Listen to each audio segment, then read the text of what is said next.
Okay. Good morning, good afternoon, good evening, everyone. Welcome. How are folks? Anybody went to Murph? How was that? I'm really bummed I couldn't go. First of all, I want to thank Derek. Thanks for the gifted memberships. And hello, Fabio and Sir McSquishy and Blood and Gareth.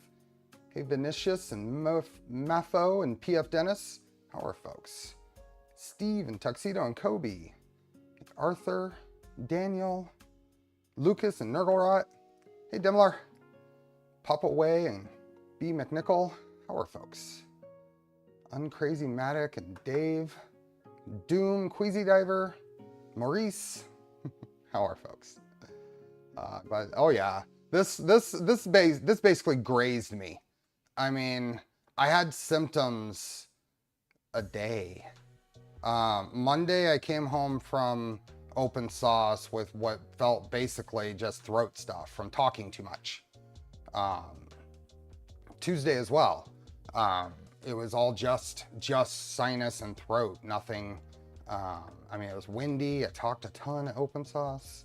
No fever, no anything. And then it wasn't until Tuesday night, like as I'm going to bed, like late in the evening, I'm going to bed and I get a little chill. And I'm like, So, yeah. Can you inform us on positron developments? The idea I had for a different Z tensioning, I did, and it worked. So I sent that over to the team. But I don't know what in terms of any other developments. What are you looking for? Yeah, and I've been 100% for 2 or 3 days now. I was 90% before that. So, hey Obi-Wan, hey Fusion, hey Mitchell, Aaron and Orion, Andre. I have a Snap-on box just like that. That was my dad's. That was purchased, I think, in around 82. Yeah, I was glad to get that. Hey, projects. Glad you could make it to a little bit of Murph. Hey, James. A friend of mine had something like you described. I still miss him. Hey, Spectra and Little Brat. So what was it? Wednesday. All my regular doctor stuff was closed because it's Juneteenth.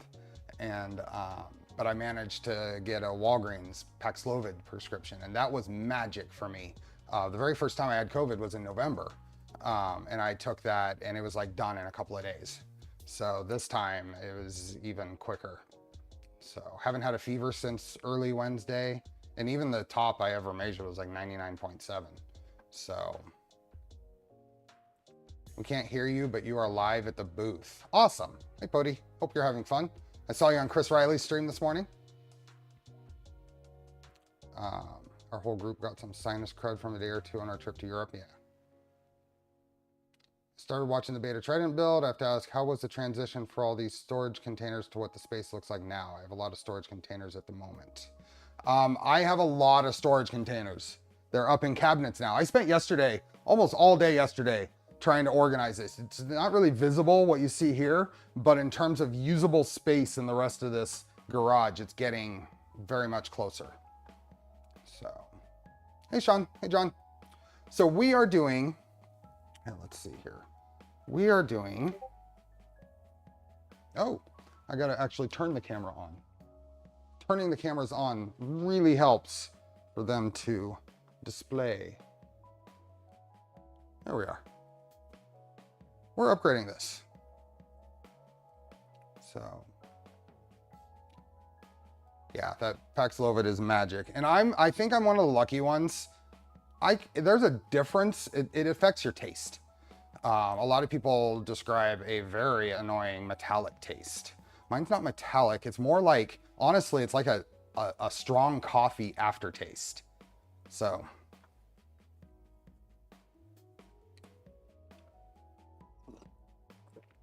but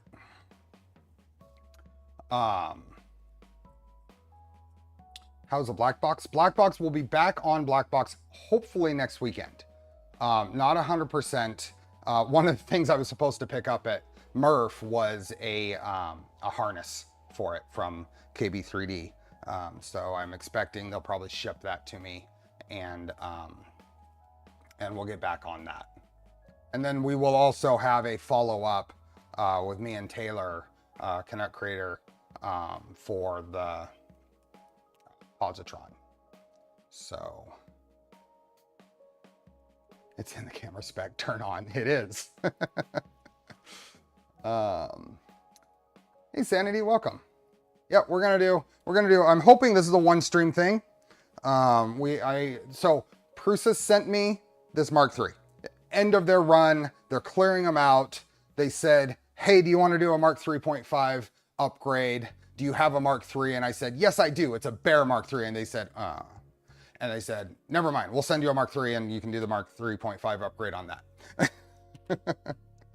So, Kobe, there is a Steve Builds Discord. It's in the description. Link to the invite is in the description. Let me know if it doesn't work. Sometimes those, I set it to never expire, but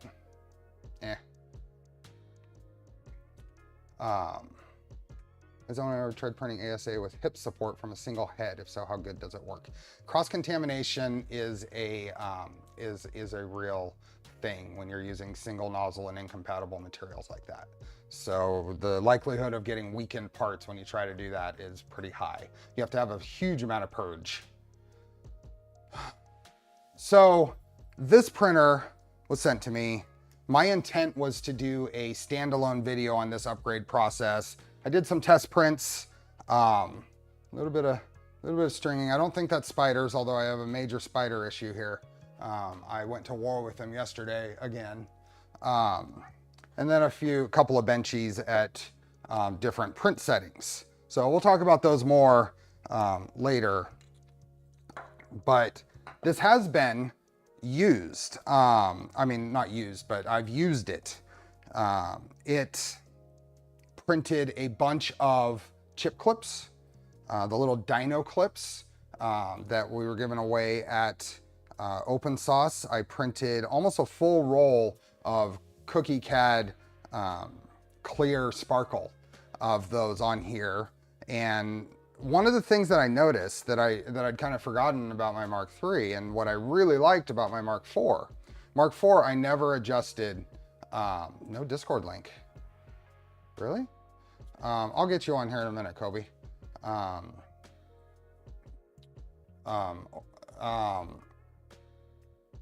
On my Mark IV, I never once adjusted the Z offset. That load cell probe was absolutely phenomenal. And has continued to be. I ended up selling that Mark IV to someone who wanted to get into 3D printing, and I ended up buying another Mark IV. So I'm gonna build it, not on stream, but I'm gonna build it and put it back in my rotation. But what I was surprised at that I'd forgotten about is once I set the Z offset calibration on this, I never had to change this one either. So that was nice. Thank you, Sanity. I was gonna see if I could impose on someone to post that Discord link. The spiders just want to be friends. Just give them a hug. There was a big mama black widow back here in this corner last night. It was big around.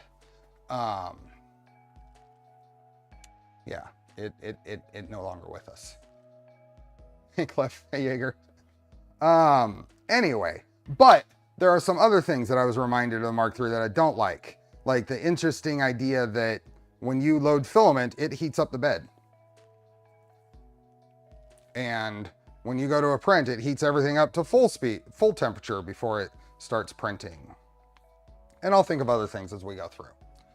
But let me bring up the Prusa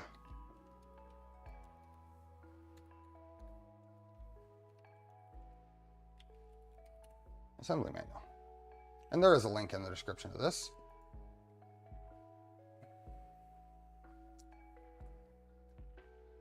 Let's do a couple of things here.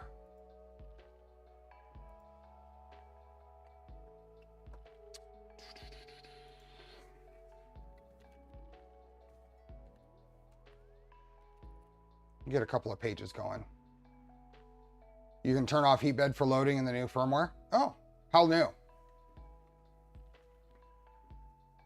In the 3.5 firmware or in the Mark III firmware? Because I actually didn't know that. Hey, Lewis.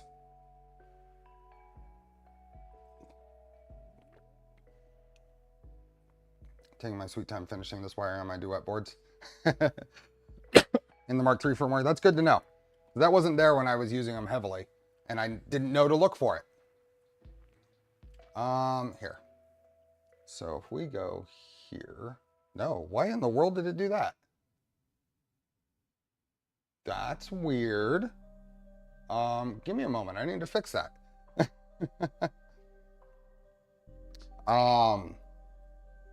This is going to you're not going to be able to see things, and you might not be able to hear me for a minute. So give me a moment. I need to change the screen that's being shared. And I'll explain, I know why.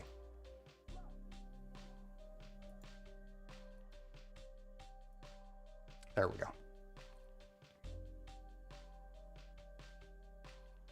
There we go. Now it should work. Thanks, Redacted. Hey, don't knock it. Hey, not doing this today. I don't have an A1. I've never had any experience with one. I'll never own an A1. So I don't know how it compares. Anyway, this is the the 3S Plus to the Mark 3.5 upgrade. It basically includes a new controller box, and screen, right?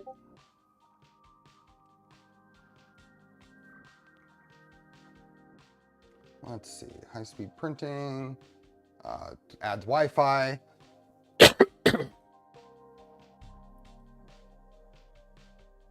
Scotty Dog, I'm feeling 100%. So we're good. Hey, PF Dennis. Evacuating a little crud, but that's it. Bronze is supposed to be $250 off. I forgot the site though. So that's Matter Hackers, I think, is having a sale on them right now. Did I thank you, PF Dennis? Thank you for the gifted memberships. Excuse me.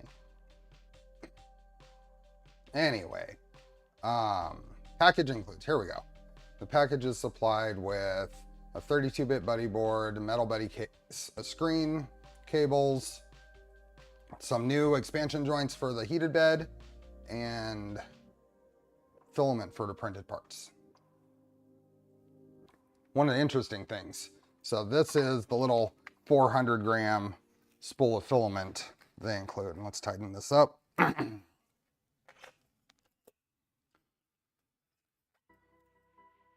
That was a 400-gram spool, and that has printed 2 sets of parts and a hex tray. Doesn't take a lot of plastic.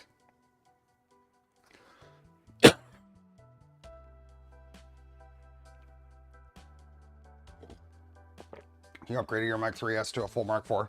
Yeah, we did that earlier this year. I mean, I'm sure you know, to one of Pooch's Mark 3S's. Anyway, I printed 2 sets of these because I printed one set with the on a smooth sheet, and I mean it's good, it's fine, but I decided I really wanted it to be on a textured sheet instead.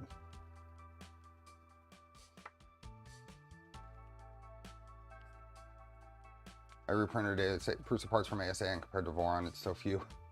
So I kind of also wanted to do this all on this printer too.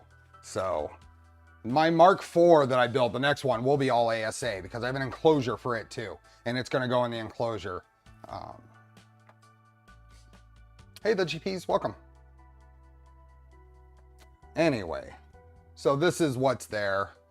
You keep a bunch of parts from the Mark 3S. It does not change the tool head. And then we get into the instructions. So step-by-step guide, all the normal things, tools, labels, spare bag, printed parts, Now I downloaded the pre-sliced G code from Printables for this for a Mark 3s, and everything turned out fine.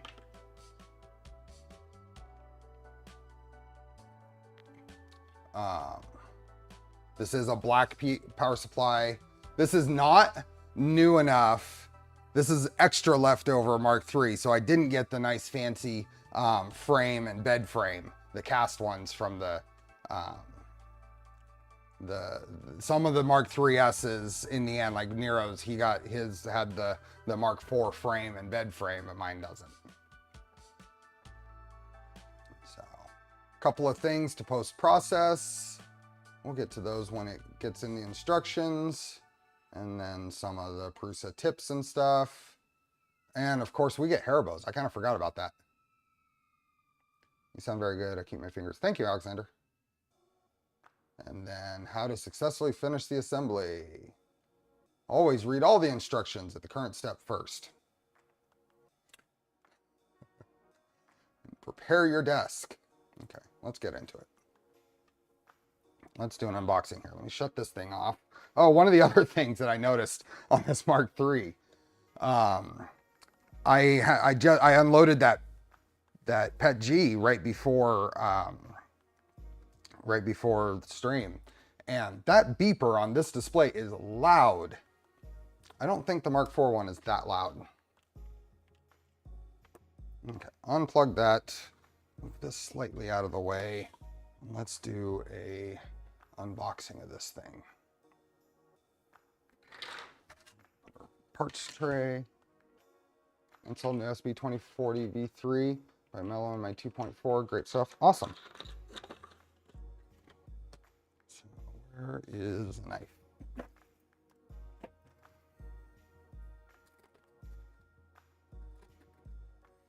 I have not opened this, so hopefully everything's correct.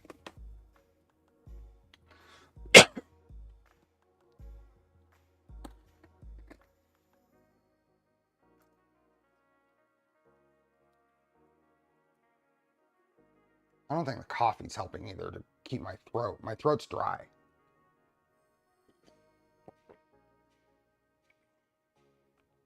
How come an upgrade to 3.5 rather than 4? Because this is well, I've done a 4. So we did the 3 to 4 for Prusa, for Pooch. But this is a 3.5 kit that Prusa sent me to upgrade the 3 that Prusa sent me. And the roll of filament that I used was from one of those kits. I don't remember which one. It might have even been from my MMU 3 upgrade that I opened the box for. But this is the 400 gram spool that it comes with. So it was nicely vacuum sealed.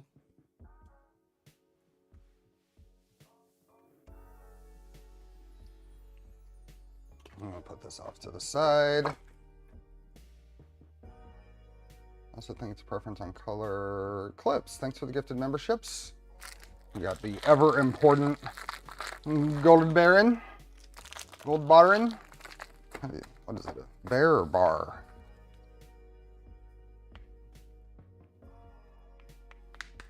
That out of the way. Ooh. Thumb drive. This just, there we go. That can go away. Mark 3.5 upgrade box. The XL does come with an XL. It used to come with a bucket of Haribos. Now it comes with just a big bag. Okay, so we got LCD and PSU wiring and clips. And then we have fasteners. We have some, we're going to replace the thermistor on the heat bed. I'm hoping we can get through all of this today. Nice pack of zip ties, some fresh sleeving, and a bunch of adapters. That's something we didn't have to worry about, work on with the the full upgrade. We had all new stuff from that. So let's remember that. Bed stuff. Oh, new labels. These are updated stickers for everything. Jake, welcome. Thank you, Jake. I hope payday's today. Hey, Nomad, I got something for you. I got you a 0.4 millimeter acupuncture needle thing. Clear your Mark IV.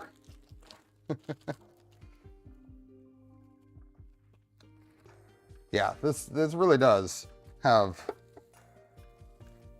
all our display. Out of the way, and the buddy board and the metal enclosure for it. So let's go ahead. Let's just leave all this pretty much unboxed, I think. I might put it over here.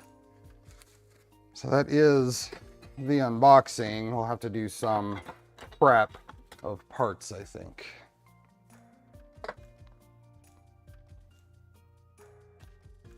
Hey, Miney.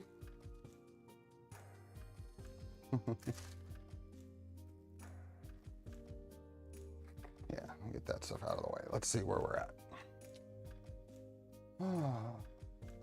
Has anyone tried making a Prusa with clear printed parts? The problem is, I guess you could do clear PETG if you're not enclosing it or whatever, but there aren't any clear, I guess polycarbonate, but polycarbonate gets brittle. Are there any good clear parts or filaments that would actually be good for this?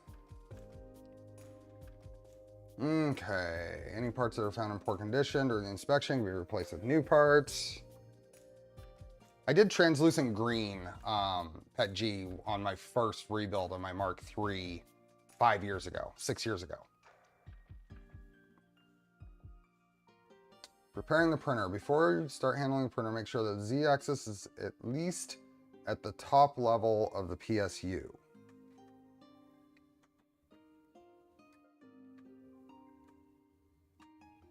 I'm just going to manually move it up. You know, LDO had those stealth burners for display at shows in a cast acrylic, clear acrylic. You could cast every part.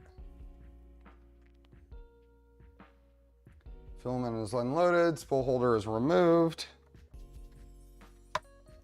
Move that. And the flex sheet is removed. Don't have a translucent ASA spools. Don't we have translucent ASA keycaps? That's a good question. I don't know. And printer is turned off. It is off. The upgrade to it's compatible with the heatbed that has screwed power cables. Heatbed surface inspection. Z-axis smooth rod. Printer frame. Everything should be fine. What's the problem again with using resin for functional parts? They aren't strong enough. Yeah, and they get brittle. It depends on the resin. There's probably some resins out there that would be fine. I'll take my SD card out. I did see Stefan's injection molded attempts. Hey, Admiral Adama. Okay, so this is all just kind of pre-checks. Make sure we have the Haribos. Now we can get started. So, the electronics box, release, avoid. Disconnect all cables from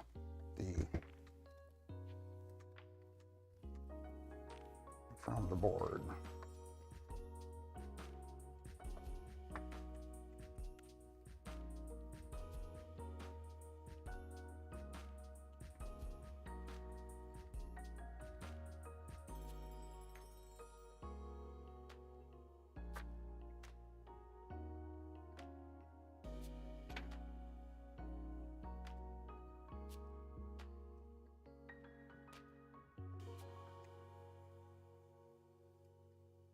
Oh, you know what we should do before I do that?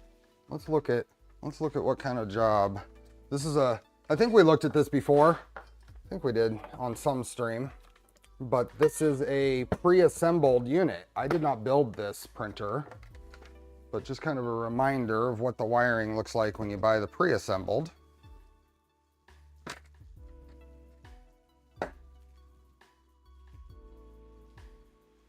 It's really not bad.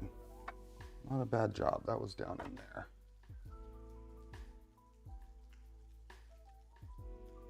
I'm sure there are folks on the assembly line who really kind of refine their process, and this probably takes them about 60 seconds to do.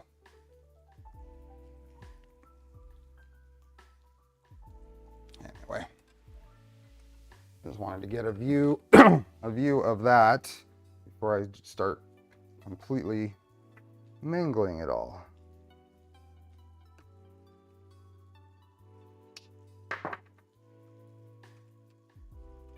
That's not the PSU, this is the controller box.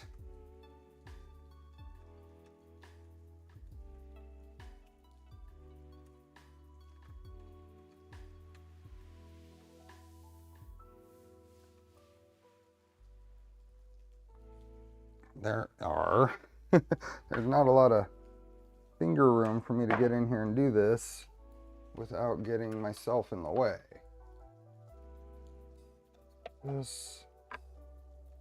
There we go. As we start getting wires pulled, it get a little easier.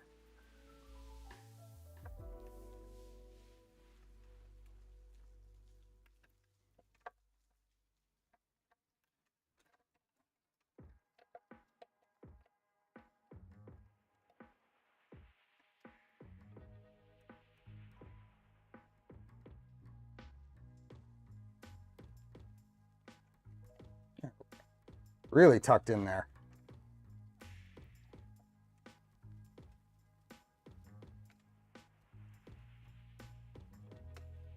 Electronics box Mark III is very too space efficient. Yeah. I remember spending a ton of time on mine getting the wiring clean.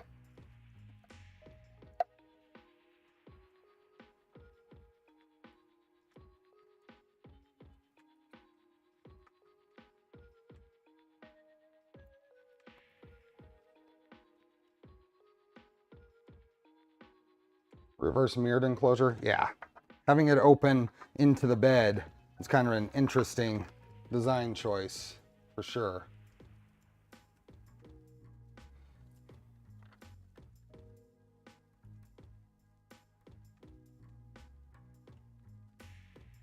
There we go. These are all the stepper connectors here are Molex SL, so they have a little tab to push to pull them.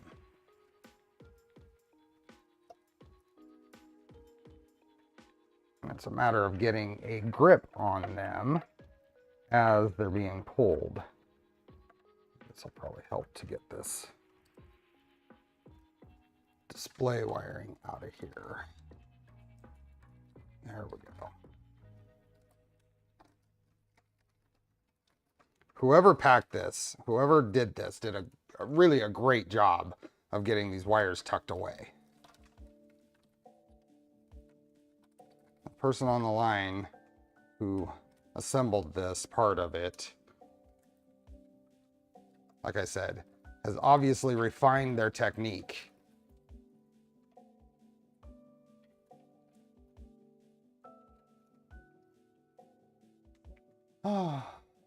Are those wires labeled? Yes, yes, and everything's pretty well unique in the coloring and in stuff like that. And if they're not, they've got, like these have these little tags, like that's the Y stepper. So everything's labeled.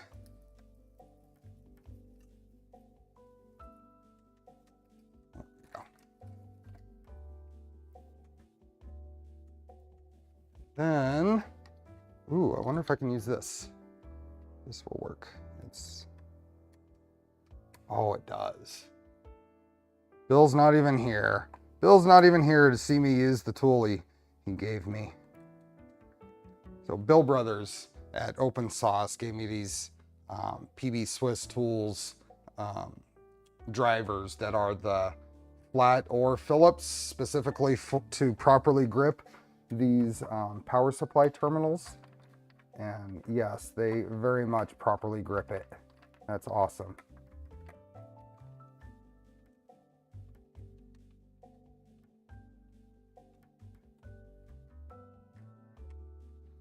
I was thinking would an Octopus 1.1 work well in an older Mark III. I'm thinking of taking my third Mark III and adding the new 0.9 steppers and putting it in the Leviathan. There are whole projects out there on clipper configurations for the Mark III. So yeah, if you can find a way to mount the controller, that would work just fine. Where did this one go? It's tucked over there. There we go. Okay. Hey, TJ. Hey, Josh. Bill is having fun at a machinist show. So. And then we get to remove the electronics box. Did it say for us to remove the... Oh yeah, we got to remove all those.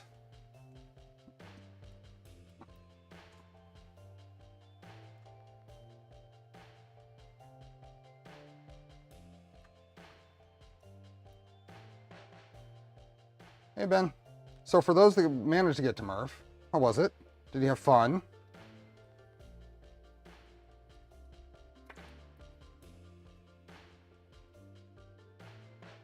Deanna?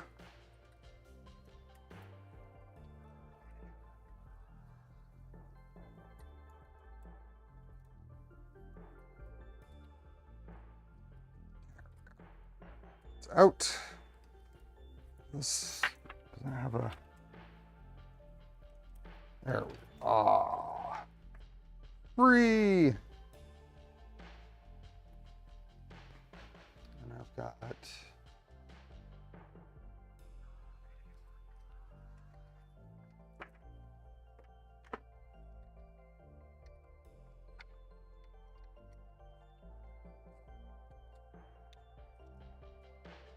Couldn't make it this year schedule-wise, but on the flip side, my X-Tool D1 Pro just showed up. Awesome. Keep considering this other V4 upgrade for Mark 3S so I can use it to parts on a Bear.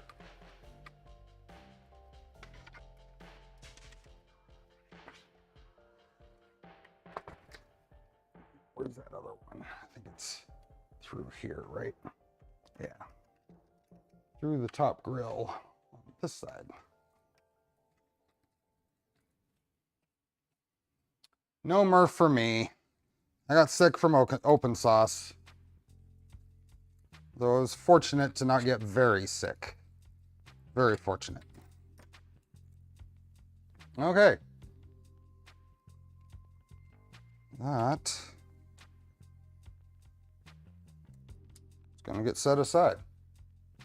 I wonder what we can use it for. These are really nice quality boards. It's just an 8-bit board. You can run Clipper on it. You can tighten these back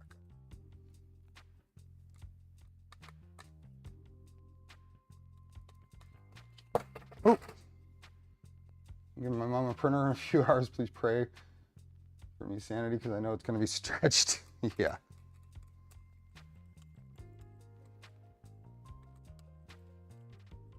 It's a Mega 2560. Oh yeah, you can do all kinds of stuff. You didn't miss a lot. Taylor was there. No positron kit to scalp.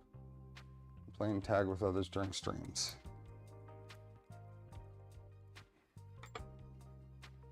Okay, that just gets set aside. And then we can take the door off here. Hey, James, welcome.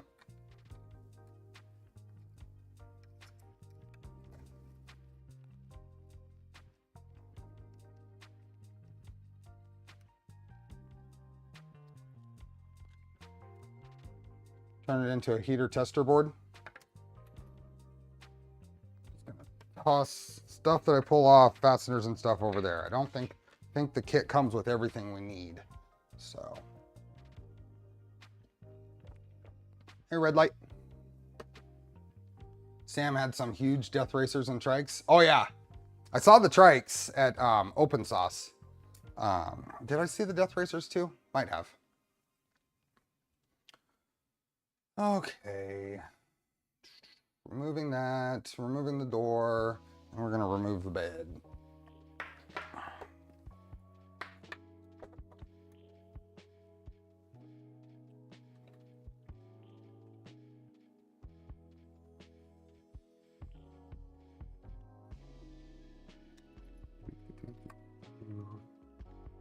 What's the main upgrades for 3.5 from a 3? It's really electronics and the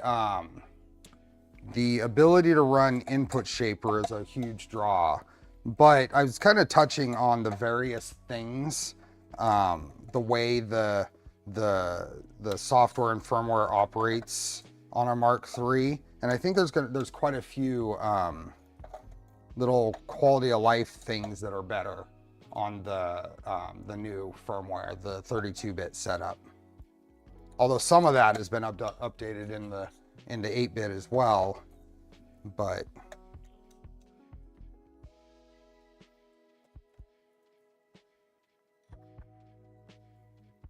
I don't think I'll need these either. So, but as far as hardware, it's really the display, the controller, some hardware to attach the bed, and that's about it, basically.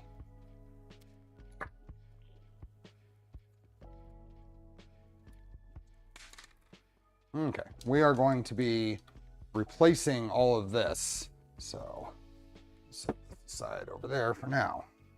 Incredible. Spacers.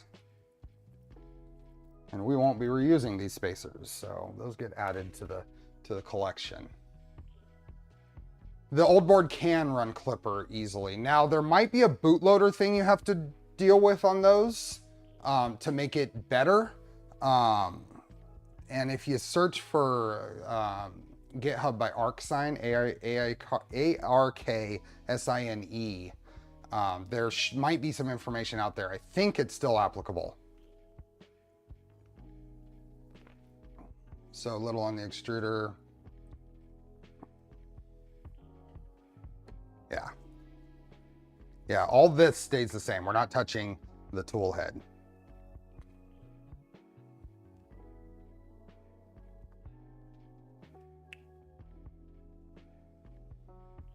Okay, it wants me to remove this cover. I'm not going to do that yet. I'm not going to do that until we actually work on the bed, but we're going to disconnect all these cables.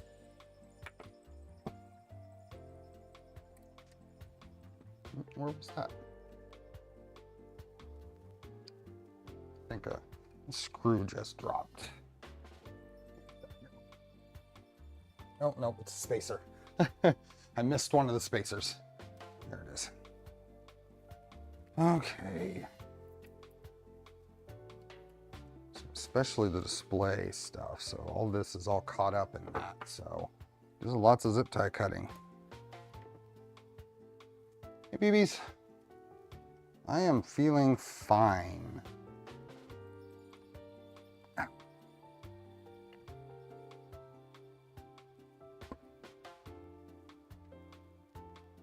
Okay, we got this way first.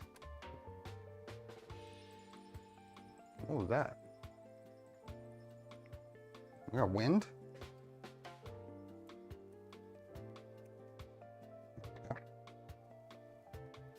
Tuck this into the extrusion, which I like these clips that the new ones come with a lot better.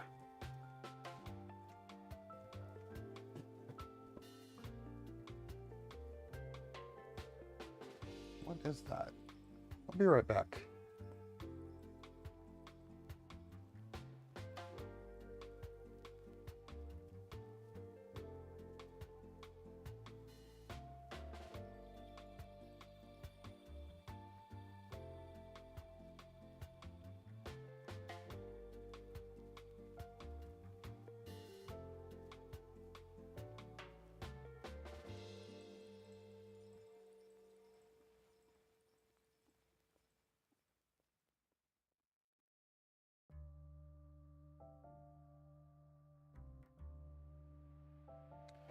It's just my son throwing stuff away.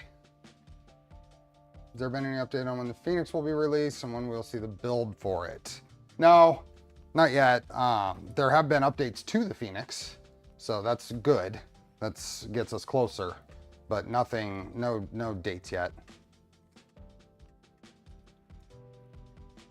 Yep, I've been rearranging the shop, trying to make it a space I can use a little more effectively. Careful not to cut any. Careful not to cut any wires. We're gonna have to redo all of this anyway. So.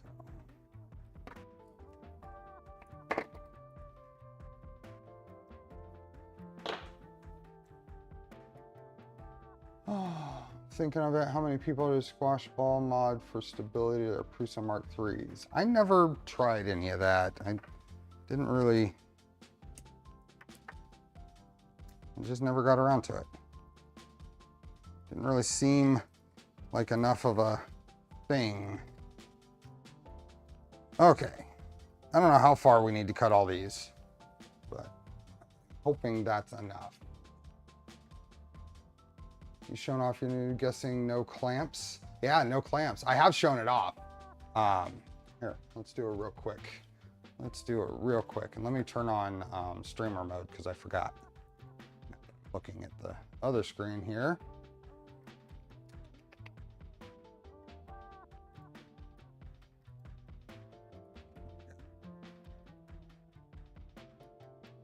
That's my new overhead camera. And that's my, the camera that's looking at me.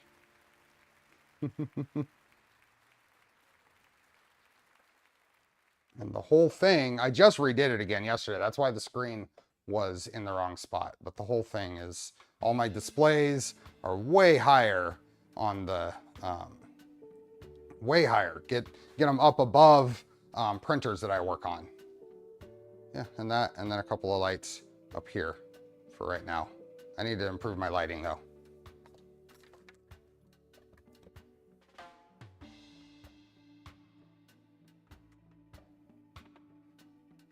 It's feeling better. Getting there. Getting there.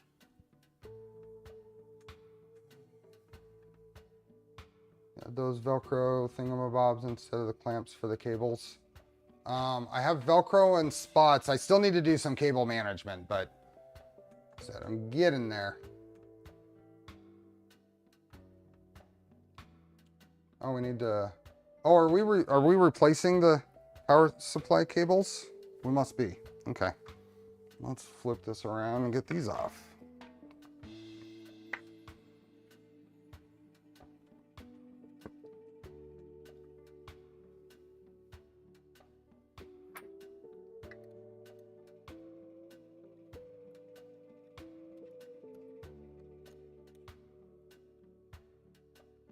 Sony's still the streamer king. Yeah, all my cameras are Sony.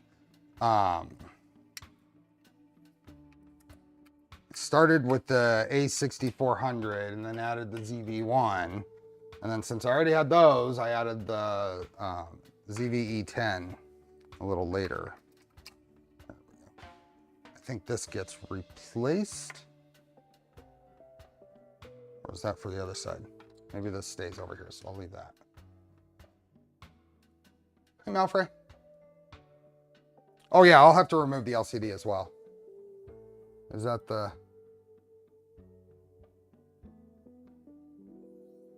Yeah, that's next. All my DSLR are Sony now as well. Yeah, they have an easy clean HDMI output, and autofocus is generally very good.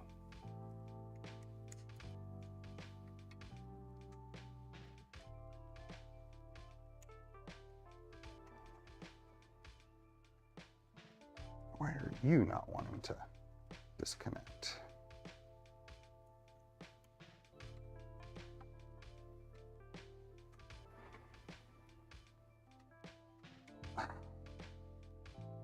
That does not want to disconnect from there. Why not? Yeah, let's free it up a little more.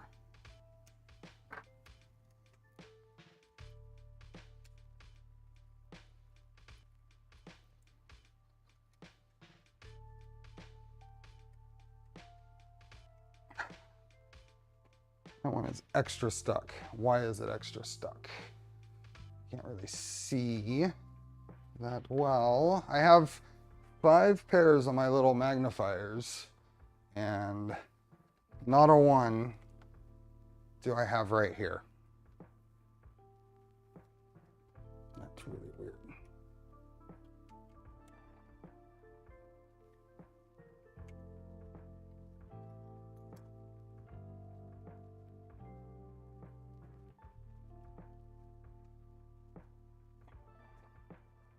Why are you not coming loose?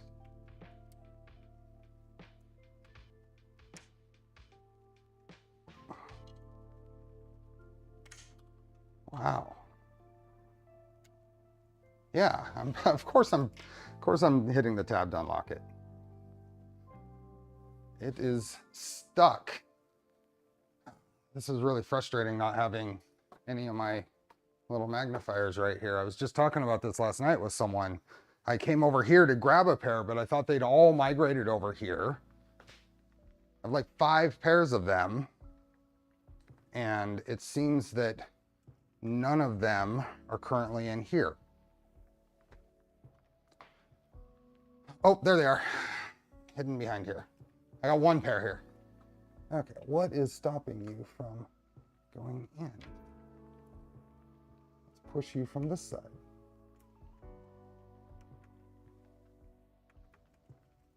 There we go.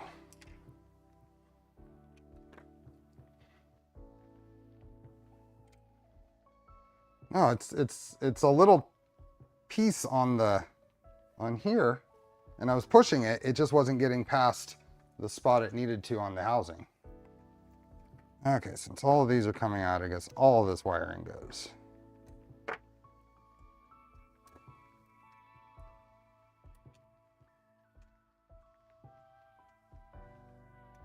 They're protesting because I tidied up. Yeah, exactly. Okay, well, those, I think those get replaced. Then the LCD assembly comes off.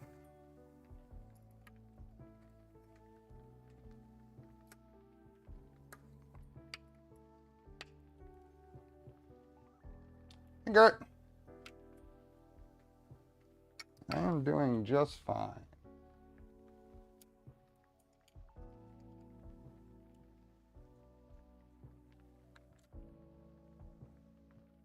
Bye-bye.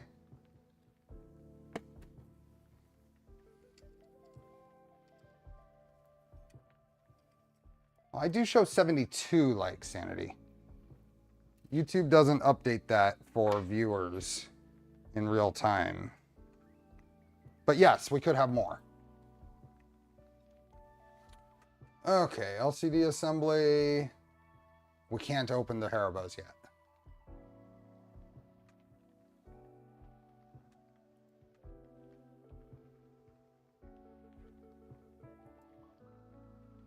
Okay, so we get there. Next.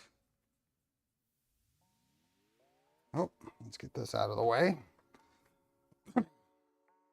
Set you right there.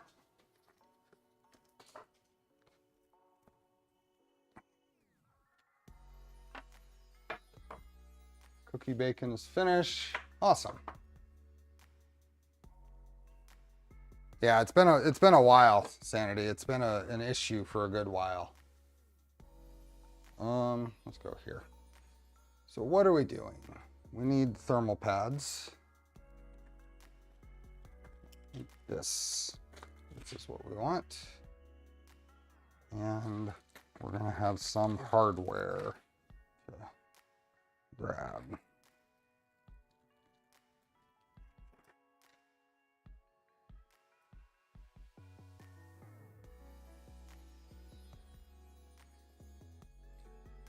We're gonna need M3 by 6. We need 9 of those.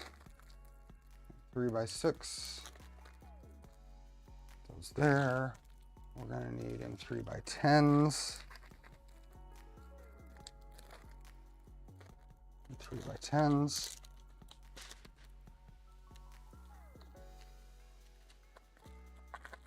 By 10s. 3x6s.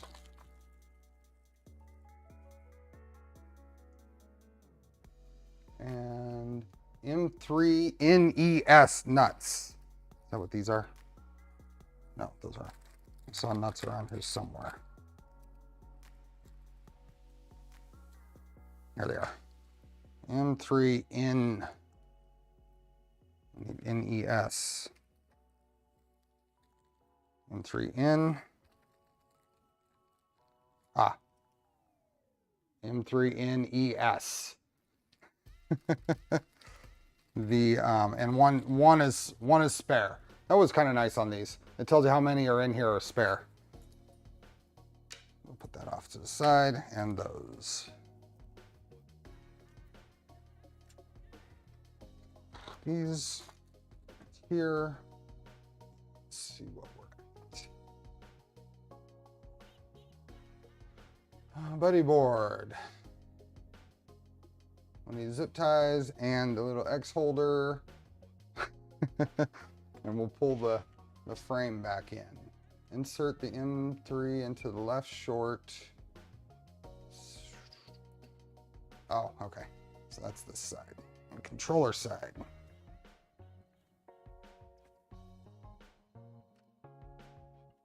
So I'm gonna put these guys in here. This is gonna kind of dust.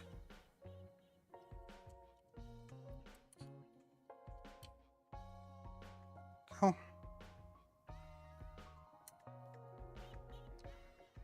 There's those.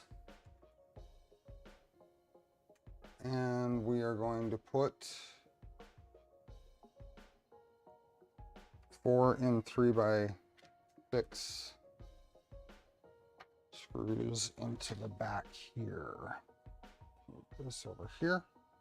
So this has been sitting out here, so there is a little bit of dust in places.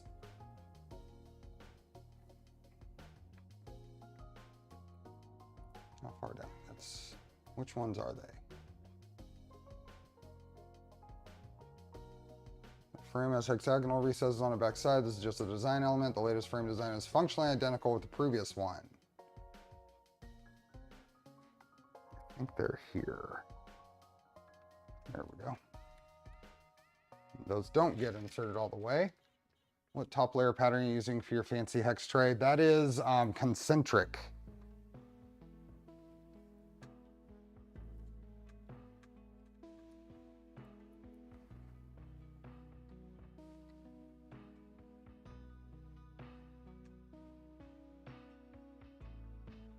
Yeah.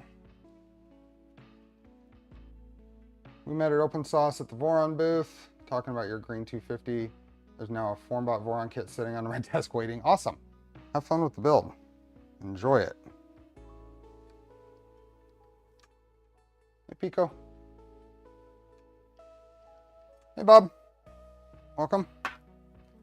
Okay, so those 3 or 4 screws.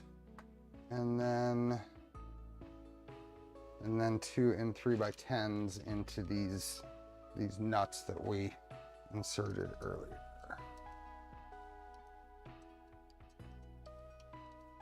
Just a couple of threads in just so they hold it in place. Drop and find. Hey Laura, I am feeling 100%. Okay, now we can mount the buddy box in here. Do not tighten the screws at the moment. Slide the buddy box onto the frame. Screws must fit in the top part. And then we can tighten everything up.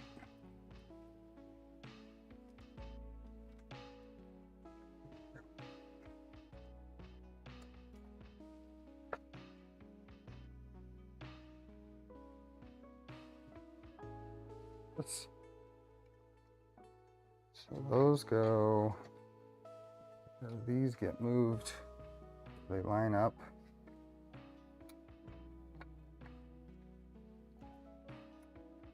There we go. Just kind of wiggle things around until it all falls into place. Thanks, Grant. Welcome. Hey, Mad Cat. Hey, Jose. Hey, Wolf Pup. Hey, Chris. New electronics, the best part of operating. Yeah, absolutely. This is a huge use. Oh, there's a long boy. Hey, Matrix Tech. Hey, Duff.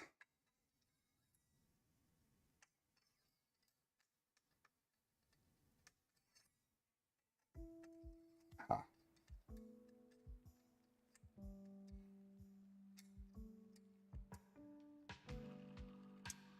Oh, come on.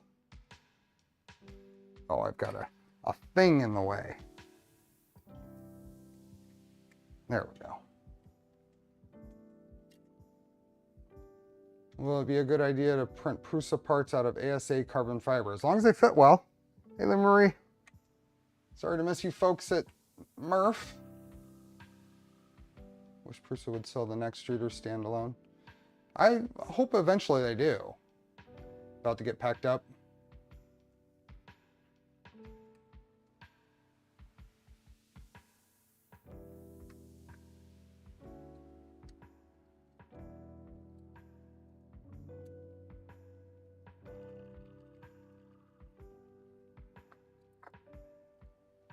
Okay, you know, ASA carbon fiber is going to shrink a little less, going to warp a little less. You probably have, as long as the surface texture it doesn't get in your way, then you probably have decent luck with that.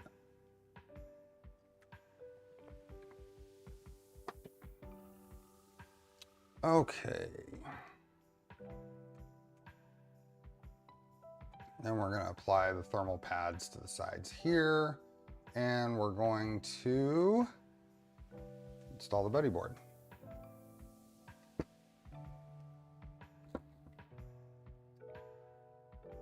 This will be better.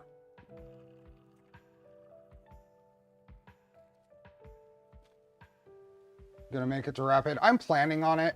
I haven't had a fever since Wednesday. I'm feeling 100%. If I'm still feeling that way by the time I can make plans, make last minute plans to go, then I'm gonna go.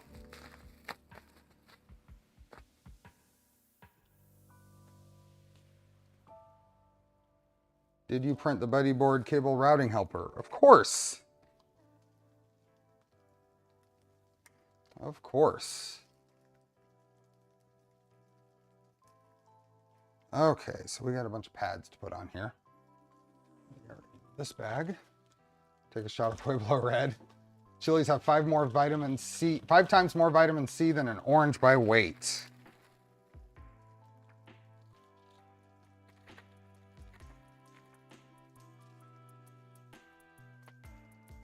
All right, you're feeling better. Thank you. Oh, there's several extras in there.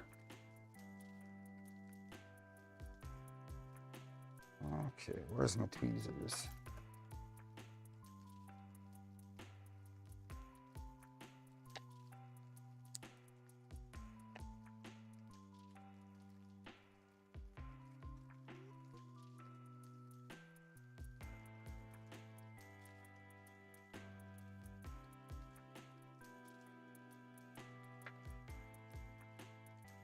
So bummed my trip to Rapid has been canceled. Uh-oh. I did print on a textured sheet. I actually did it on both. I printed it on a smooth sheet and didn't really like it, so I reprinted on a textured sheet.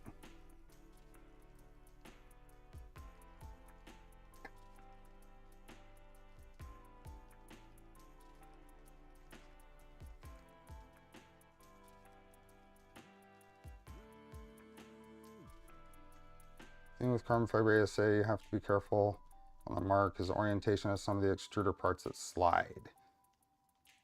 Make sure not to rub cross grain, yeah. I have a Mark 3s Plus sitting around ever since I built my Vorons. I was thinking of putting the Prusa to good use. Would you recommend a 3.5 upgrade or a 3.9? The 3.9 gets a little pricey, doesn't it? The Extruder toolhead is nice though. So I think you will be incrementally more pleased with the printer if you go 3.9, but I'm interested to see how, because I'm going to use this, I'll continue to use it for my PETG and PLA prints. It'll be curious to see how I like this with the 3.5.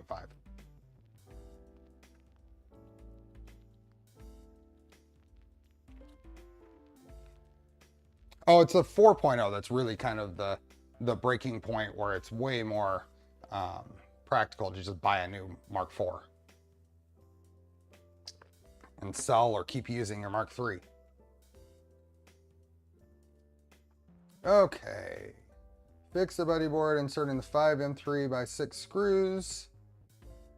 Where do they want those? In those spots.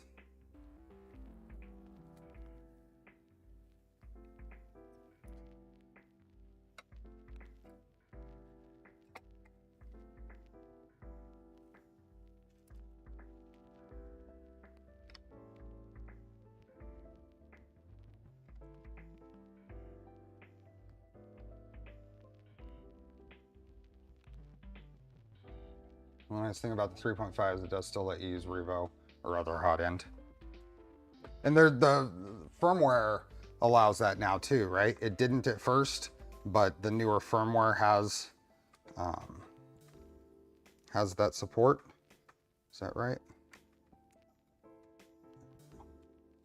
Shift the board a little bit. This is why you don't want to tighten these all in until they're all in place. You don't want to fully tighten them because sometimes you have to shift the board around to line up the hole.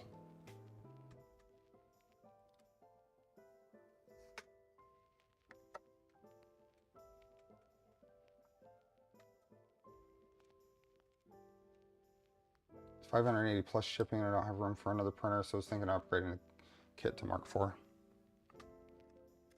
There you go.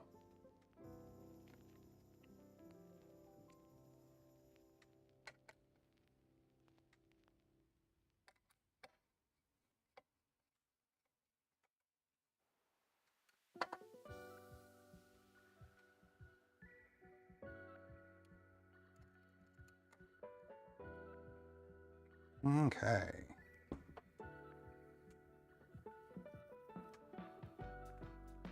Take a closer look at the buddy box. There are 4 perforations in the metal case. Use this handy dandy tool to put some zip ties in there. You're absolutely right, Kyle. You're absolutely right. I forgot to peel the blue off the thermal pads. You're absolutely right. Thank you for catching that and reminding me. Let's redo, let's rebuild.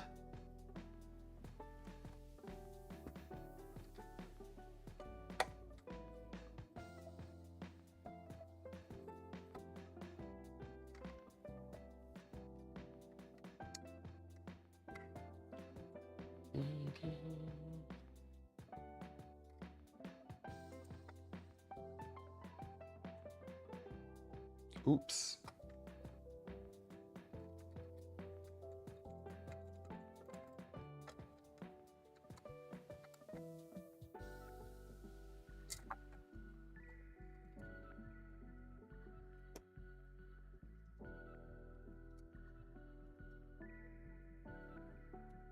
Mm-hmm. 100% on purpose. Oops.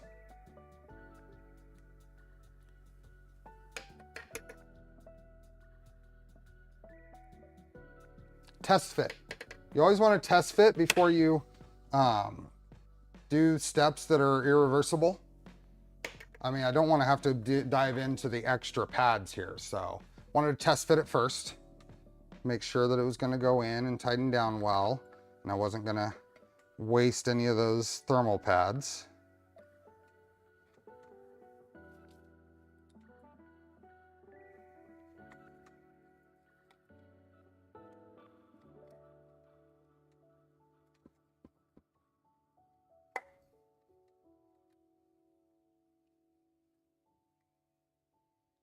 We're watching now. The blue pads weren't removed. Time to go back to live. Yes. Oh, I as soon as you said something, I realized I absolutely knew I missed it. As soon as it was mentioned. And that's one of those things I probably would have, nobody had mentioned it. I probably would have been in the middle of some other task later today. And I would, did I remove those?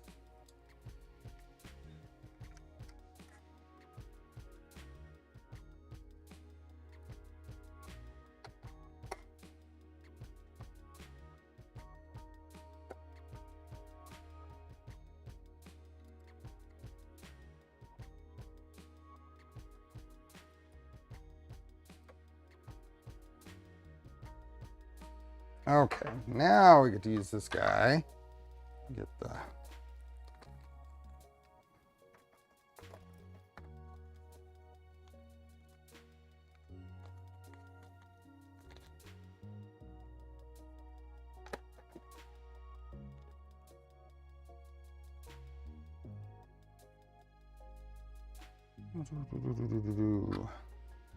where do we go? Through all of these probably.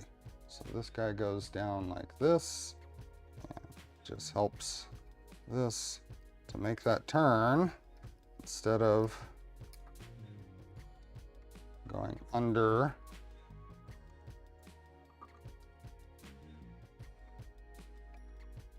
Instead of going under the controller board.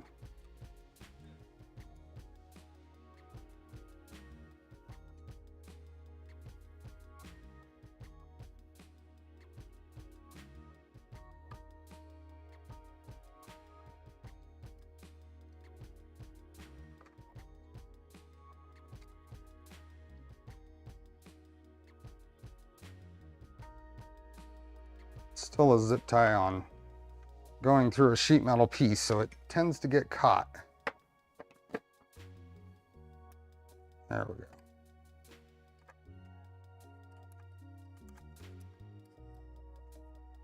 Just get all those setting in place. You know, if Dr. Dave is bringing his foreign legacy to Earth. I have no idea. I don't even know if he's going to Earth.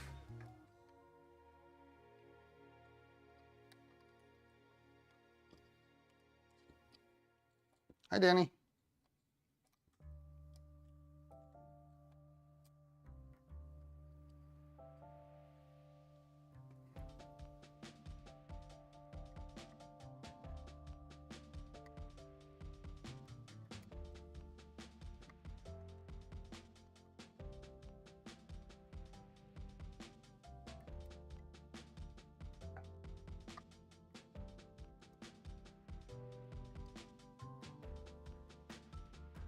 Just a test. There. All those are in there now.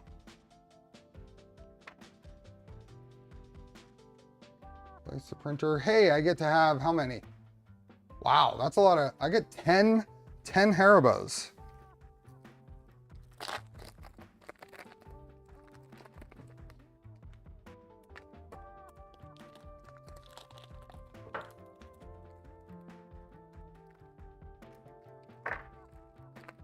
So traditionally, Kyle, or at least the last year, we didn't have a presence at Earth, at 3D Printopia.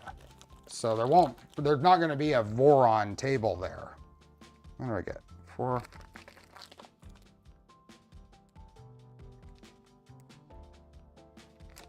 I'm going to go 8 because I think last time I ran out when I ate the regular amount.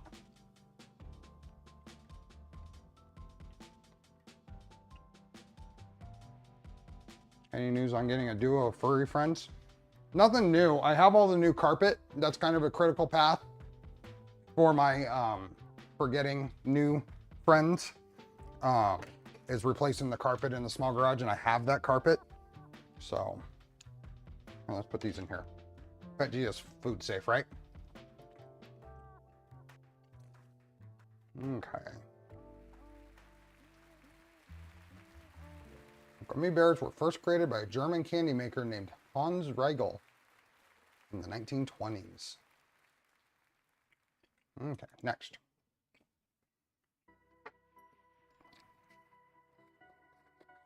throw more stuff away. Simon, thanks for gifting memberships. I get to do the display. Click in. These little clips were kind of interesting to try to get in right, but once they're in, they work really well.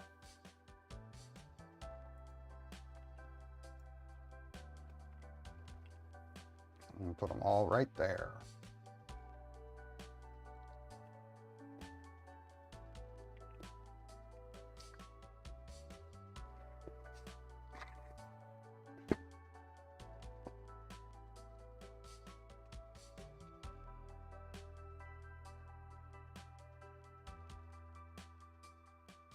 Where are all these clips? They're in here.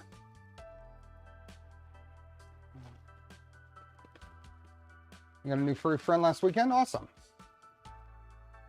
What are your thoughts on the Prusa docks versus the Voron docks? They're different. Prusa does a really good job with them.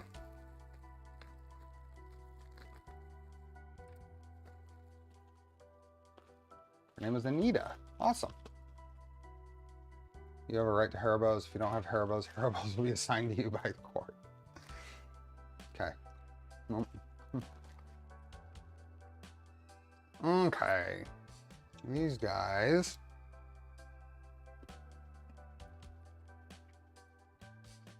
Go in that way.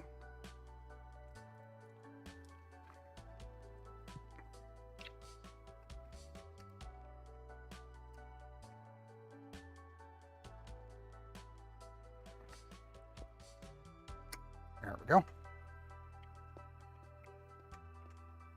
Right there.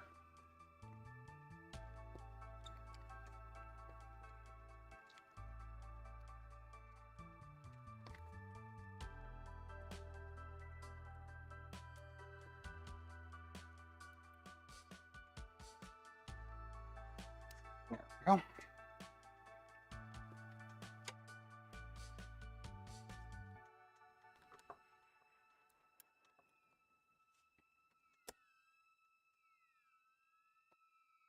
Hang of it.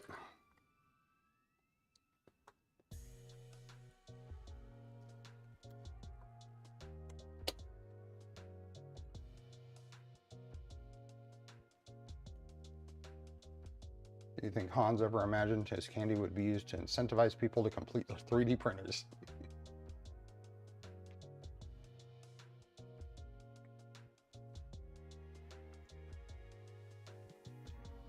And then 2 more on the power supply side.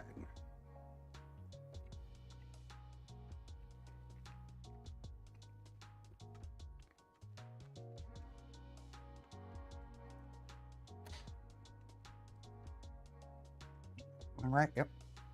1 more.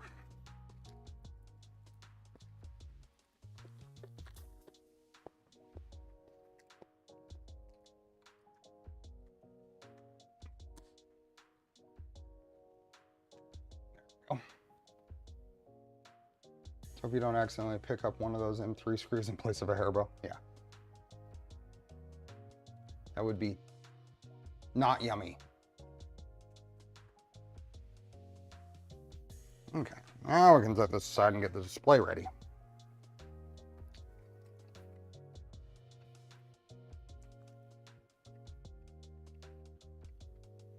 Where did that go?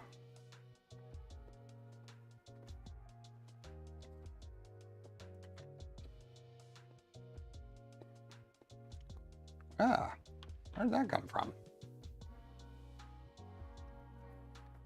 Oh, I think it's the lead screws.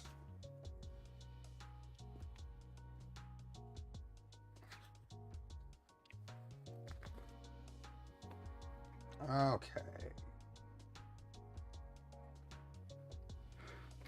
Where is that heat bed? Where is that little tab?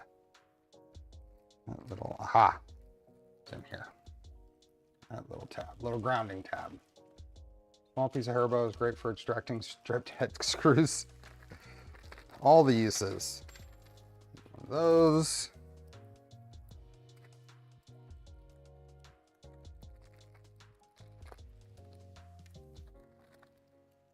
square nuts. One more hair bow. Okay. Those and this. Throw some square nuts on the side of this. Thought you were supposed to be at Murph today? I was, Leo, but I brought something back from OpenSauce that said I couldn't go to Murph.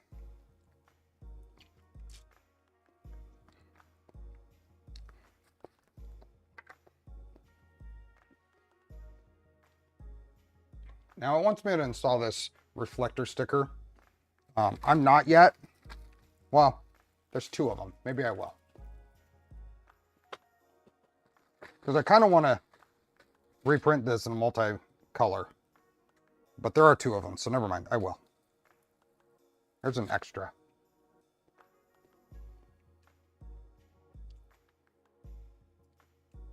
Do you reckon Prusa can convince Haribo to make heat set shaped Haribos? That'd be terrible. And you decided to keep it all to yourself instead of sharing a Murph? Yes, I did. I was really bummed when I decided to take a test on Wednesday morning. I really didn't want to take that test. I really didn't.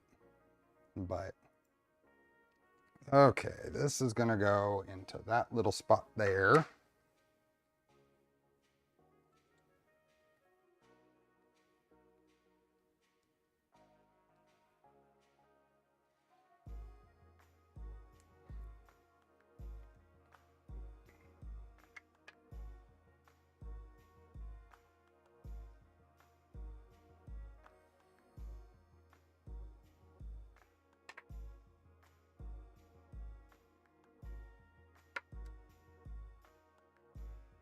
Didn't test, but I had no symptoms. Yeah.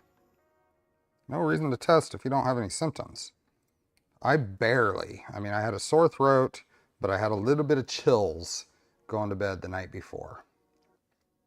So I figured, you know what? I can't. I got to do the responsible thing.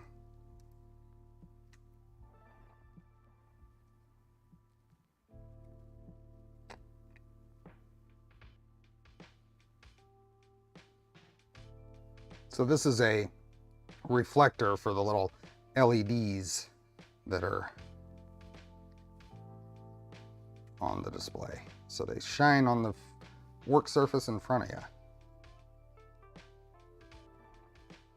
Ignorance is bliss. I would have felt really bad.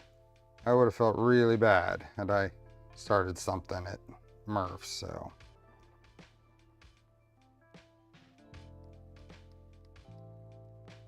Okay.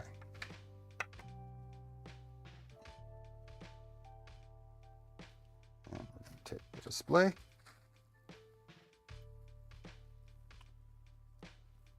The Prusa side.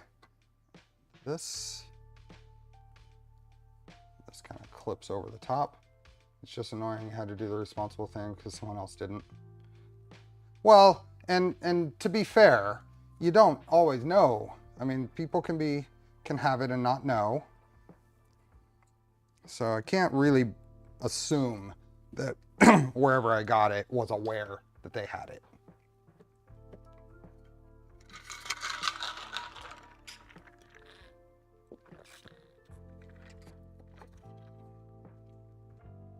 Hey Rod, welcome. How was your Murph?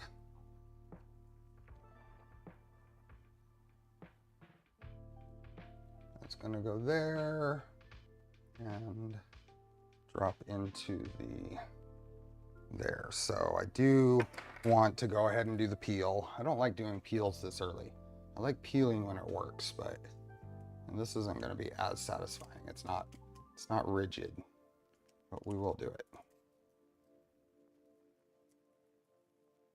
I don't know if you can hear it.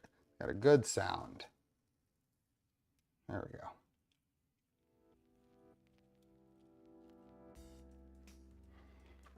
Look how clean that is. That will never be that clean again. I imagine, is the touch capability is enabled on the 3.5 as well, right?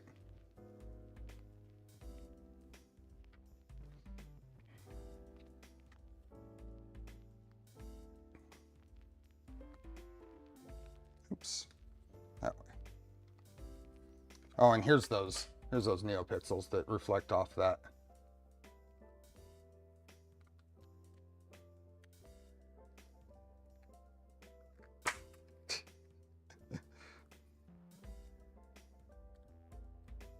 You have to kind of juggle all these pieces right into. There's a little slot right there that the end of this goes into.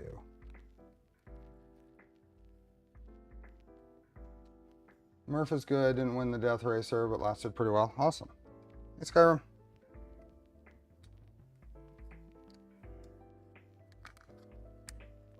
That is a very, very tight fit. And things don't actually hold together right here. So getting this, let's try this from a different angle. Let's put it in down here, lift the top a little bit, drop this in, and then push it in. That appears to have been the ticket. Square nuts fell out? Oh, they did. They did. Thank you. Okay. And then an M3/8 goes in here.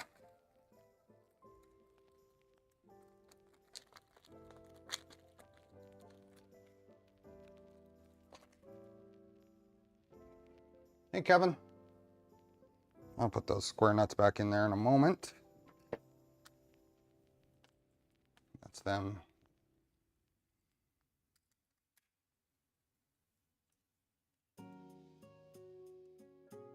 Hi, Doom. See? Never going to be that clean again.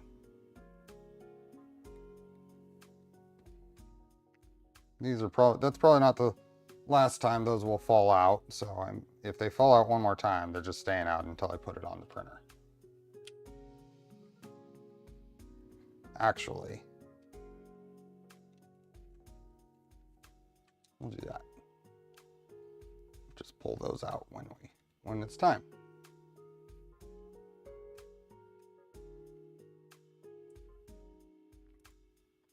What were we supposed to do with that? Oh, it doesn't say anything yet.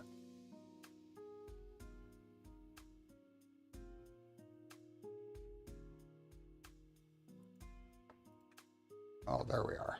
That's when we put that in. So that is a protected earth fastener with an M3/8.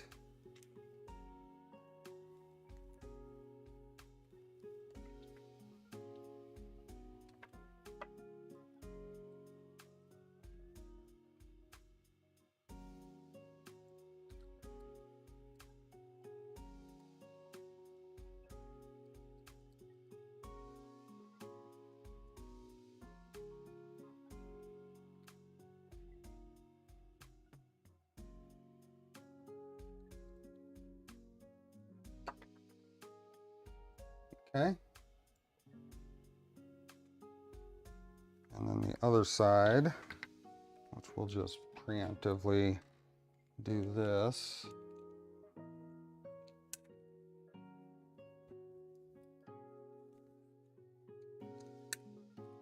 I dropped the screw instead of the nuts.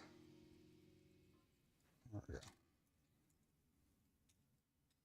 Hey, Sven.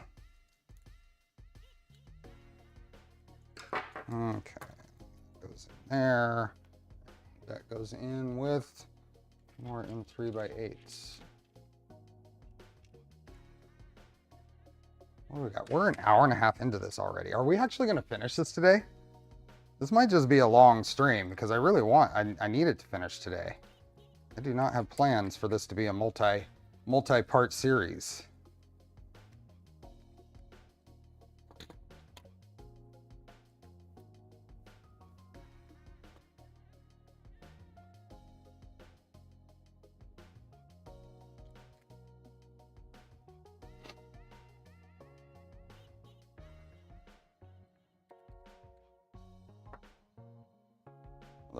potentially might need to be.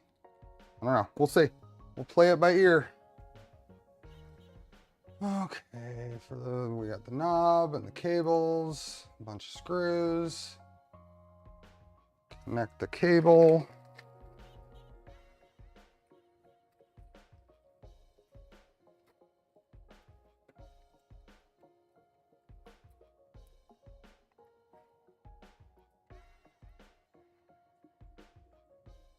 Did we determine if it mattered which side?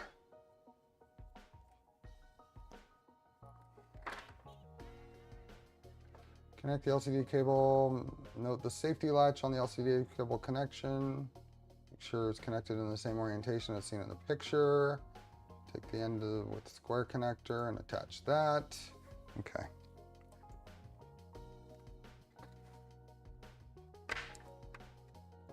Guess we'll put this guy on right like this.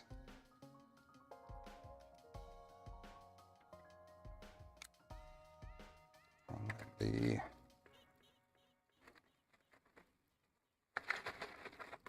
takes the earth cable. If finishing today, you'll notice it speeds up once the heat bed supports are added. Cabling is the longest part.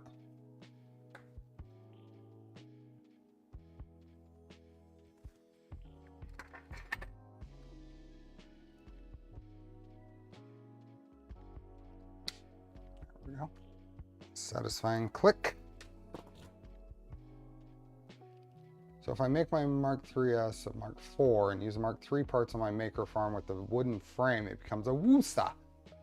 There are lots of non-stock extruders for Prusas, or keeping it stock, part of the benefit of the machines. I put a Bondtech extruder, the whole assembly thing, on my Bear Prusa, but for a Mark 4, you're going to want to keep with an extruder.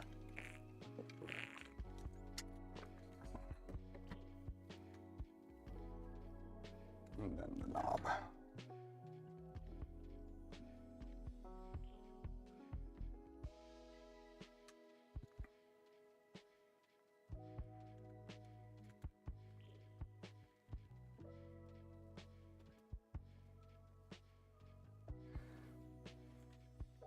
Were those? Yep, M3x10. So we get to install this on the printer now.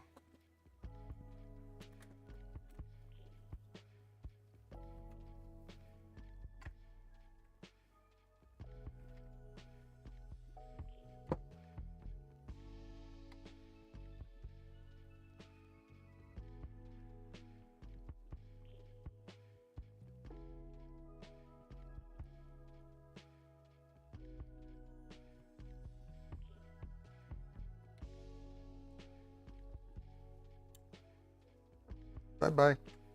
And that one might be really gone.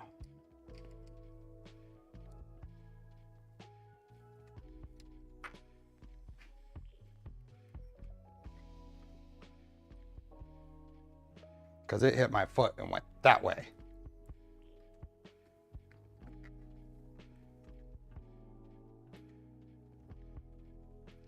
Hey, it's Tor. I'll find it later. Not even gonna try right now. It has extras.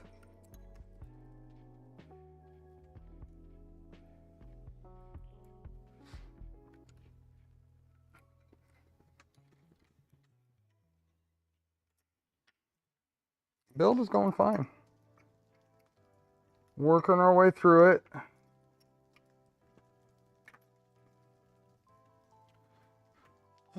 And then we're going to guide this cable.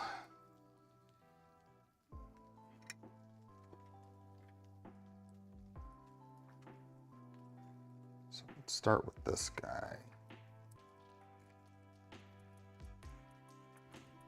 Ground cable.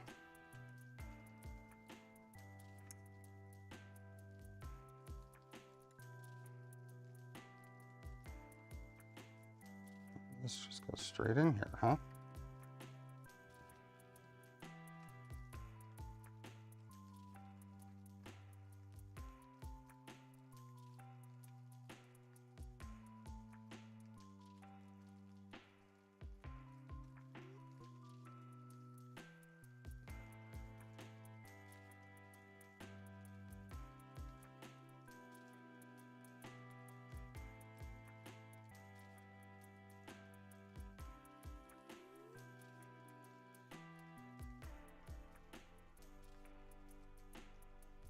Okay.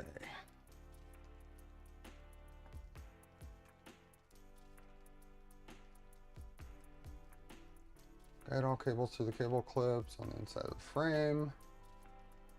And leave the end of the cable free for now. But we are going to move the M3W washer. There we go.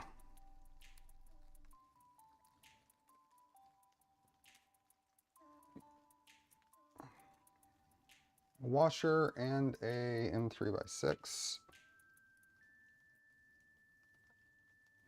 Secure this thing over here.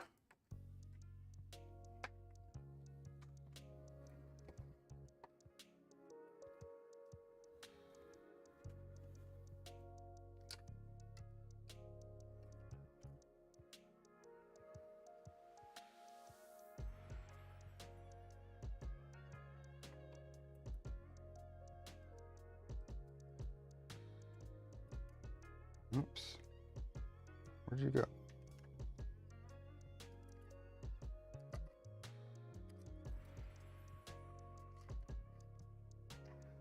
Problem with stainless screws. You can't pick them up with magnetic screwdriver tips.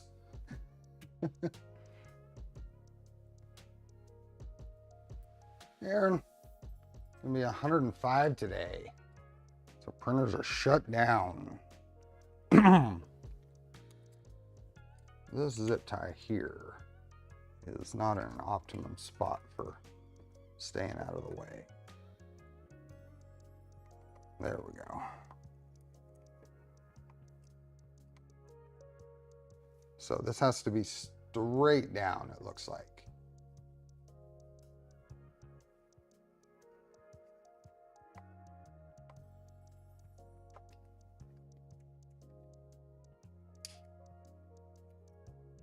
Just gonna go over there, so there we go. What's it gonna be today here? Because it was warm out there already this morning. What's it say it's gonna be today? 100. It says 100. It says 103 next Monday.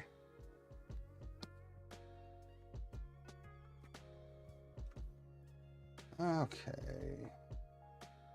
So we have black versus silver, so we're gonna do all black PSU stuff. Has it exploded yet? Nope. Focus on my build unless I hear my name. I'll be off chat. Have fun, Pico. 105 here today, but that's typical temp for summer in Las Vegas. Yeah.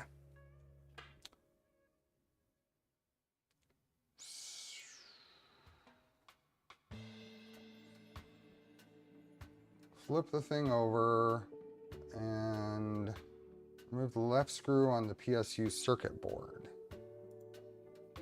That guy.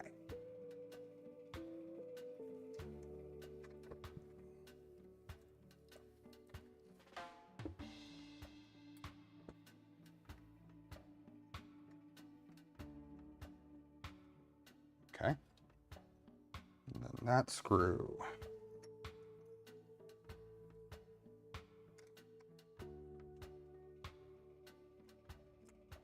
See? Magnetic screws.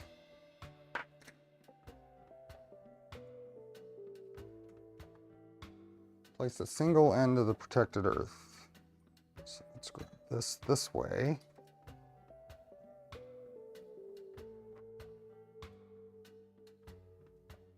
Secure the cable by reusing the screw together with the washer.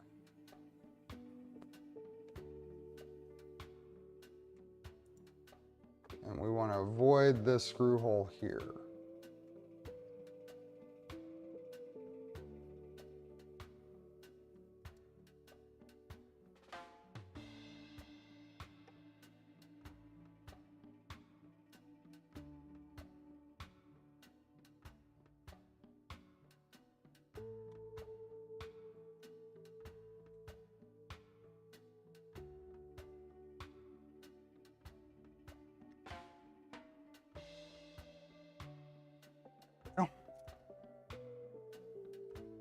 It does not interfere with the threaded column under the PE connector. And then we need the power cables, the new power cables. Those are in here.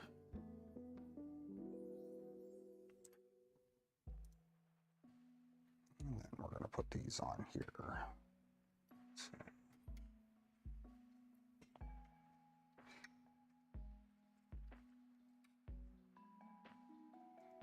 there and there. Wrong screwdriver, you got brand new ones. Oh, I know. I know. But for this, I've got brand new ones too. And these hold on the head of that screw so well.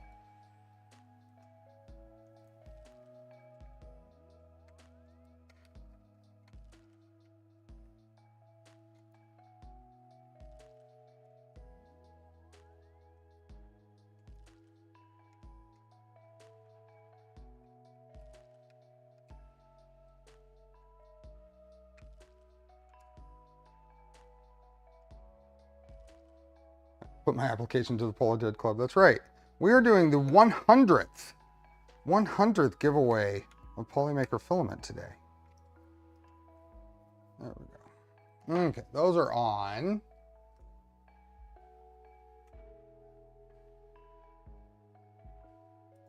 Well, we just did that. Didn't it tell us to do that?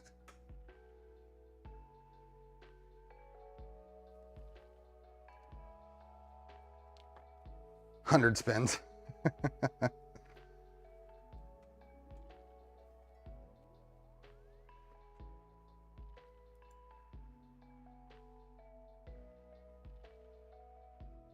And then we have the power panic connectors. So we are getting a new one of those.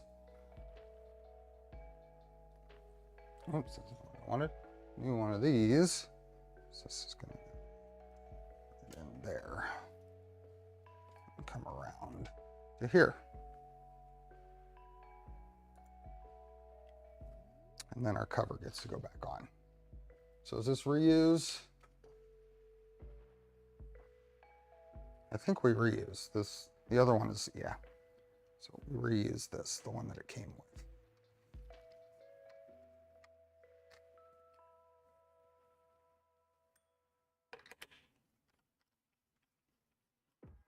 Attach the thing to the other thing.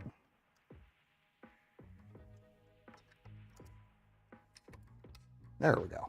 It kind of slides over that post. But once it falls into place. Does that mean 100 spools? No. That would be fun, but no. This power panic wire got kind of caught on that in between those power terminals. So lift this up and shift this over here so it goes nice and easily through this spot.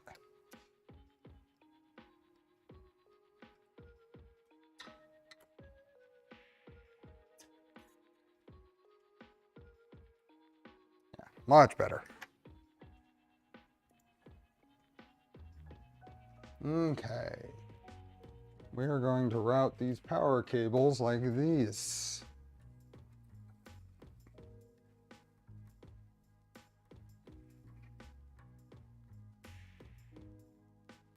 Well, all the way around. Let's move this in.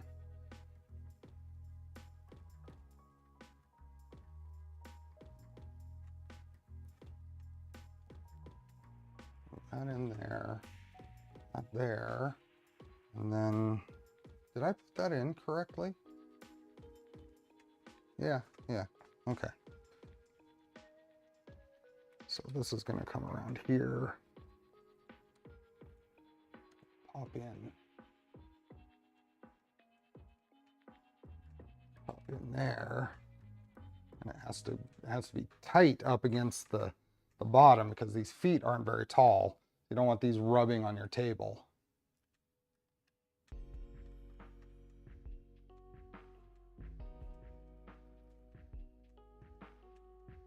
Like that.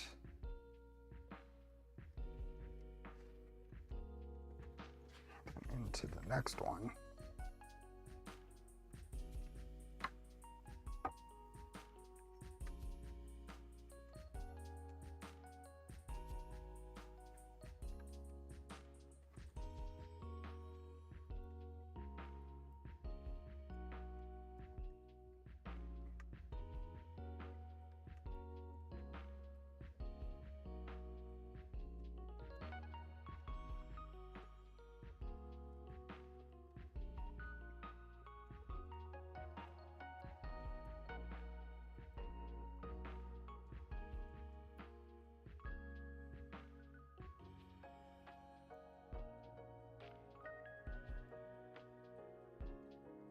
Come on, go in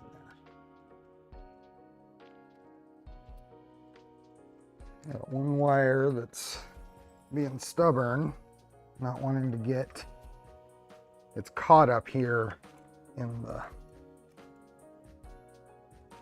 why is it caught?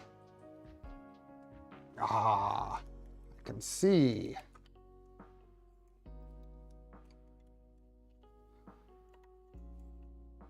There, it got caught up in the extrusion instead of into the clip. There we are.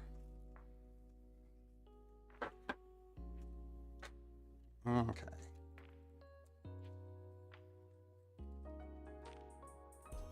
So now that sits flat there.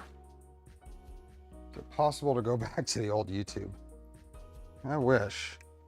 That'll just get zip tied right along there. We'll take this, we'll just go through there.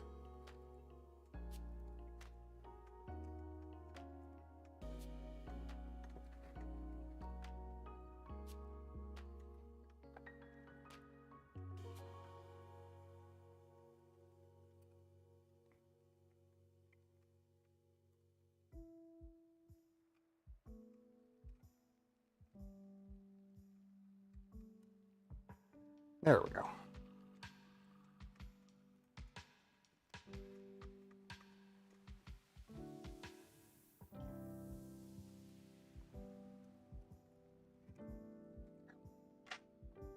Okay. So that's where we ended up. Do not guide the Z motor through the cable clips. We did not. Just those. Then there might be a zip tie that we should put it.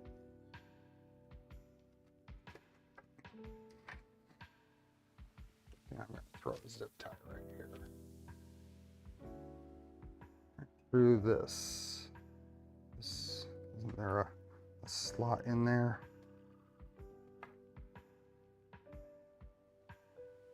Yeah, right there. Behind all of these.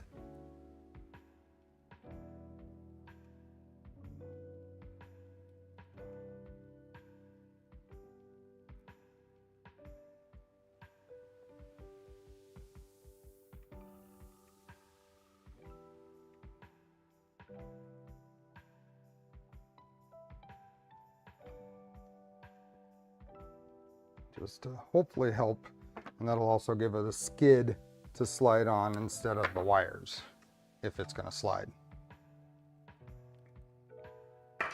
Okay.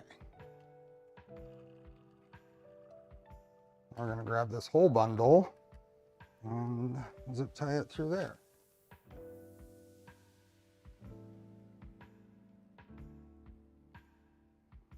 Now it wants us to put the zip tie in from that side. You can see the zip tie. So I'm going to go from the other side.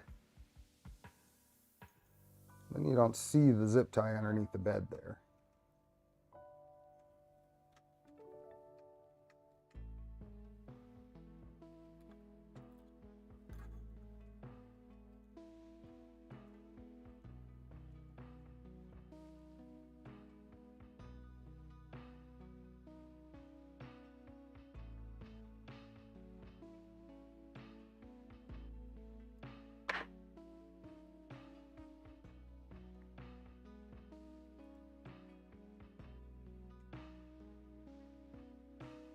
And then we're gonna get this all up in here. through here. Continue the guiding cable, secure it within a zip tie to the frame. Oh, that's here at the next spot. Okay.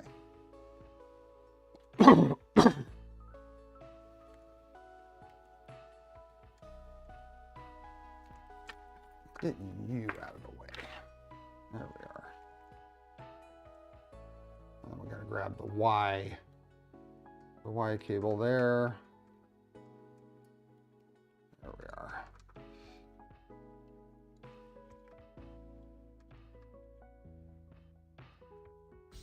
Is that all of them? Yeah.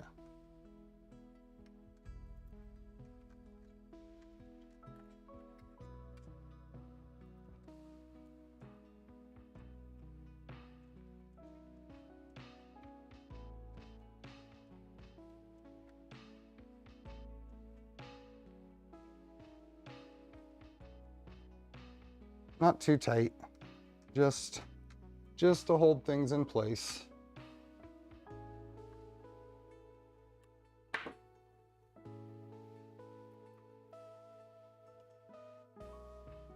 And then the LCD cables come up behind all of this.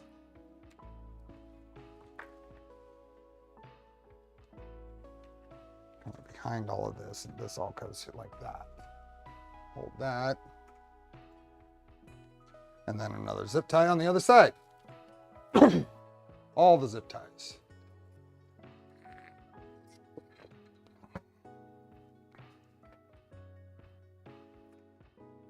Where are those? Ah, yep. Okay, so the same thing through here.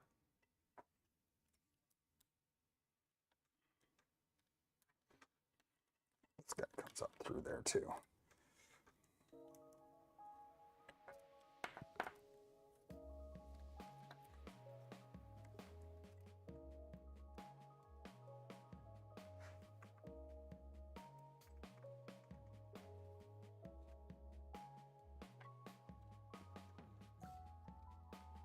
All of this comes around right here.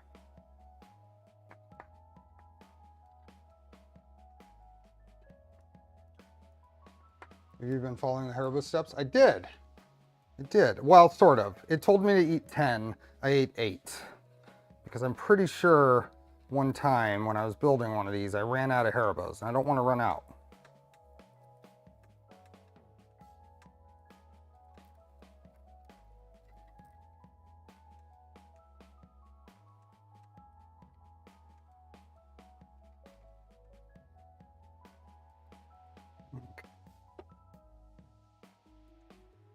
There we go. Additive atom. This is the same Mark III you borrowed. Thanks for being a member. And yes, it was good to see you too. I'm glad this was handy. So for anybody else, this Mark III I lent to Additive Atom for the HueForge booth at OpenSauce, and it was printing HueForges all weekend.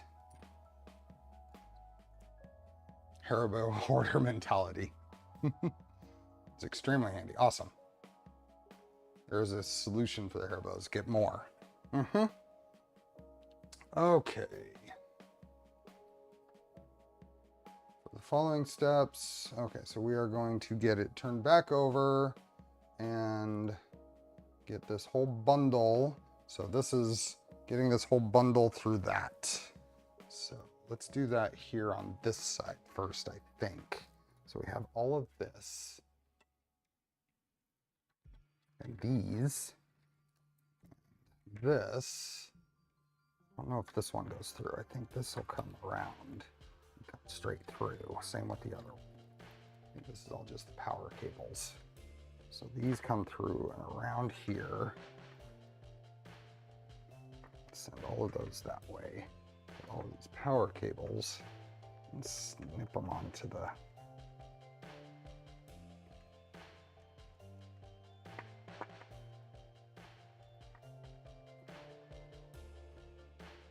there we go.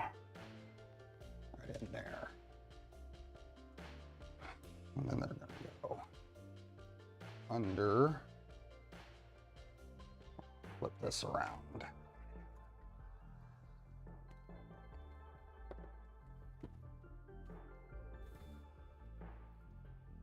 So that's display, power, ground, and stepper stuff.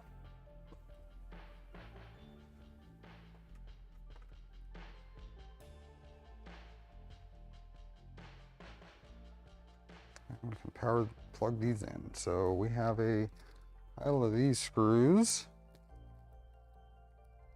There is one spare.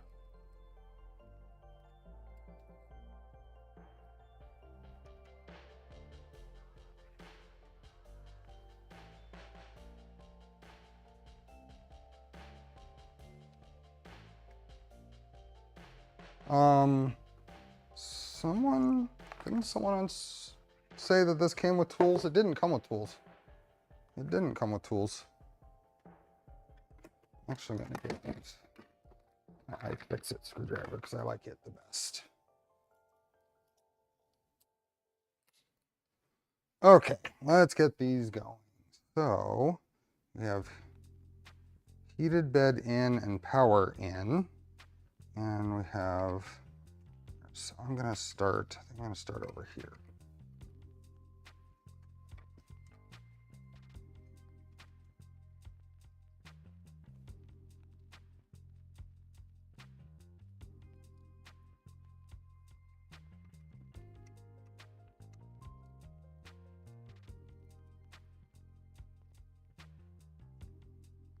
$110 times more people per kilometer than you have in Canada.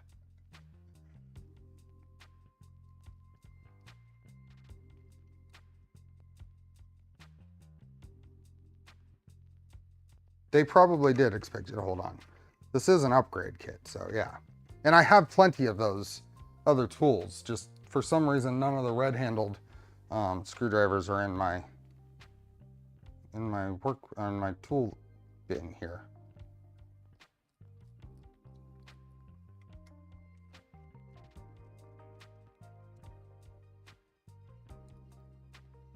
And one more.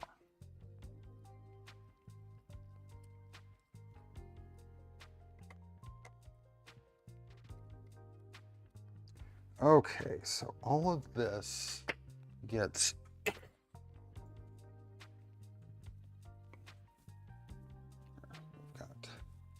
so we're connecting all of these guys, probably kind of pulling them sort of together,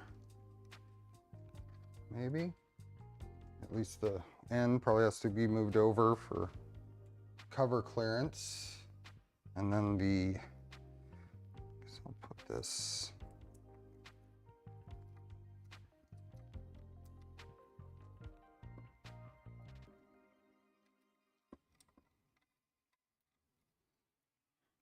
This guy plugs in right here.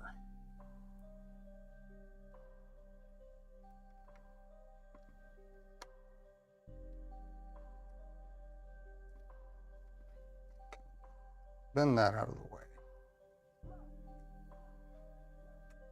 Okay.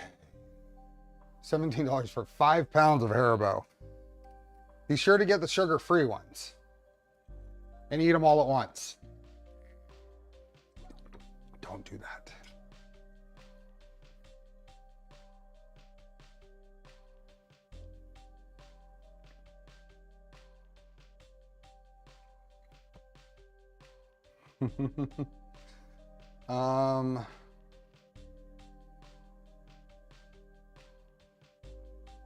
Okay, so now we get to skip all the silver PSU stuff. But let me tighten these down.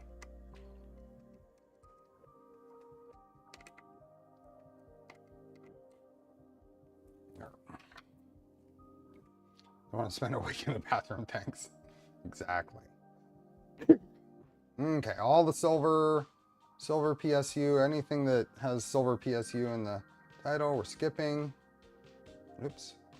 So divide the cable bundle into 2 paths. Insert the zip tie through the bottom. So we have stepper cables and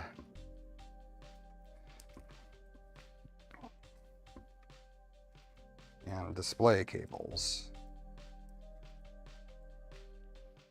And then these, it wants to insert a zip tie through the bottom. Ooh, interesting. Through the bottom hole in the cable clip. See the details show example of how to guide a zip tie through the cable clip. Detail. Oh, through there. Let's look at this. Through the bottom hole, around all of these. Okay, I remember doing this on the Mark IV.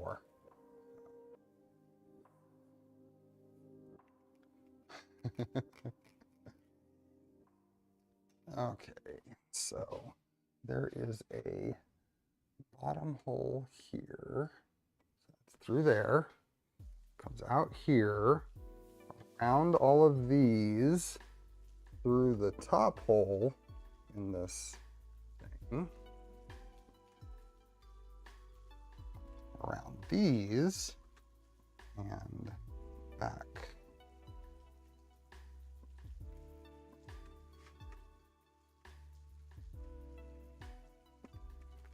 And this does something that I'm guessing.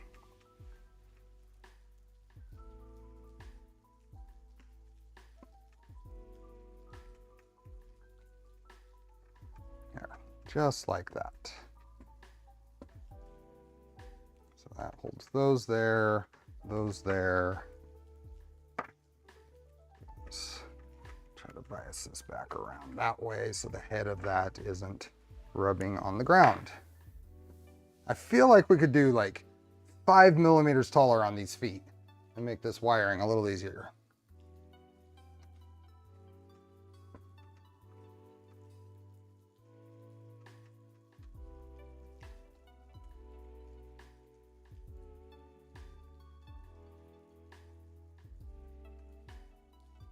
That looks pretty similar. Guide this Z motor back.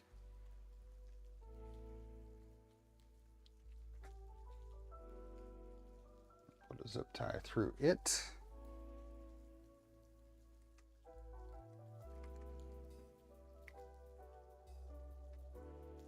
Oops. Right here. Right here.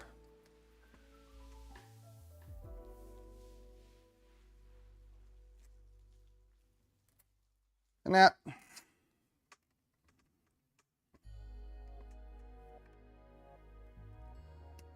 Just like that.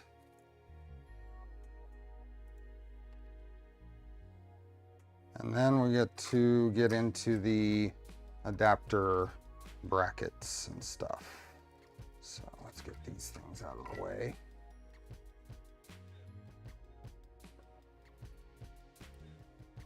So those are going to go through like that. That's going to kind of end up holding there, but we have a bunch of these adapter cables, which is going to make this a mess in here compared to a Mark IV.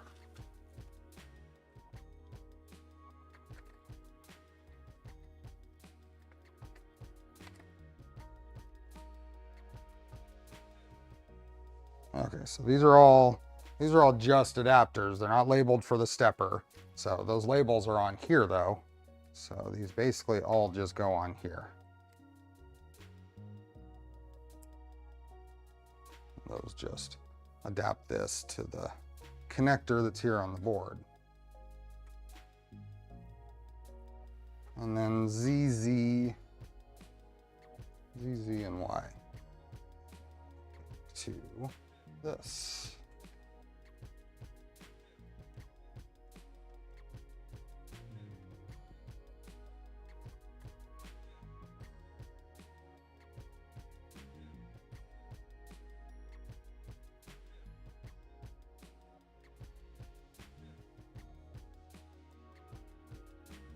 There. I'm just gonna I'm going to assume that these aren't going to need to be bent the same way, so let's straighten them out a bit. We will bundle these up as much as we can, probably along this side.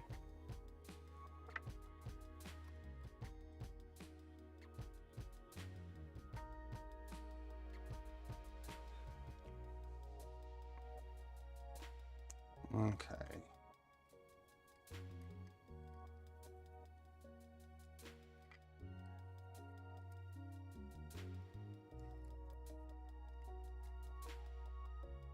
So then ZZY.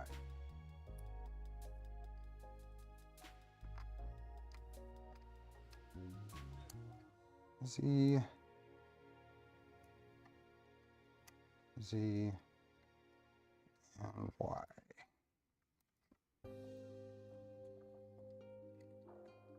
So if this comes over here, I don't know what's going to be best. There's nothing up in here, so we might want to flip these around and tuck these extra connectors up in here. We will see. Oh, hey. Looks familiar. That's funny, because I was just talking about how I wanted to do that. Oh, I got a couple of these flipped around.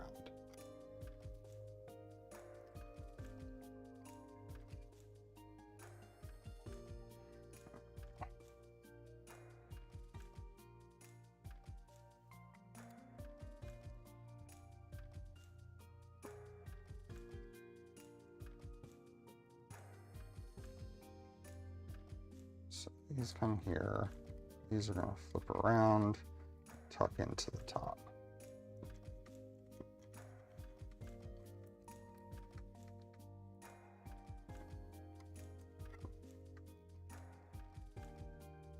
I imagine they need to go pretty tight up into there.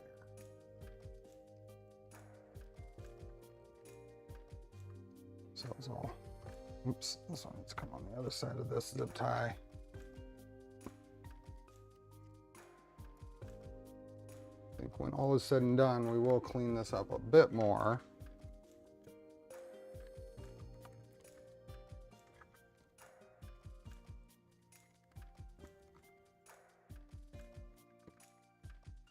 But for right now, that's going to do something like that.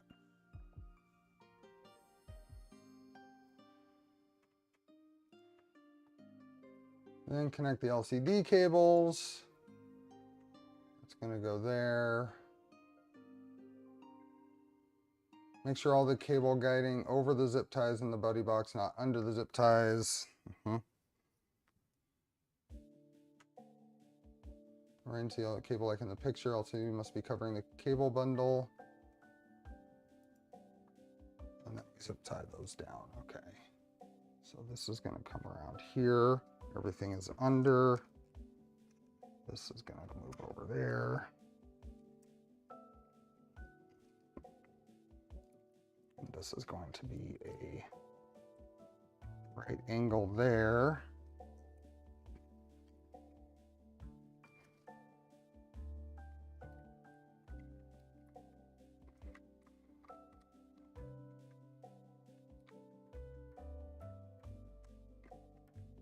Plugged in.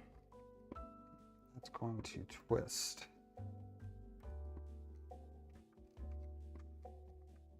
Like that.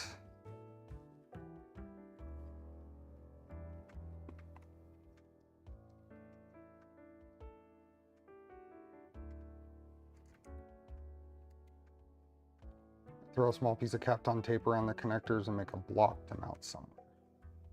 Yeah, there's all kinds of, I mean, if I was really doing this, I'd probably just recrimp them.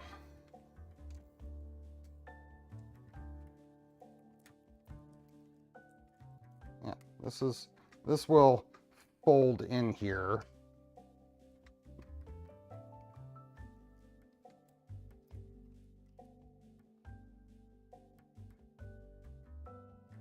There's no other cables that have to go through here, which is the nice thing.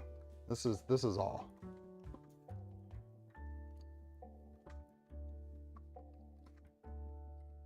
There we go.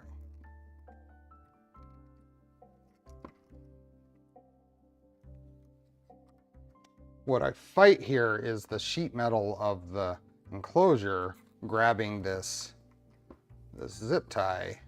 So I'm kind of trying to push it around.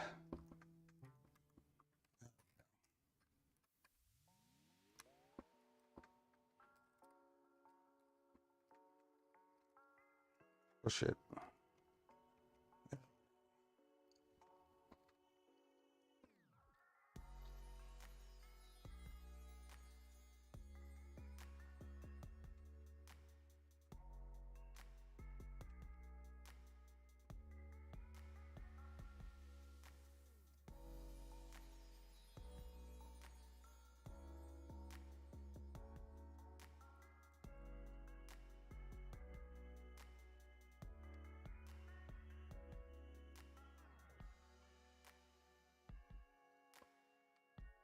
Do something here.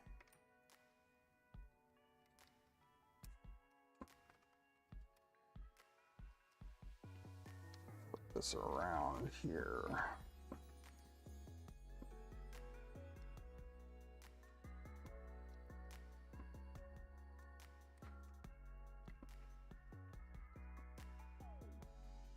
There we go. There.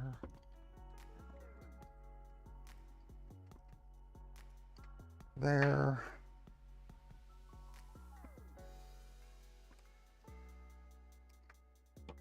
That's pretty clean. A little cleaner than I expected to come out.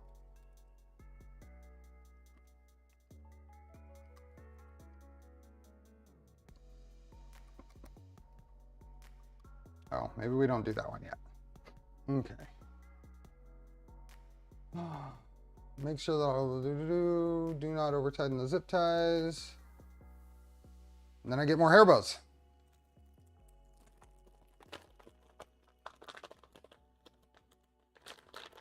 How many do I get here? It says 8.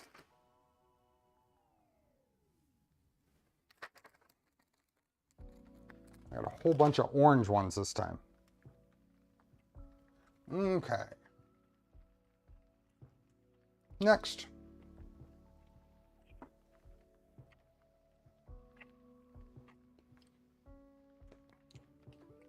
Okay, let's set this aside and work on the bed.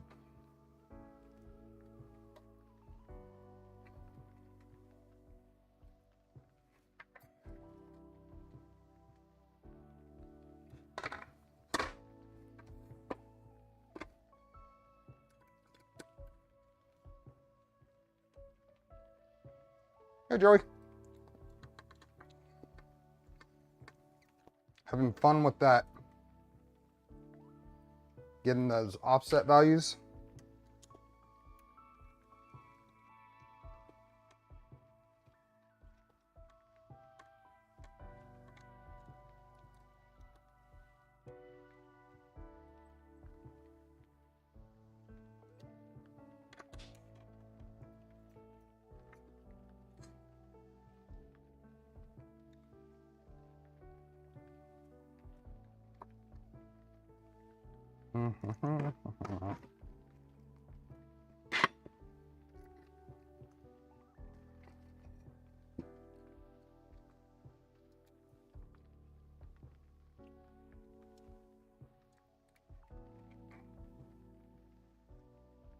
There it is.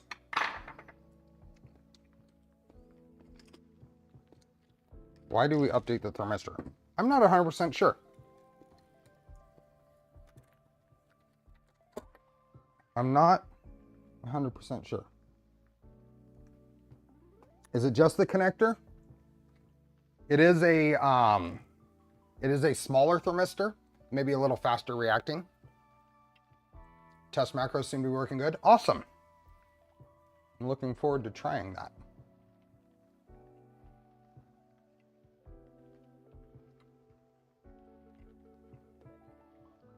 Peel off the silver tape.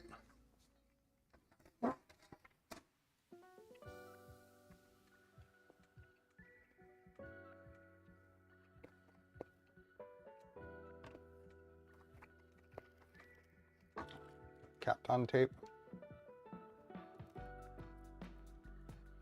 Thermistor is a newer model and cable connector type is updated for the Prusa.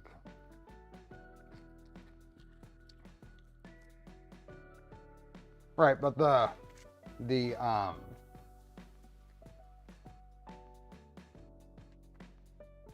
did those go? Oh, here. Well, we could have just used a connector adapter. That. But this is a much smaller thermistor tip. And of course, yes, it has the correct connector.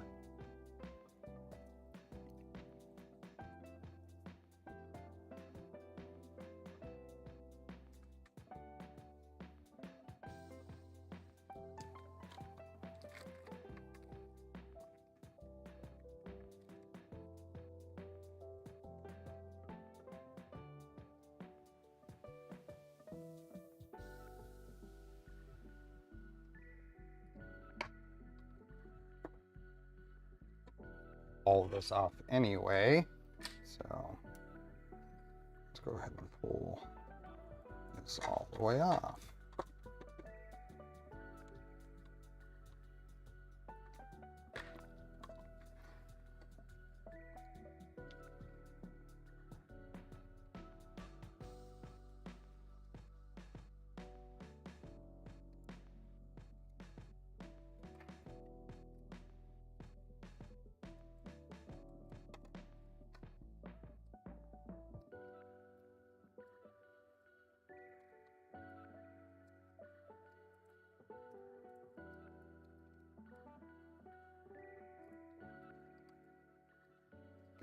There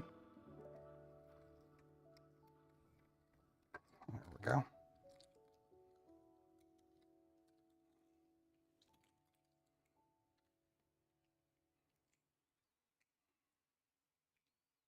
Hey, John. I am feeling just fine, thankfully.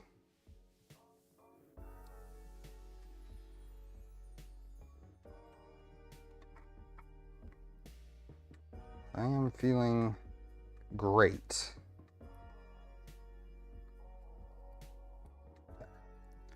Now to clean this up. It is a glass bead. Did I finish the hair bows? Yeah, finish the hair bows.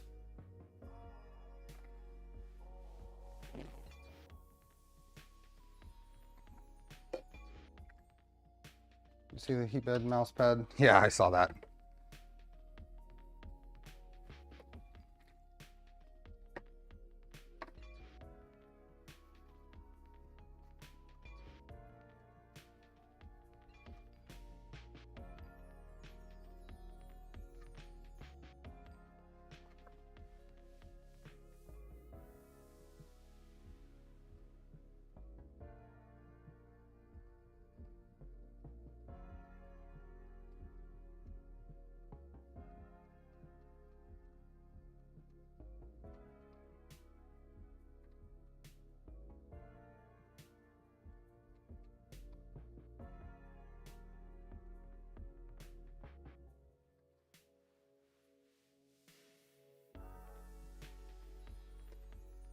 I've only heard, now there may be more, but I've only heard of 2 other people who brought anything unwanted home from OpenSauce.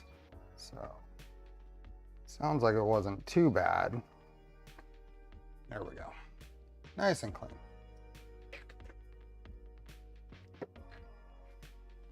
Okay.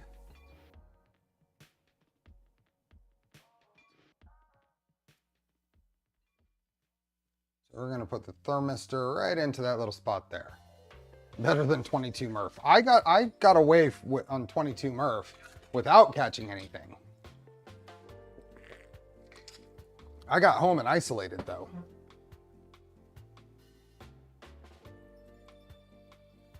If you miss this spot, the printer will read incorrect temperature values. Note which side the sensor is attached to the heat bed. Right there. And some tape there.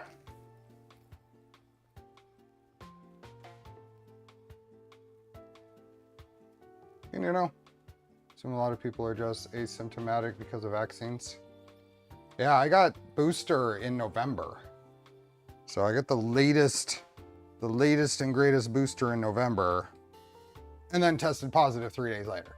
Now I know it wasn't from the booster, but I joked that the person who gave me the booster probably had it and passed it on to me. Joking, not joking. Okay, so that is gonna go right there. Oh, yay. It is magnetic, so that'll make this fun. You're negative, nice. Just good old-fashioned convention cred. Okay, this is gonna go on here, and I want this to go on because this is a mounting hole, and I want a space around that to make sure that the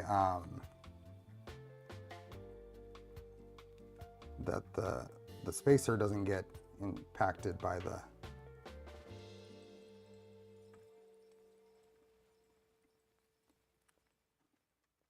Okay, so here, this is going to sit right there.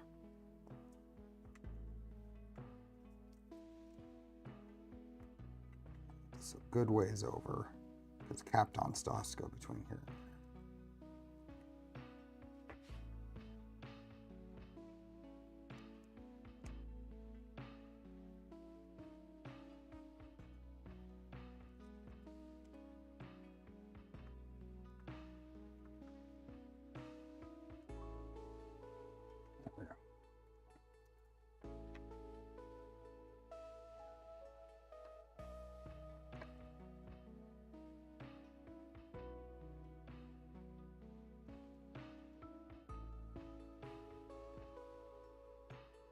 Now you'd want to, you feel like you want to center this in this foil, but if you did that, you're getting the foil too close to that center hole.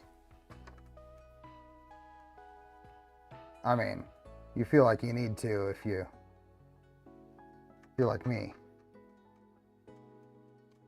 Ouch, what?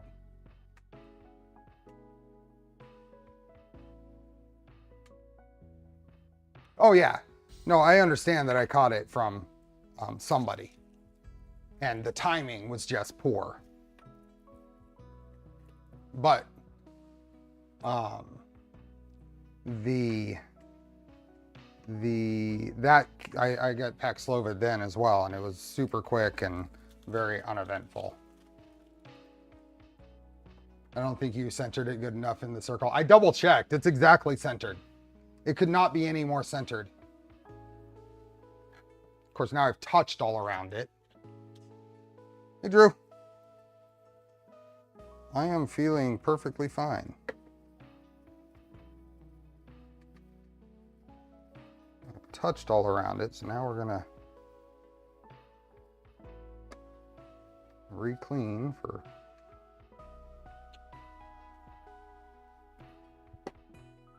Is the foil properly aligned so all text and warnings are clearly visible? No, do not touch. Although if you look really close, you can see it still says, there you go, hot zone, do not to. Hot zone, do not to, uck. See? To, uck.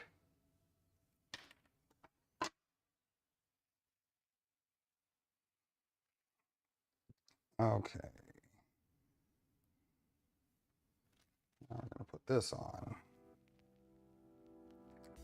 Which side is it on? There we go.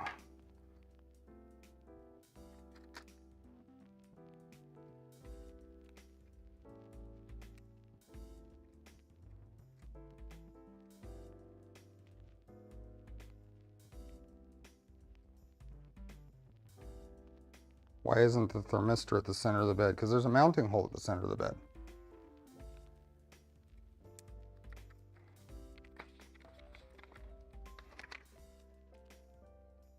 Yeah, so I'm just gonna have to touch the corner of that.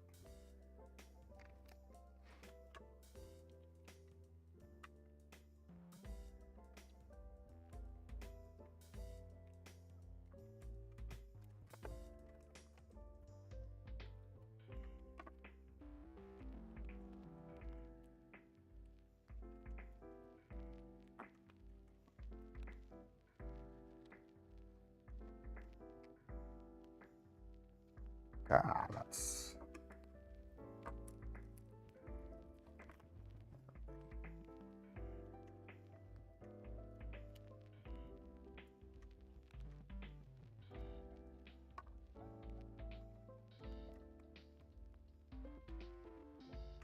Ooh, just missed that one too.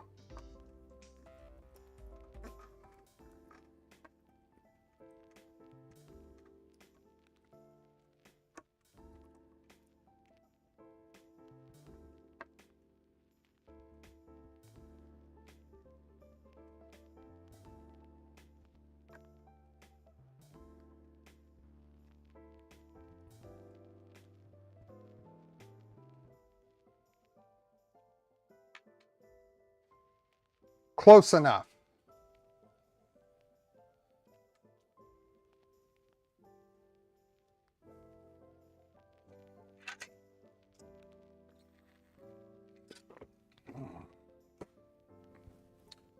Okay, so all that on. Oh, they have you hold the wire with a pair of pliers there. Put that on. And then we have new heat bed cables, right? Yep. Here.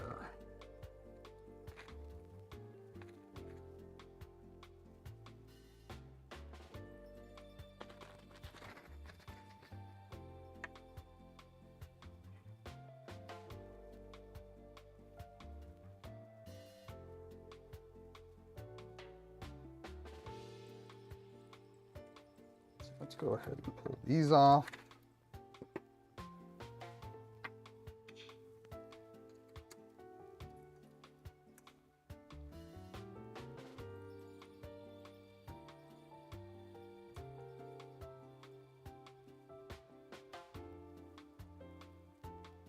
Will the square bed attachments clear the tape? Yes. Yes, just barely. That's what I was noting when I was doing it. I'm just going to reuse these screws.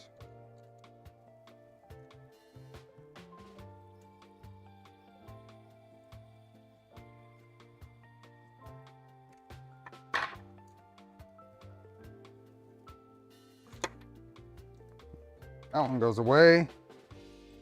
These go on. So this is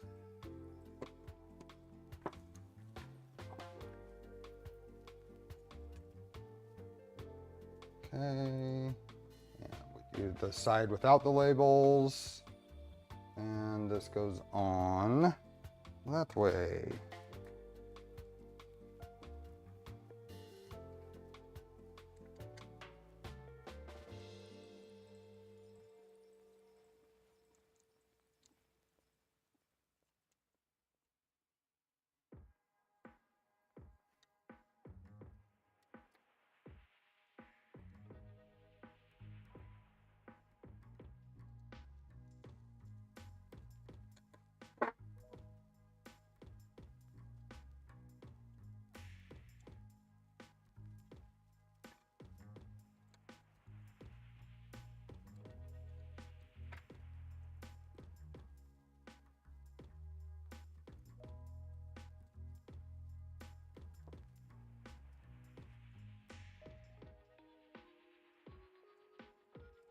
Oh, I've got to, can't just bend that out of the way. There's something, there we go.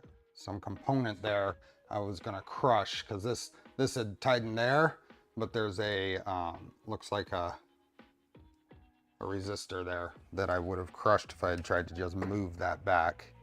So I'll hold this up a little bit. All right, tighten this down. This one is okay.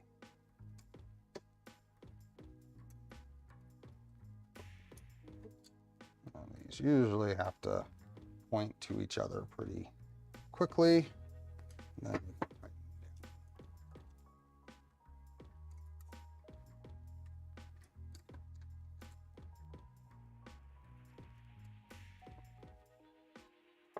there we go.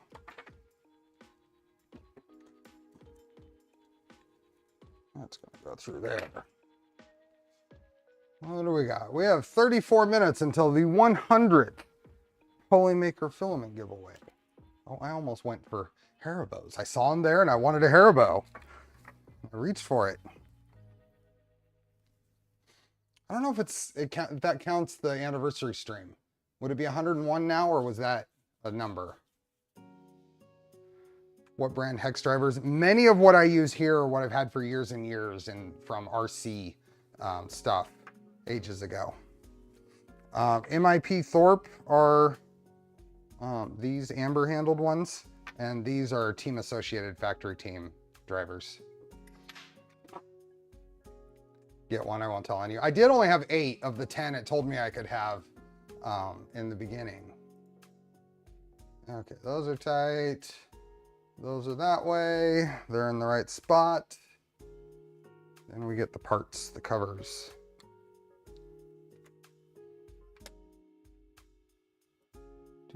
And there should be some nylon filament in here, or nylon, what do they call it? Just nylon. Thorpe, MIP, isn't it MIP Thorpe? Didn't they merge or something? They are MIP. I don't know why that came out when I said MIP Thorpe. I must have heard it somewhere. And the textile sleeve. So we're gonna throw 3 hex nuts. Where are the hex nuts?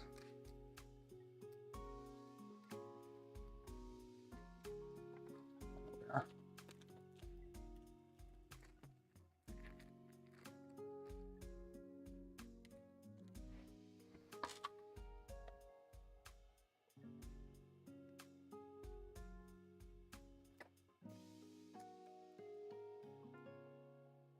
We'll just cheat with the Knipex pliers.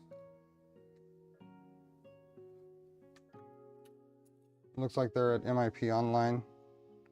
But why did I say Thorpe in that? It would have been from something. MIP Thorpe is correct. Okay.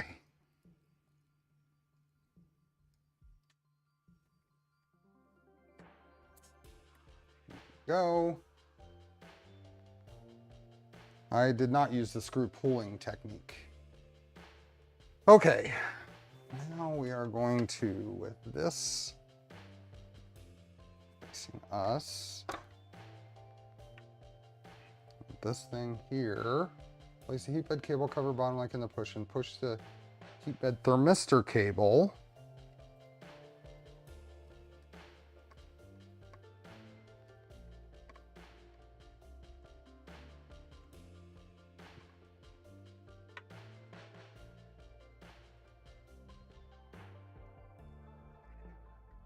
insert the nylon filament through the heat bed cable cover.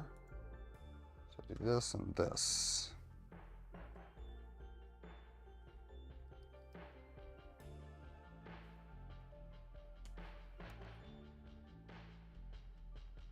And the curve of the filament as shown in the picture. There's no, oh yeah, that's right. So we have to pay attention to this curve of the filament.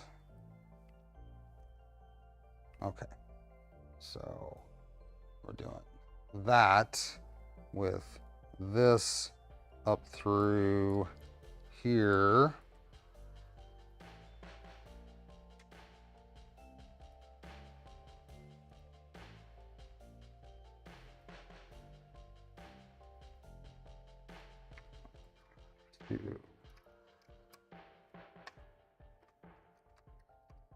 Split these a little bit.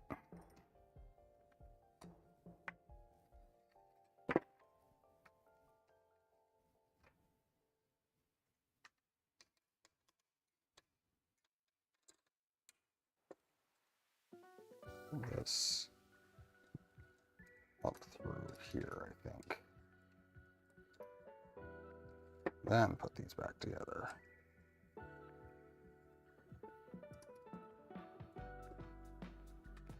There.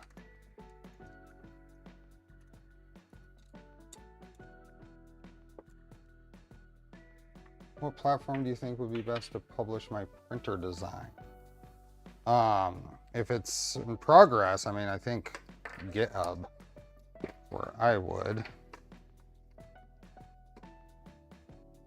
Okay, that's gonna try to go through there, I think.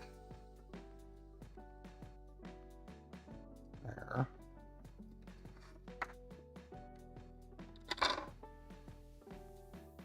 This.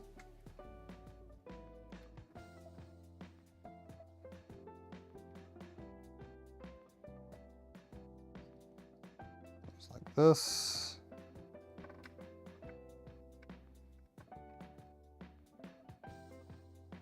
Is that right? Oh, I messed up. I shouldn't have ran that thermistor up through the top of that.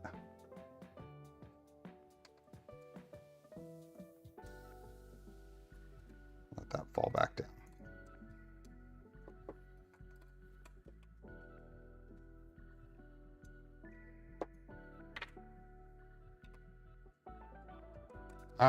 I don't have any idea what the best way there is then, Maddie. Okay, so this is going in here. These thermistor wires are fun. This is gonna go on there, and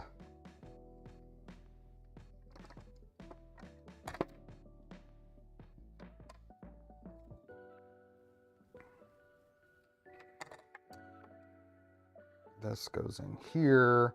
This is quite a little puzzle piece. That's gonna force this to go that way.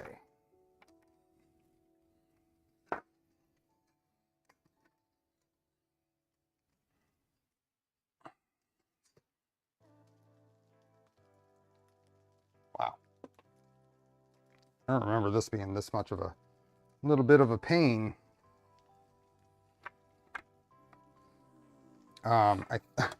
I keep wanting these to be really tight to each other, but it's getting in the way. So I'm gonna make just a little tiny gap there, because things aren't really falling into place properly. So I'm gonna put just the tiniest gap.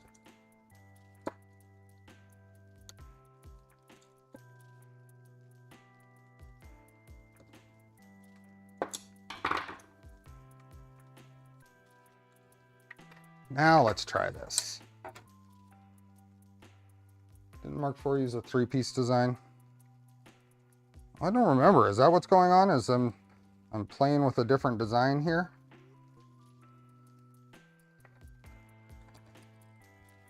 This bends that way. This goes in there. Yeah, that's much better.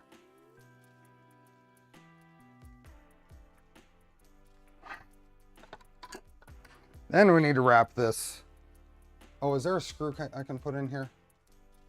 M3x10 screw. That's why. That's what I'm missing.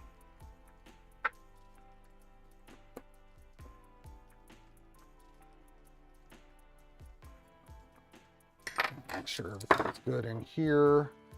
Yes, we're not tearing into anything. Magnets.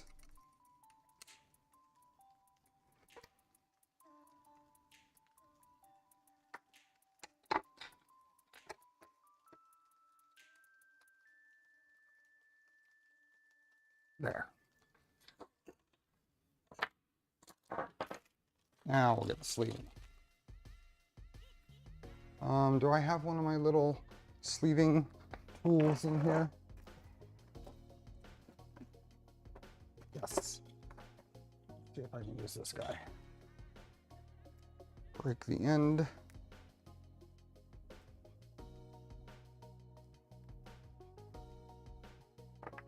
They melt the ends of these, and it's just sticking a little much there.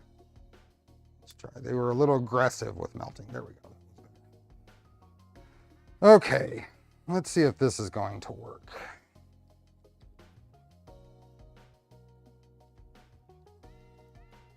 Is that the way this goes? Is that right? Yeah, I think so. I think all of this Go in here.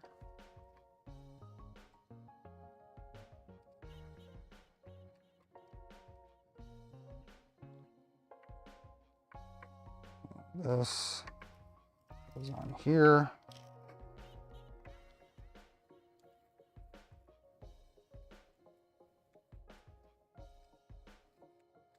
Awesome.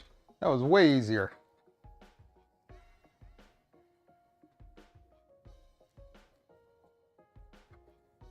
Make sure it's all the way around, and then we put the twist in it.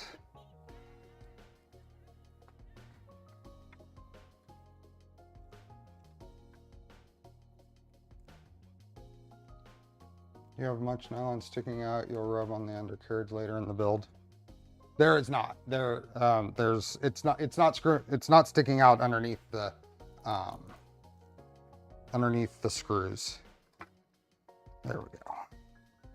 Now we can put, now that we've made sure that that's all the way, we can put a twist in this.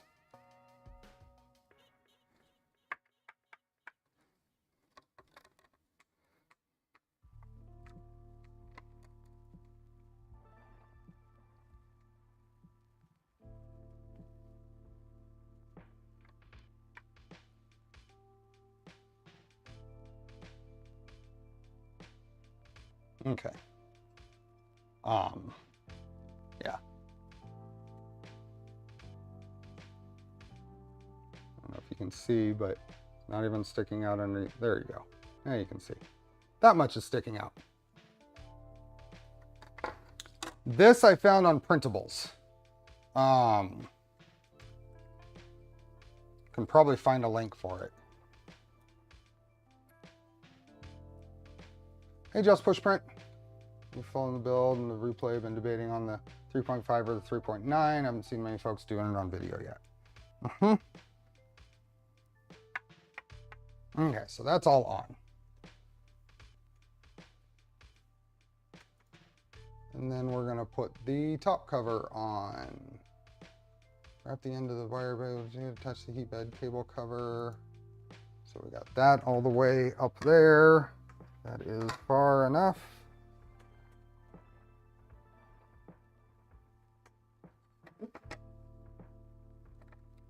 A little bit of slack on the heat bed, on the thermistor down here. Is that enough for a finger to be pushed through?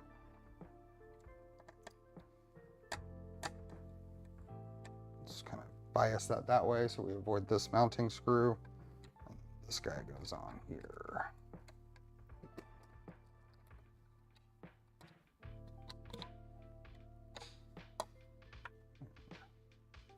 Two and 3x10s.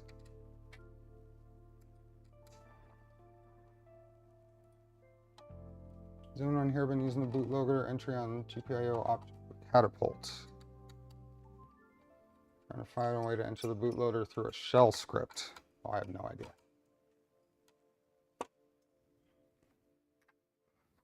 Okay, that's done.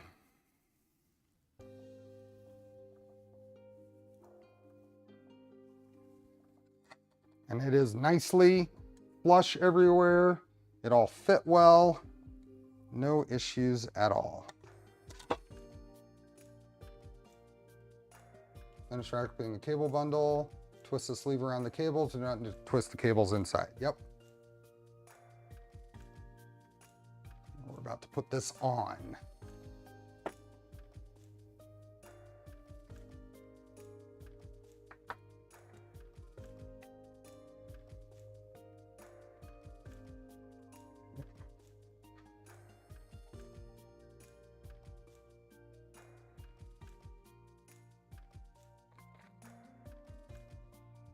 Weird place to put the Wi-Fi module is in the heat bed assembly bag.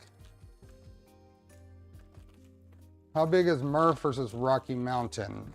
Significantly smaller. It's a different type of event though. I mean, same basic idea, but the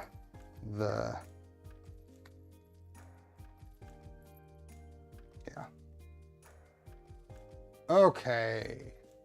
Repair the expansion joints. Rocky Mountain Repro firmware was bigger. Murph has more emphasis on individual makers.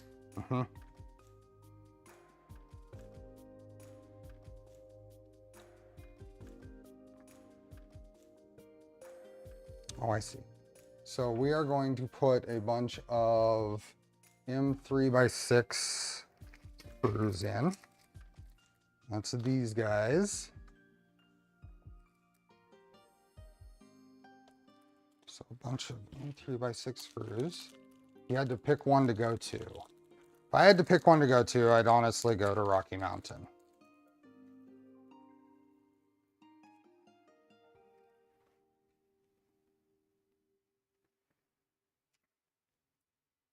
Okay.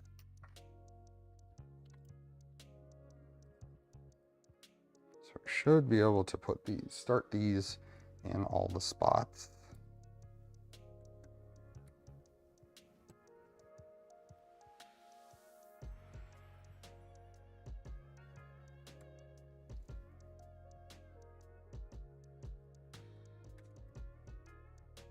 Bye-bye.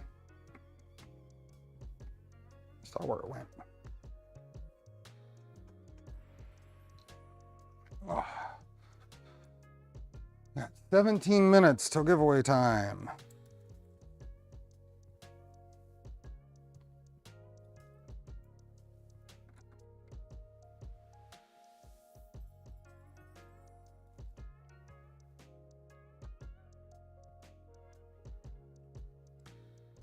Do not tighten them. A few turns are enough for now.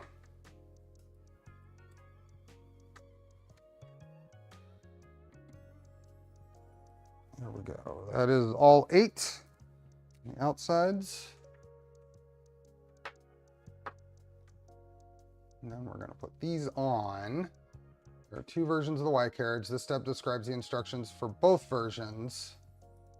So we have ones. What is that saying? Oh, orientation. Okay. Crucial for the correct functionality of the printer. Carefully read the instructions. Slide the expansion joint.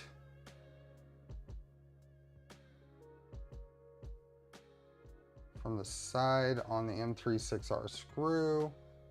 Are correctly oriented. There's a recess with approximately the same shape. There is not. Where's the other? Old carriage. On the old Y carriage without the recesses, maintain the correct position and orientation expansion joints when using the universal wrench while tightening. I see. So it's basically just saying, hold it in place instead of letting this little recess hold it in place.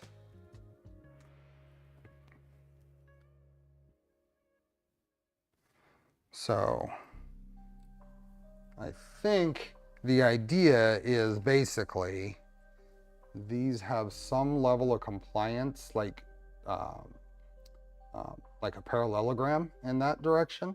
So you don't, since the bed's going to expand outward, you want that to be, that parallelogram to be parallel with the thing. So this would go in here like this.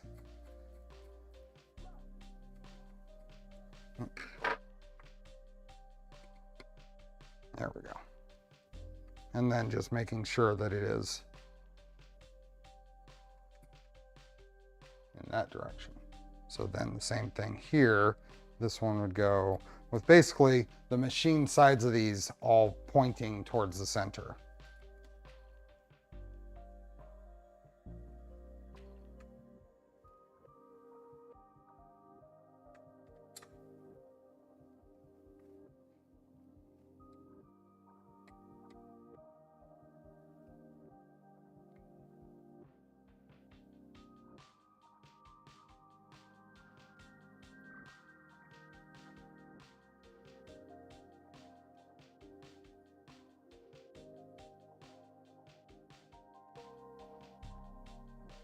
I'm really bummed to not have been able to go to Murph because I wanted to do some videos. I did a little bit at Open Sauce, but that was kind of, I was figuring that was practice for Murph. Really disappointed.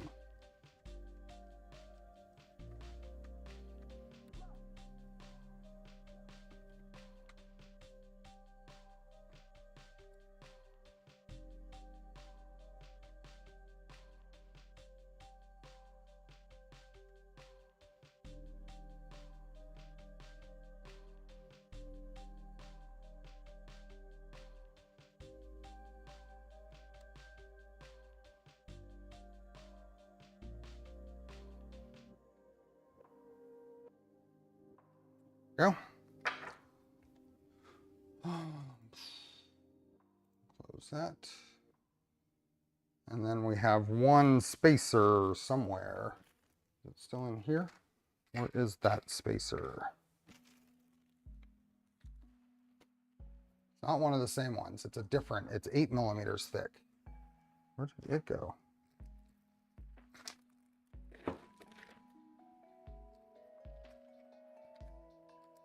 Ah, there it is.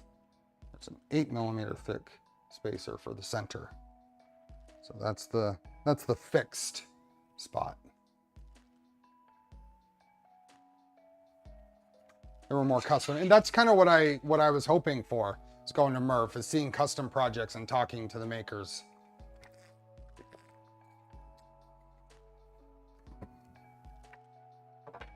So, and then an M3/14. That's this guy.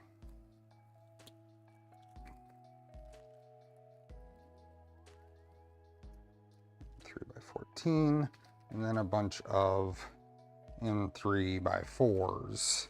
Of course, they have to use a Torx.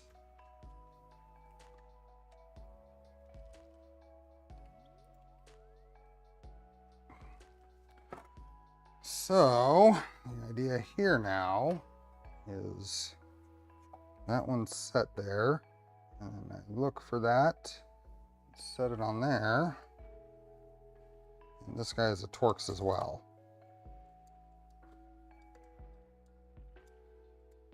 Did they include the Torx driver in here at least?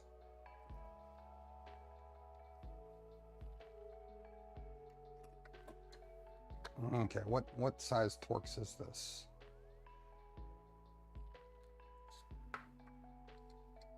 Apparently that size.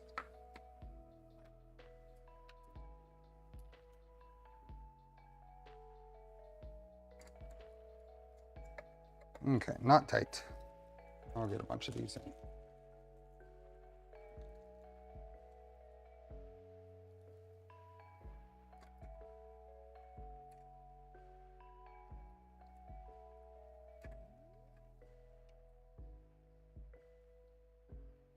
Got 11 minutes. I took a close look at Chris and Luke's black boxes and talked to both. Interesting printer for sure. I'm looking forward to getting back on building mine.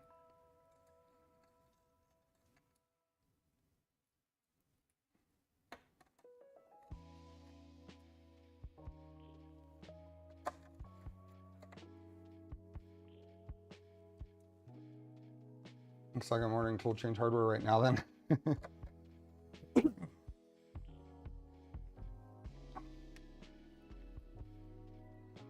I had some fun conversations with Z-Runcho at OpenSauce.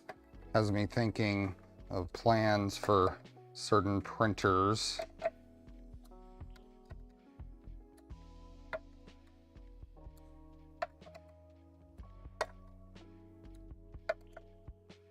Okay, I think that will do.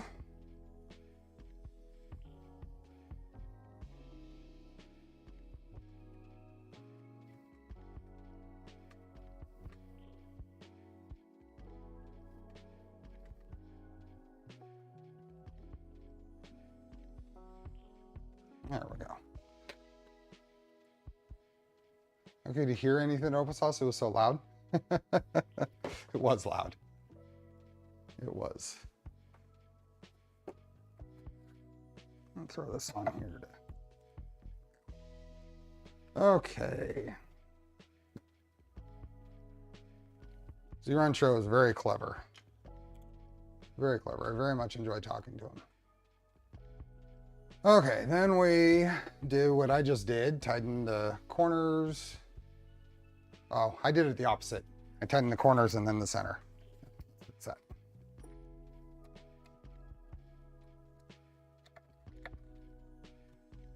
Basically fix that by just loosening the corners and then retighten.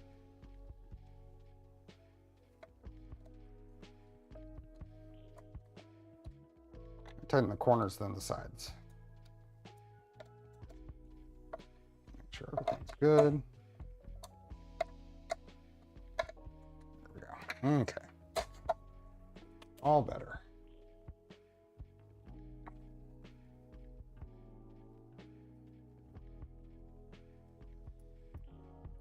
Heatbed cable holder. Okay, so now I think we're gonna end up being around here. So I've got this printed part and a couple of M3x6s and power terminal screws. Okay, so we're gonna put all this into the thing, so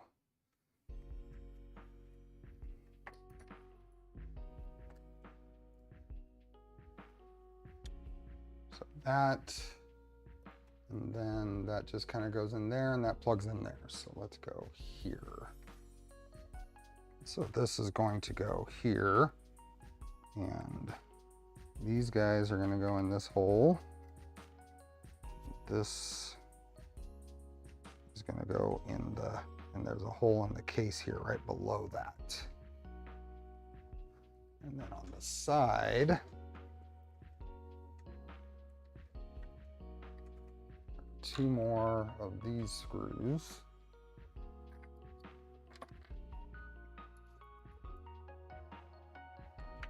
And are there any? That goes there. One goes.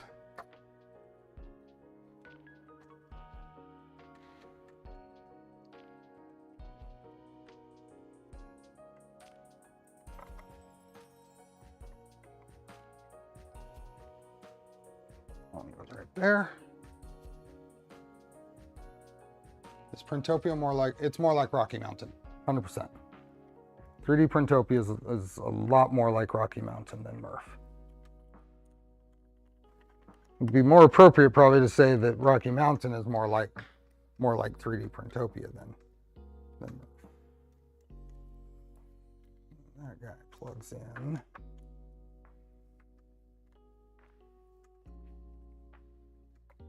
Right there.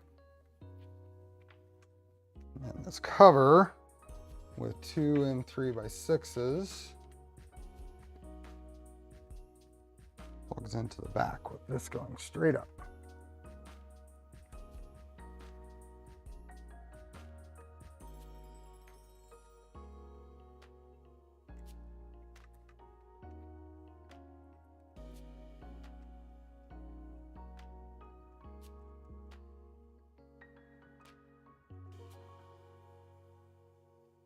Go. Takes a lot of force to press it into place to get it started. Yeah.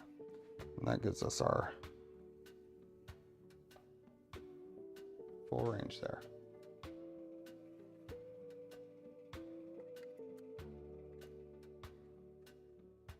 Okay. I'm really debating on if it's going to be worth it to make the trip and do all three this year. Well, I was trying to do all of them, but that got spoiled. Trying to do all of them, and then I forgot to scan the Prusa barcode at OpenSauce, which annoyed me. Okay, so that is done. That's in. That's on. And then we can do the, what do we have? An M3x6 and that little Wi-Fi module.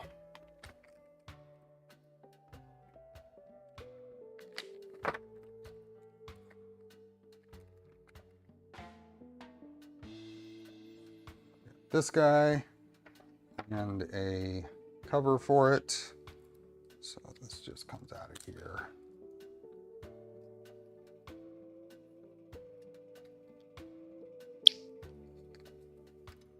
This plugs into this little 8-pin header here, just like that.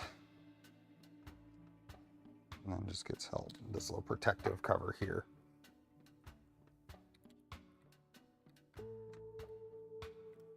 Super simple. Wi-Fi'd.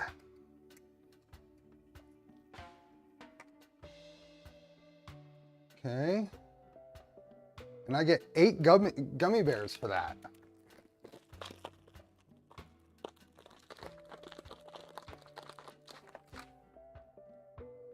Okay, I got exactly 8. Okay. Next. I gotta do this. Redo the hot end wiring. Jay, thanks for gifting memberships.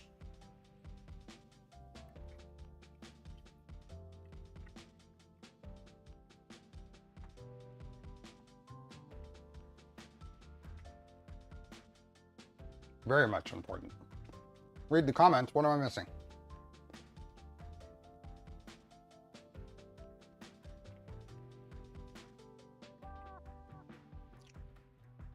What did I miss? Nils, what did I miss? Oh, you can mostly skip this step. That's okay. We're doing the whole. We're doing it all. Take a look at the back of the printer. Cut off 3 zip ties. We're doing it all.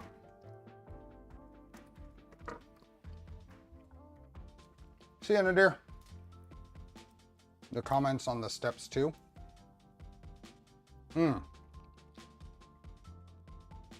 Let's look. Is the old filament supposed to be removed from the cable bundle? You don't say that we shouldn't remove the textile sleeve here. This should be explicitly stated. Didn't want to repair, so I tried the other way. I grabbed the free end of the installed filament. The pliers and carefully heated the filament with a lighter and bent it to create the 90-degree angle. Try moving the extruder the furthest possible. That's okay. We're gonna do the instructions. Get rid of those.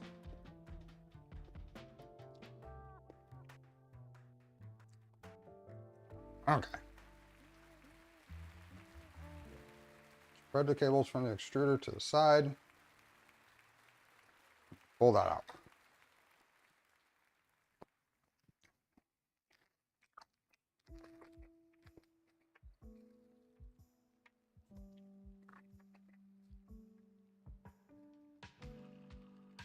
There.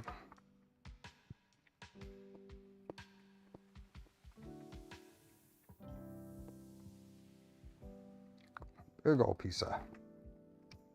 Here we are.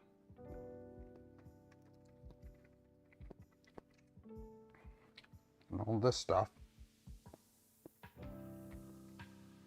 No going back now.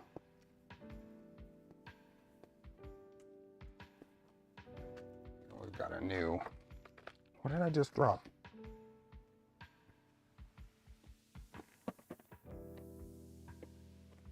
Felt something drop.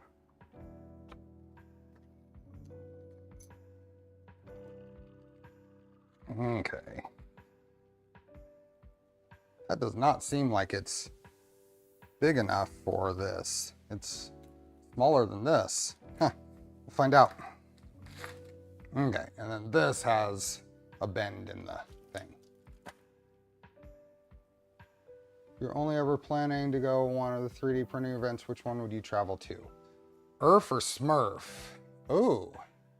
Earth or Smurf? Well, me, Earth, because it's easier because I'm in the US. But Smurf was a ton of fun. Hey, Maker Viking. Kid stash of twin snakes.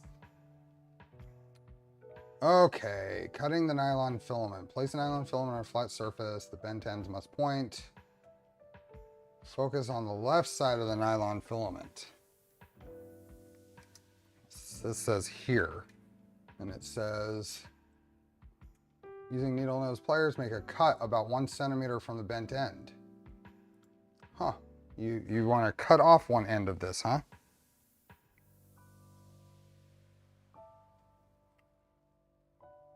At an angle. Okay.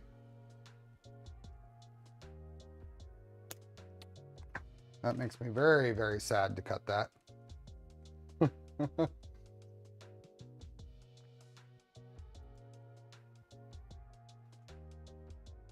Okay, so locate the hole. Use it to insert the nylon filament. Pointed end into the slot with it pointing this way. So with it pointing this way, we're going to go back into that slot in there.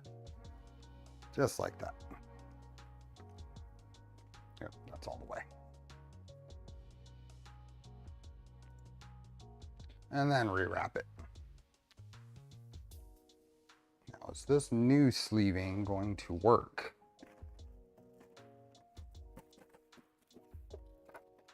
I have a larger one of these, but the question is it going to be, yeah, it might work. This is a larger one. Let's see if we can get all these in here. A smaller one would not work. This might work.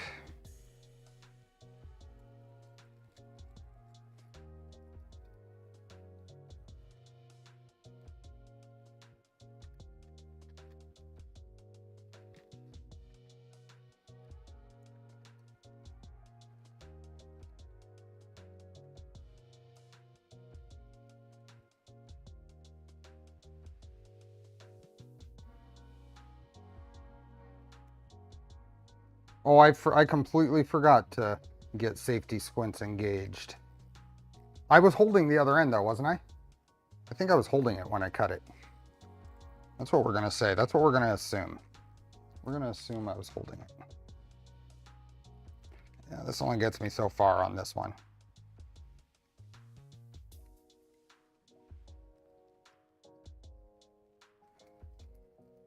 And it's kind of twisting in here too. Come on, pull out of there. There we are. Oop.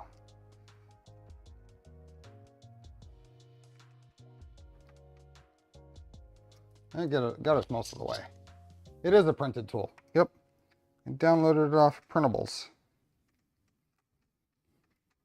Okay, so now this is going to twist around and lose these bottom pieces. So this way, lose the bottom.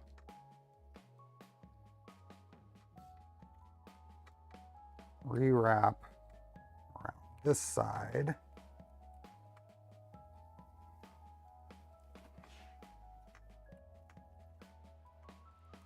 There we go.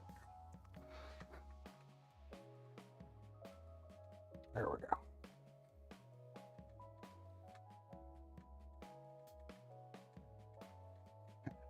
That worked out.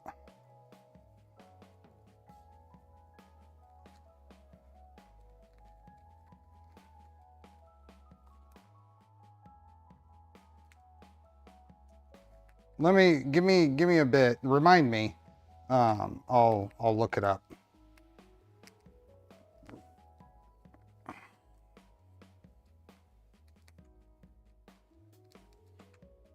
This goes right to the end. So which way do I want to wrap this?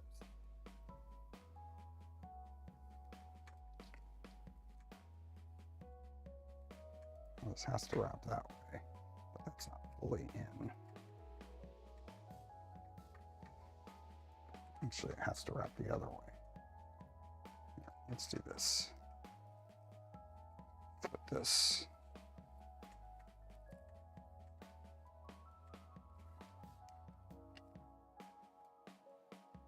I'm trying to put the proper twist in this.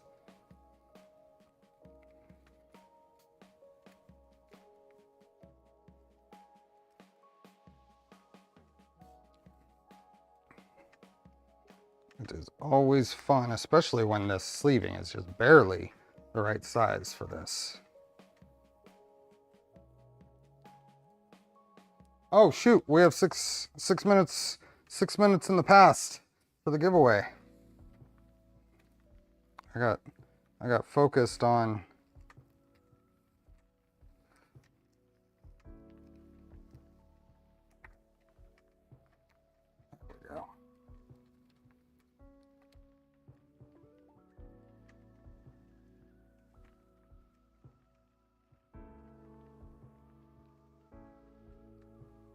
give me a second. I gotta get this twist in here.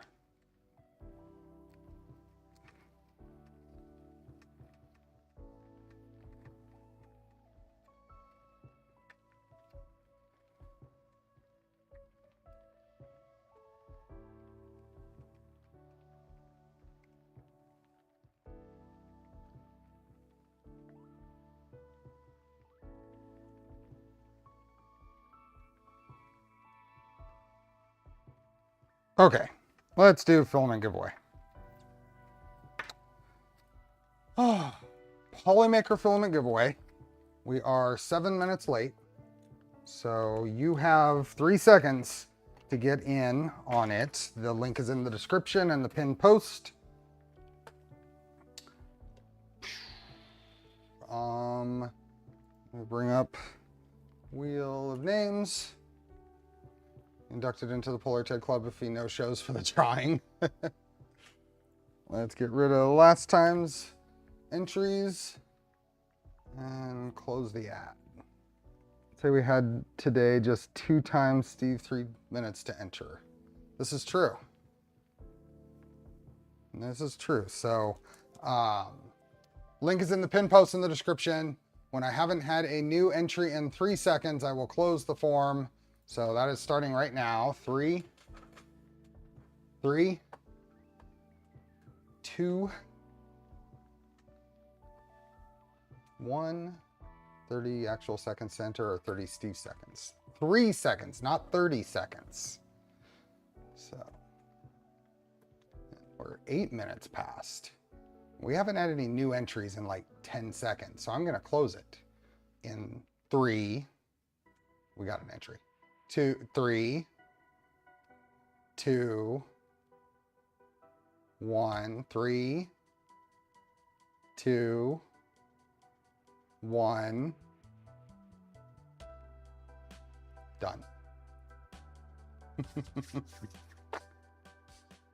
Hopefully, if you were playing the game, you got in.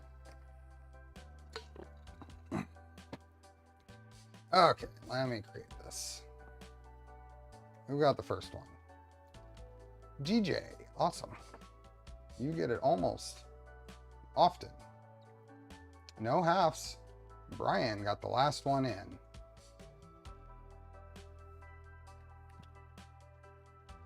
$100 shuffles for the 100th giveaway. No. Okay, we are going to shuffle between 100 shuffles. Let's shuffle between 1 and 100. Might as well. 100th giveaway. 1 and 100.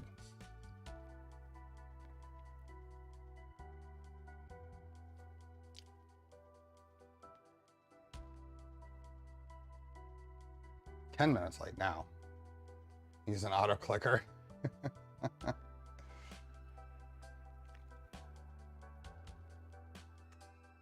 100 in binary.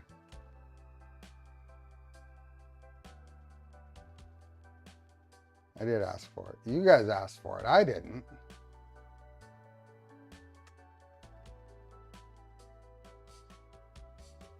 Let's go 10.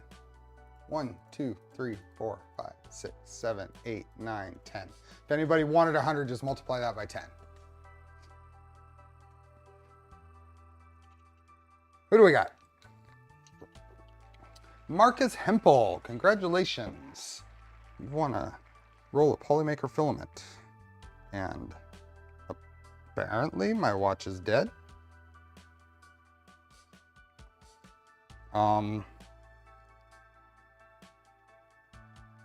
Marcus, are you here? Someone want to put on a... Huh, that's really weird. My watch is dead. Marcus, are you here? Let's see, it is 1:11. If you're in the US or Canada, you get a coupon to the US or Canada Polymaker store. If you're outside the US and Canada, you get a pick a roll of filament to go to you from a pretty long list.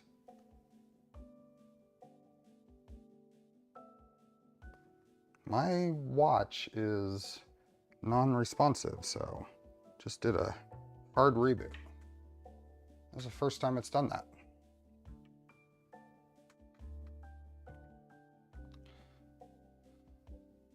It's 1:11, it's 1:12. You got about a minute to respond, Marcus. It's just still working at 12:07 for sure. Yeah, it just didn't wake up just then. Now it's working. I mean, it's booting now. Marcus, has So I was half pay attention to my watch. Are we sure that Marcus didn't mention something? I don't see a mention in there yet. Another Polar TED member. Well, if this wakes up in time, I'm gonna give Marcus. Oh, it's being really weird. I'm Marcus and says bye. No list for filament anymore. You just pick a roll up to $35 on the Polymaker site. Oh, awesome. That's good to hear, Nuno. Thank you. It's just flashing the apple. That's concerning.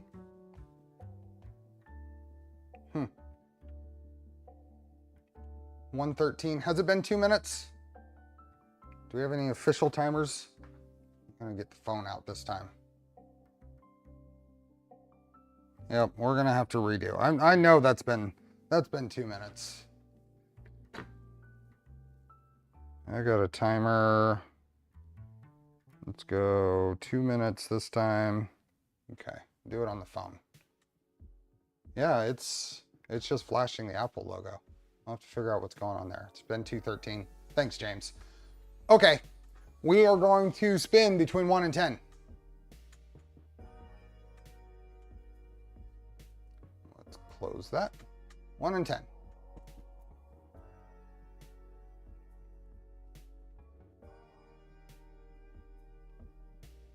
Oh. Okay. What's up? Weird. Okay. 5. 1, 2, 3, 4, 5, and spin.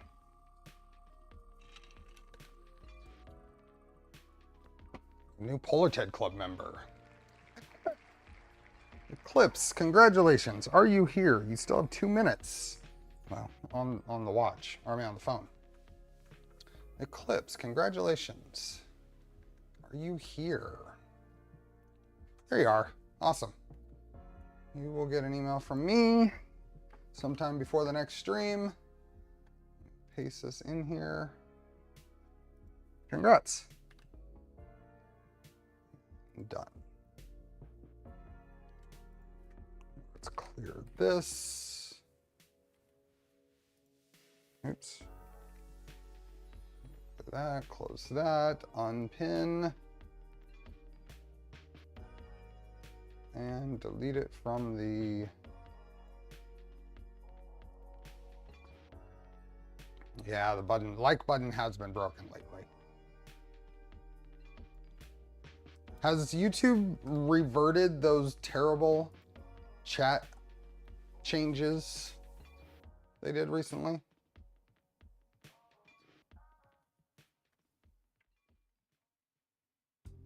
Okay. Yeah. We are back to putting zip ties in.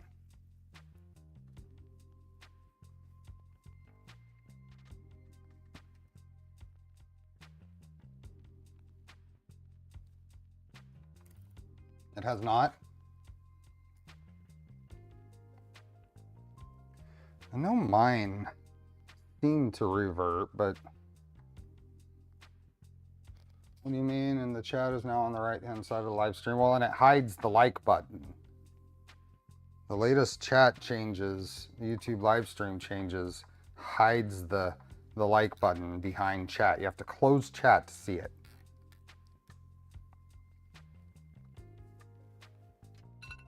Nope. Nope. Yeah. Stop. Delete. Seriously. Why am I having trouble with... I can't stop my timer. Seriously. Wow. It wouldn't give me an option to stop the timer, the alarm. Eclipse, thanks for the gifted memberships. I am having all the trouble today with my Apple products.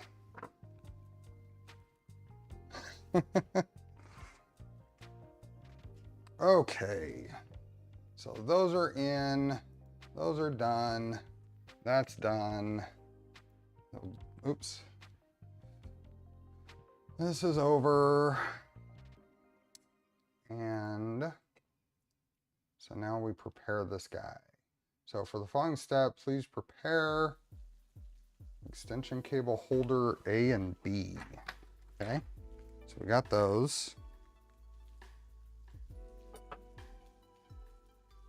Some screws. You just had your mandatory scheduled Apple upgrade reminders, apparently.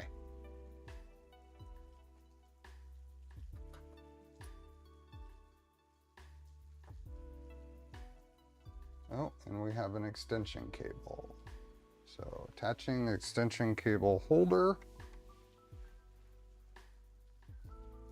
A couple of square nuts.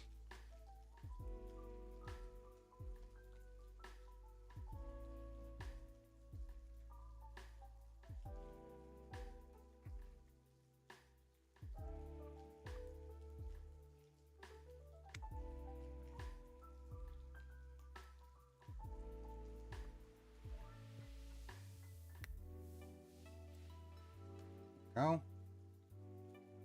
See you, just push print. Time to switch to Android? Never. I have an Android phone for work, so I have my own frustrations around Android.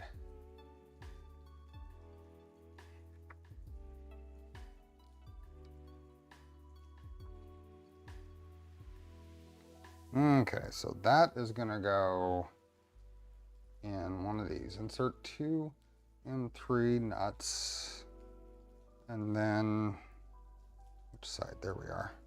That goes up. Push the bent part of the nylon filament in right there. Aha. That goes right like that. Those go in like that. And that bent piece is going in there.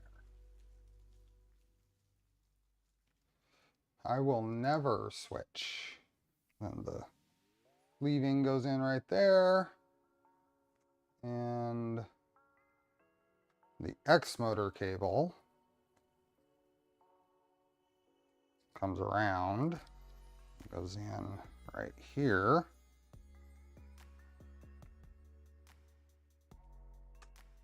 I will never use Apple products.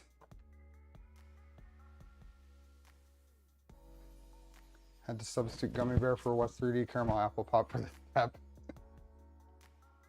Cover the cables with holder B. Does this go this way or this way? It's got to go that way. Okay. And join both with the M3x18 screws. Let those go right over here.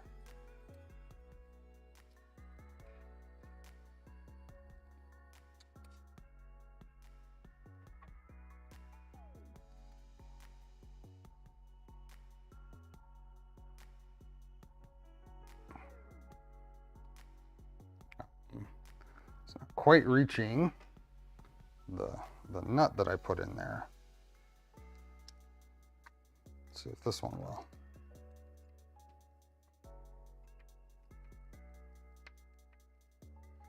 They are not reaching. Let's try squeezing a little harder.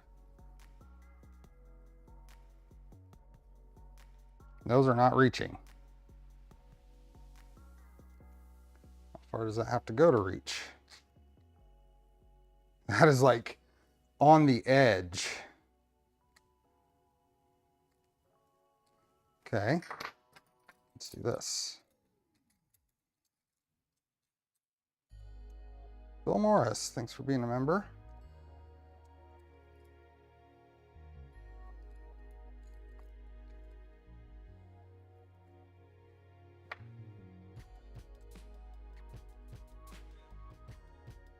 There we go.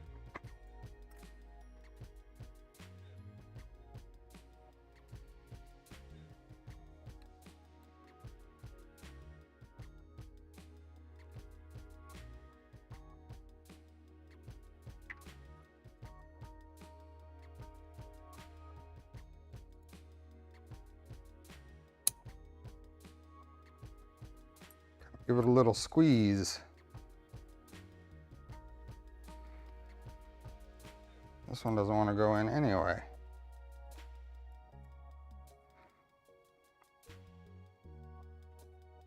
What in the world? Why doesn't it want to go in?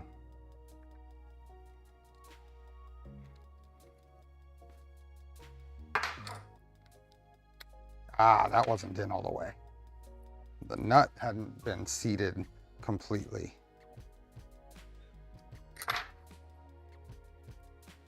There we go. Now, all of this goes into here. Okay, let me catch up. Bill Morris, thanks for being a member. Any member comment reminding, yep. Clips, Phil, Jarrett, thanks for being a member. Rod, thanks for being a member. The one motor cable looks a bit short. Well, it had pulled through, so there. It had pulled through there. So now all of this comes down into here. I'm trying to get these to go in on this side of the stepper cables that are already in there.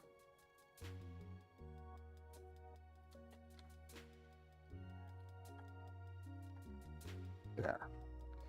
And of course I put this one in on the opposite side of what I wanted.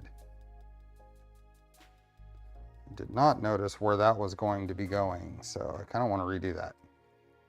Maybe I can just do it right here. Just pull this one out, leave most of this in.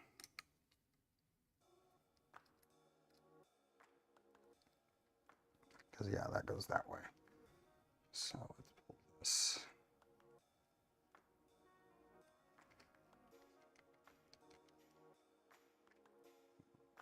This one, just this one out, and we're going to put it right here.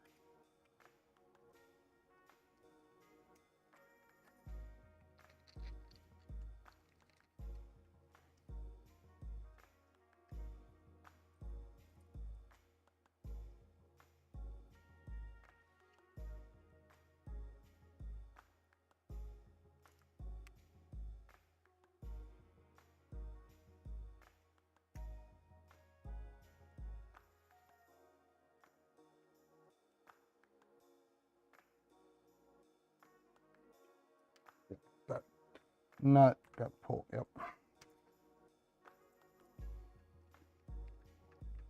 This is quite frustrating.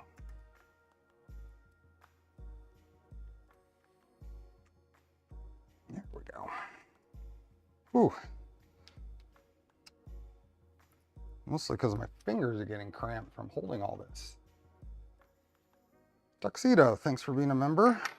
And PF Dennis, thanks for being a member.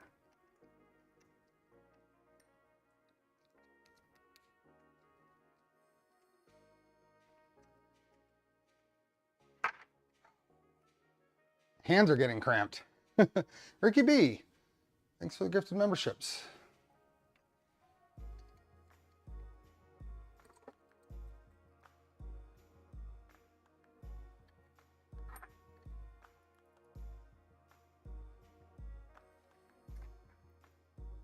These nuts keep moving out of the way. There we go. Ugh.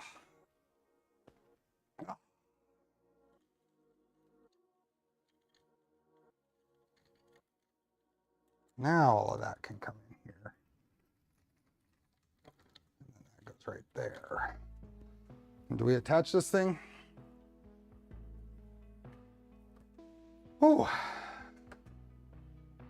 2 M3x10s.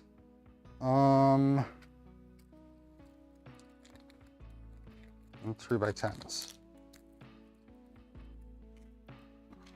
1, 2.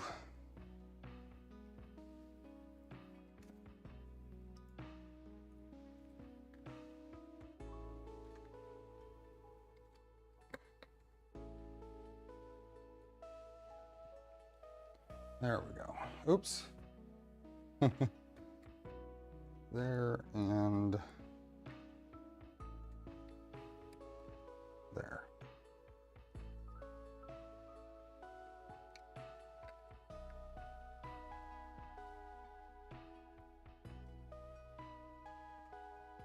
This goes here.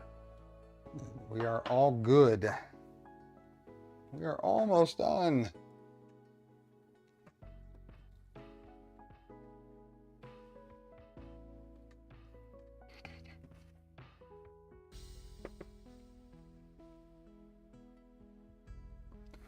Okay, one more adapter here.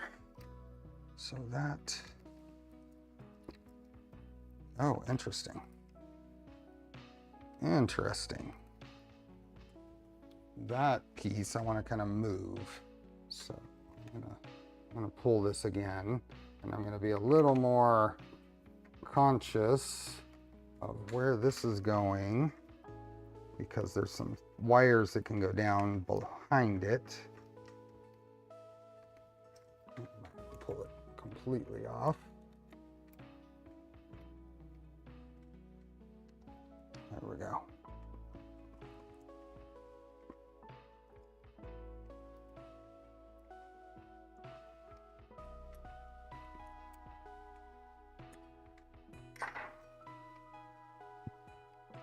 There we go. Get those out of the way back behind, which helps force these adapters out of the way, I think.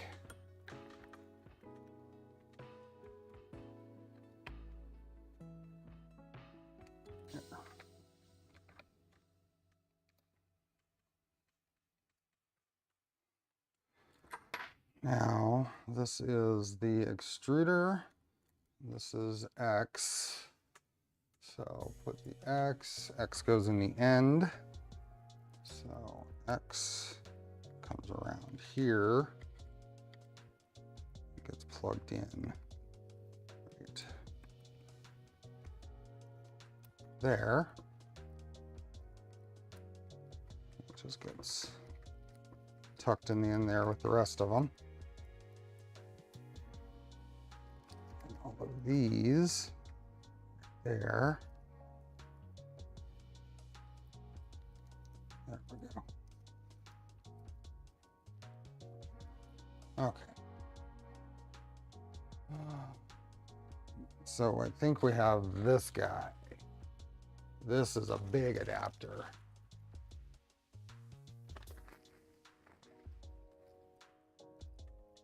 So we have 2 plugs that go in for all of this.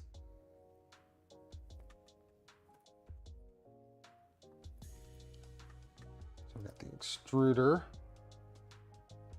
At the end, Steve will recrimp. Probably not.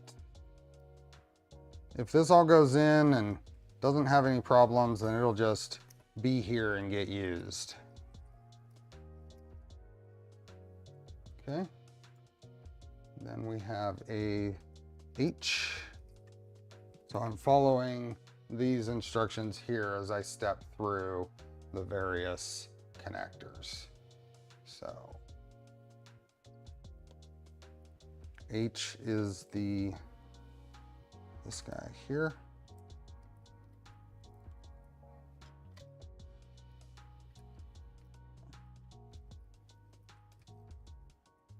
Just try to make these come through where they naturally come through. H.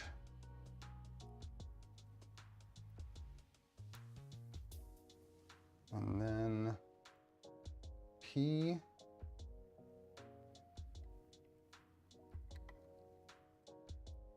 HF, P.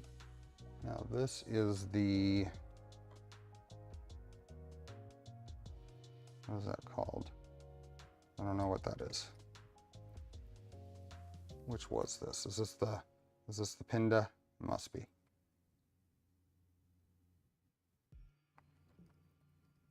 P is for Pinda. Is your heart not bleeding seeing that a rat nest it will be? We'll see. We will see. There's level of effort and time and See you, Lewis.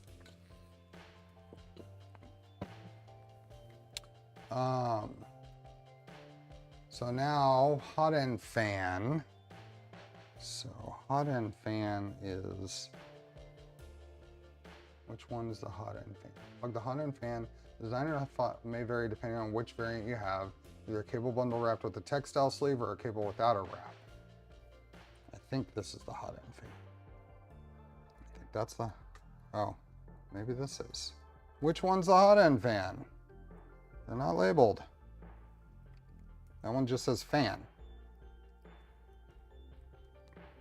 I think this one's the hot end fan, because it's the one at the hot end with the sleeving. So hot end fan.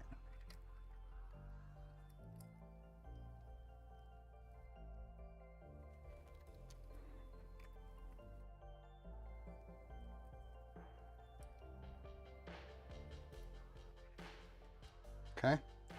Yep, black sleeved one. Yep. And then the part fan. PF. PF. Okay. The heater. Dunk.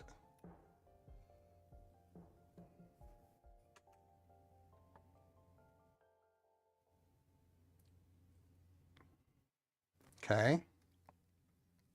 But it's all of them. We're still missing the filament sensor. So then this guy,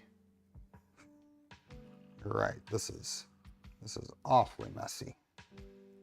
That plugs in there, and that plugs in there. I take all of this, just kind of slowly fold that in there.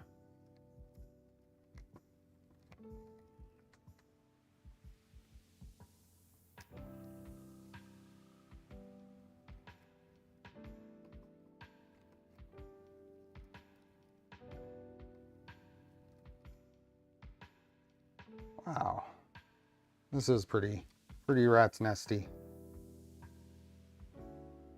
Gotta admit.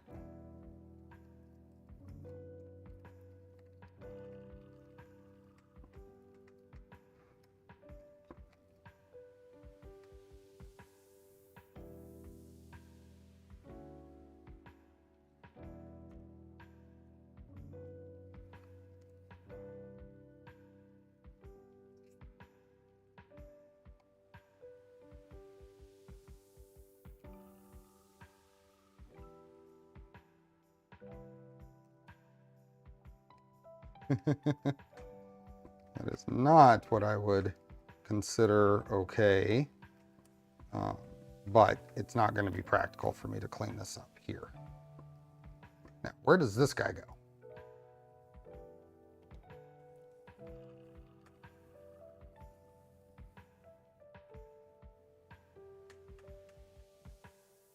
Okay, there's nowhere for the...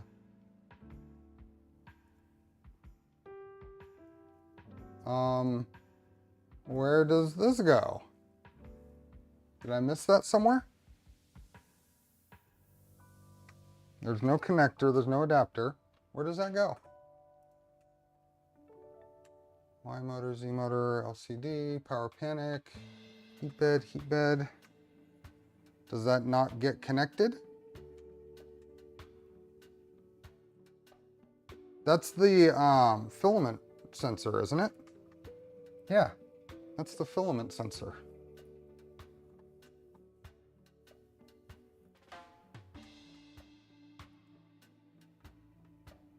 I didn't miss it anywhere, right? Oh no, it's right here. Where was the connector for that? I missed it. It's right there. That's the filament sensor. I'm gonna redo this. Where's the connector? Oh, there it is. Okay.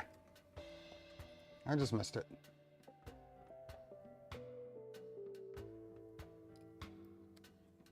Plugs in that way. Now you want to make sure this doesn't have a locking feature, so you want to make sure you're matching up the wires correctly.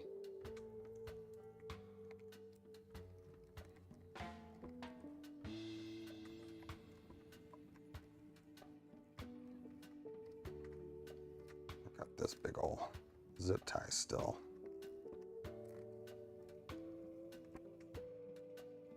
Turn away. Don't look. Turn away. Step back. If it doesn't explode in 10 seconds, we're good, right? It doesn't pop apart.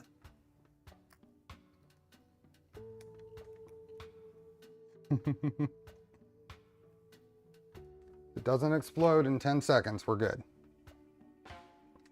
Success.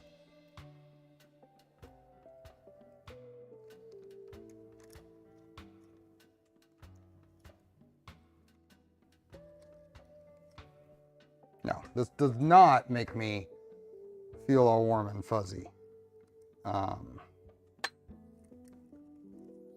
But to fix it is impractical for during stream time.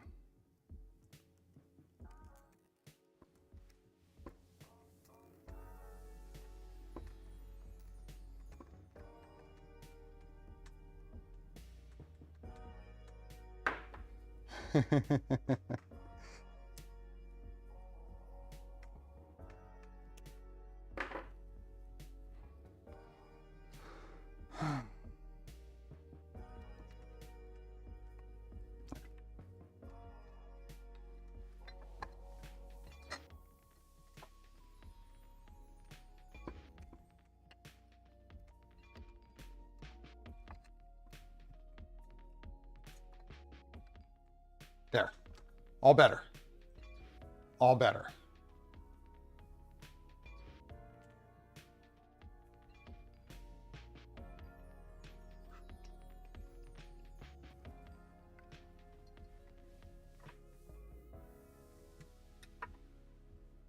Yep, all better.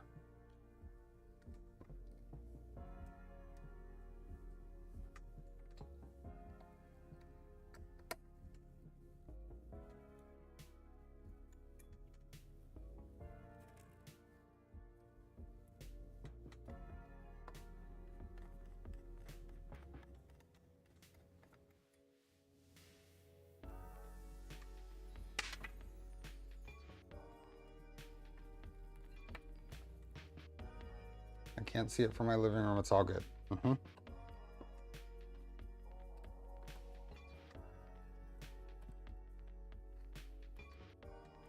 it's a metal enclosure. It won't pop at the seams. Yeah, all done. Okay, we need 2 more M3x10s. Push these through.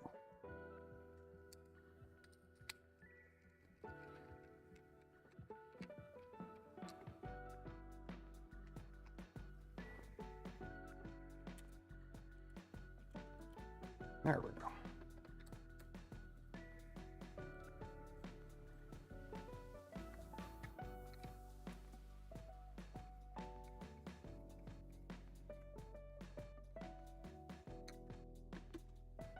Good.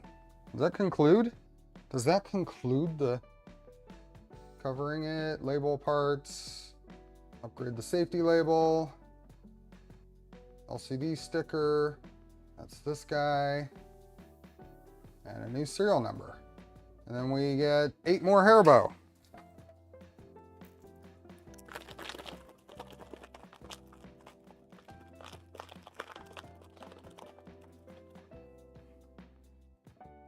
Yeah, there could probably be something done there, for sure, Steven. Upgrade the safety label, yep. List of fasteners we should have left.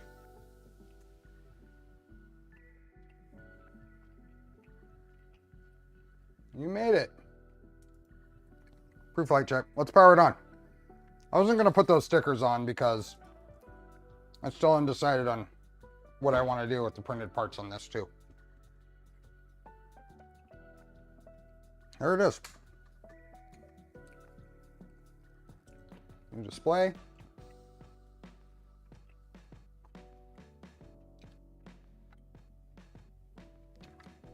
Oh, we probably have a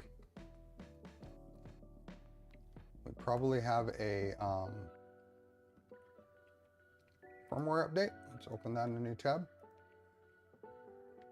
And 3.5.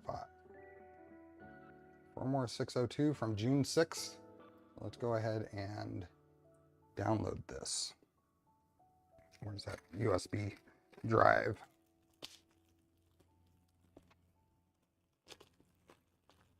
.5 is not a toolhead change. Nope.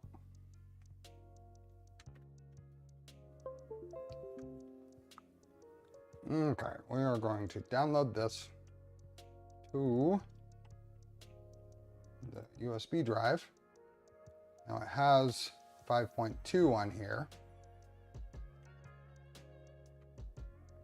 So let's save that. And let's open the folder. Where are you at?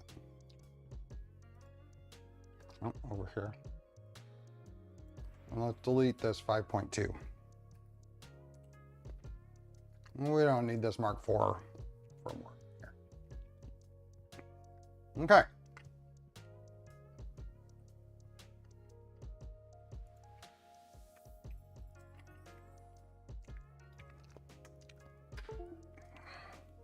Let's power it on.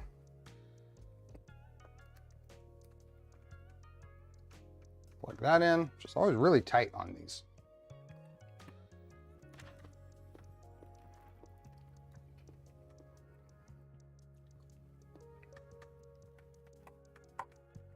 We ready? No smoke. We are. We're gonna flash.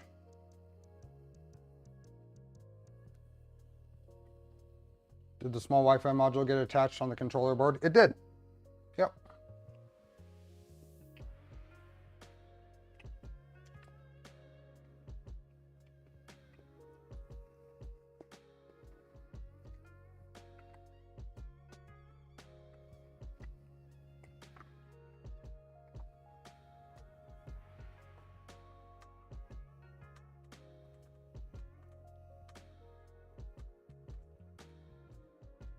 I don't like this sticker anyway.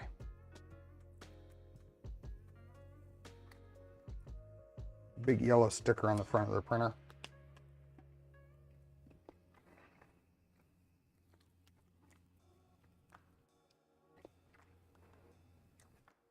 Flashing firmware.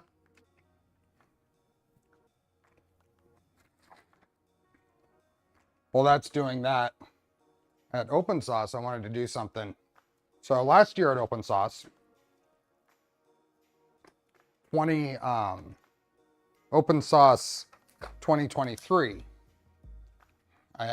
Prusa came up to, Joe came up to the booth and we were talking, and he asked if he could sign my Trident. Says, I wish I was Prusa, right? Just having fun. This started at MRF 22. Where he signed a V0 there. I wish I was Prusa. So had this signed. So this year, going to OpenSauce, I decided, where is it? I hyped this up and then I don't know where the thing is that I wanted to show. Oh, there it is. So this year, since I just got this Mark IV, I wanted to see if Joe could sign it. So I had him sign this one. I am Prusa.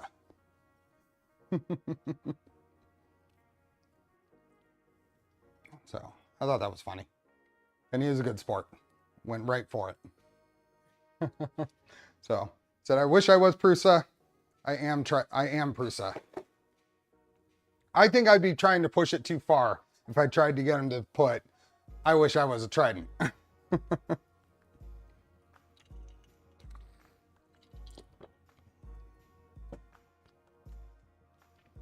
Pico, somewhere in the 20s. I haven't rattled off the number in a while. I don't know exactly what it is. Okay, so we are here on the, oops, sorry about that. That'll work.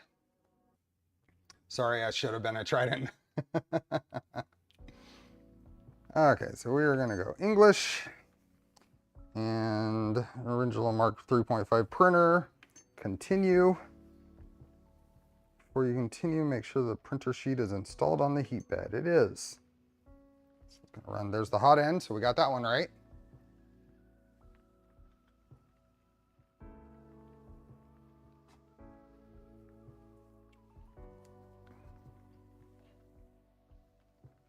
Now I had asked when I ordered that Prusa Mark IV if it could be signed directly, and they don't do that anymore. When you ask for a frame to be signed by Joe, they include a little plaque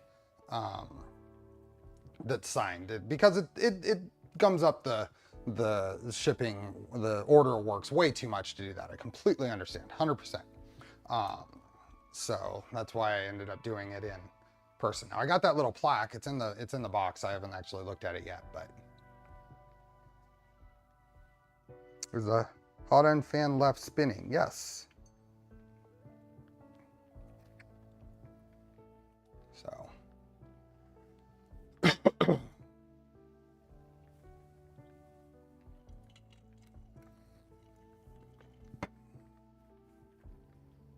print fan test, checking for switched fans. Everything passed. That's what it says. No failure, Rod. It worked. Z-axis calibration. There we go. It was off.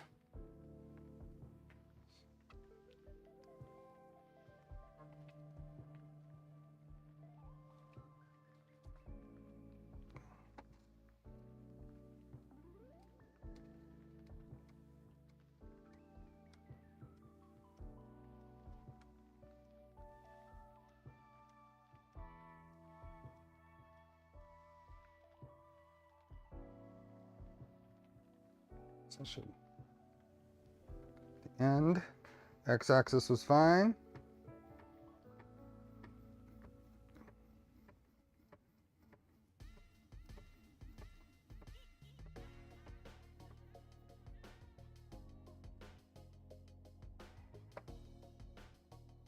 Y-axis is fine. Do Z calibration again.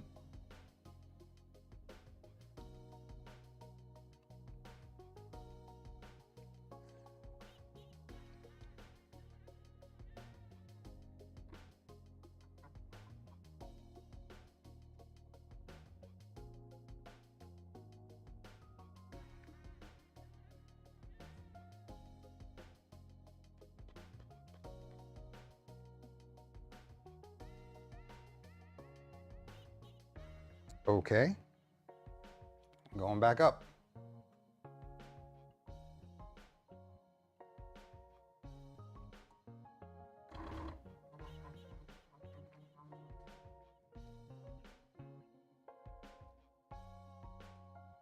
Does the Prusa allow the user to fine-tune printing parameters like layer, squish, PA, and retraction? Yeah.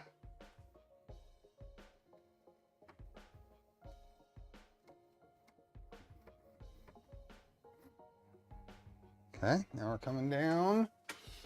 Oh, I got a big old blob on the bottom of that. What the? There we go. I had a big old blob of filament on the bottom there. It probably failed that. It probably failed that. There was a big old bit of PETG on the bottom of it.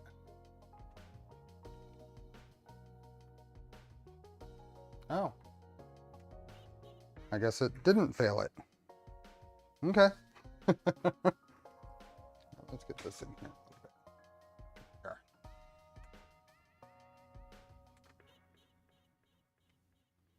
Upgrade the Mark 3s though, as it's more of a display piece right now.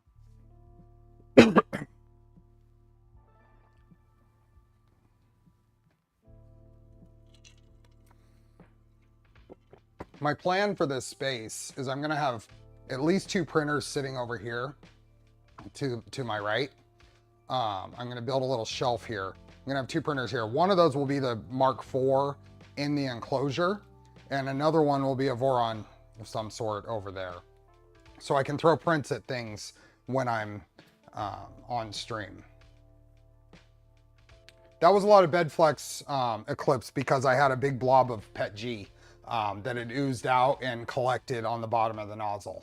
So it was not...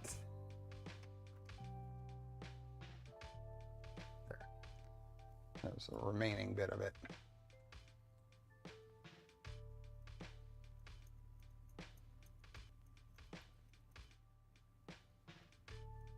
So, where are we at?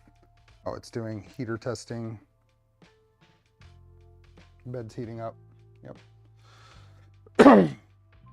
Anyway, I want to be able to not have to go to the other garage is the goal when I need to do a print or whatever. So there will be 2 printers, at least 2 printers set up to the right of me over here. I have about 27 inches wide by about 6.5 feet tall of space over there. So at least a V0, probably the Prusa Mark IV in an enclosure, and then maybe something else.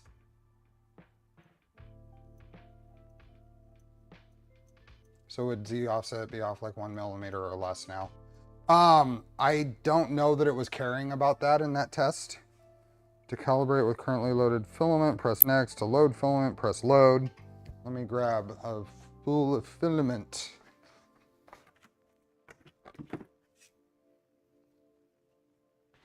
And put the spool holder back on.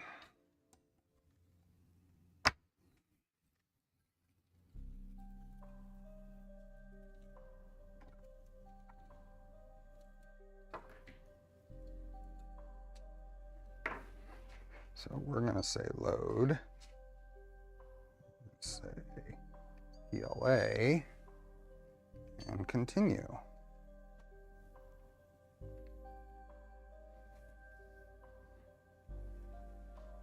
Oh, now it's heating.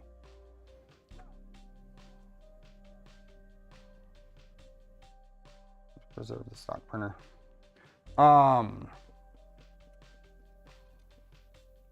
What was that? Oh, so this I'm sure is touch enabled. However, I don't think the touch is very useful on here. For the most part, it feels more natural to use the encoder. So let's see. Oh, I can't touch purge more. So maybe it's not enabled.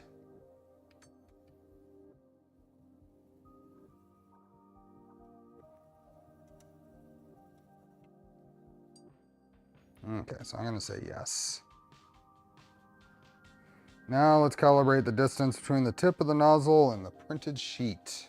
I don't know if we're gonna be able to get any great view of this or not. Next. The next step, use the knob to adjust the nozzle height. Next. Once the printer starts extruding plastic, adjust the nozzle height by turning the knob until the filament sticks to the print sheet. Oh, touch isn't enabled by default? Okay. You have to turn it on. Got it. I turned it on the Mark IV before I sold it. And honestly, it didn't feel natural. It felt easier to use the knob. Now, maybe if you're doing a cancel object in the middle of a print, it might be handy.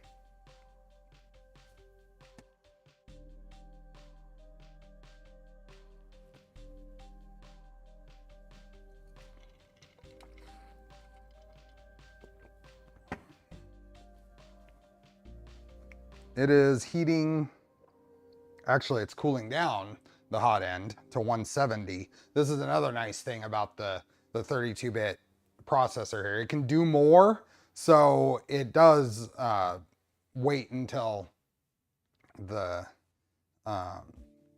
it's actually printing. It does an intermediate temperature. It's going to 170 right now instead of being at full temperature.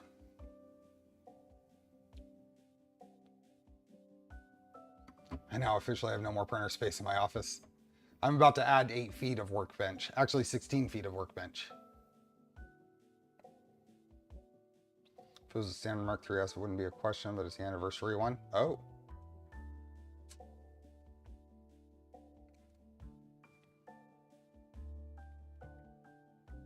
I'm just afraid I would cancel the wrong object. Yeah. Okay, I am going to pay attention to this. Grab that. Yep.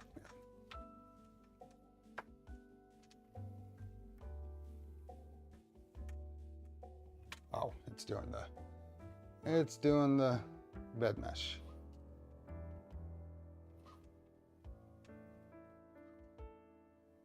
Official the upgrade of stock. I started with a Mark II, and the only thing that remains are X and Y motors as a Mark 3.5. Oh, that's cool, Rod.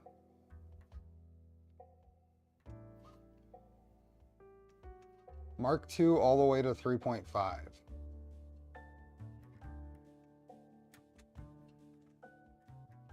This is a big old mesh. And it doesn't do it as quickly as the Mark III did. The Mark III does the little bumps at each spot and moves pretty quickly.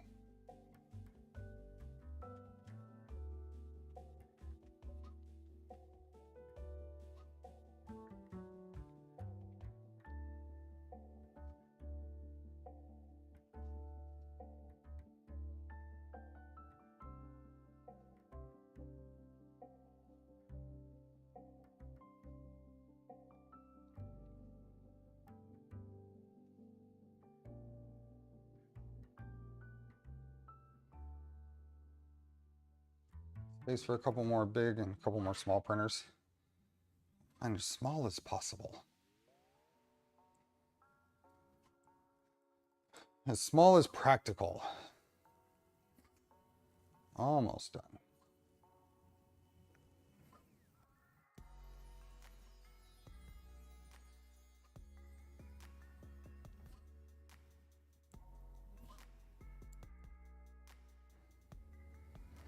Okay, now it's heating up to print temperature.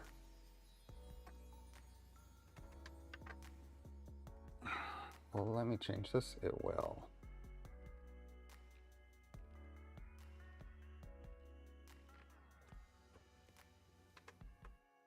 It's gonna need to be quite a bit lower than it is.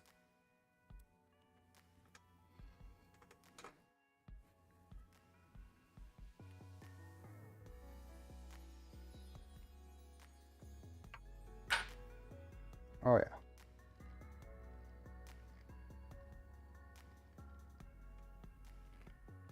It's gonna need to be.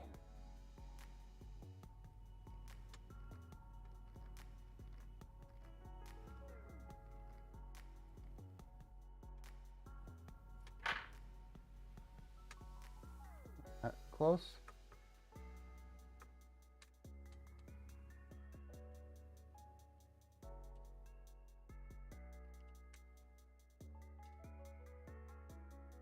No, it's not.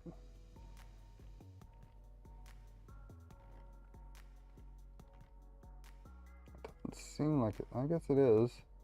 Very slowly.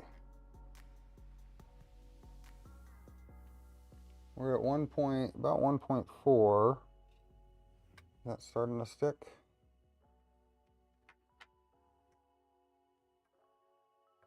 Yeah, it's starting to stick.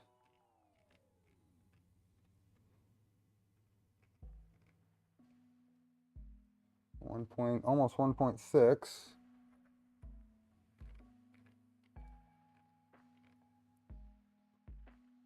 We'll do this at, oh, there we are. There we are, it's sticking now. Then we get to fine tune it.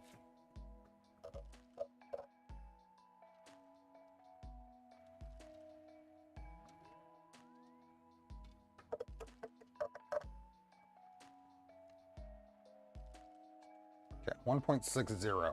Let's see how that does on its, does it do a little end pattern on this one? Yeah. Hey Daniel, welcome.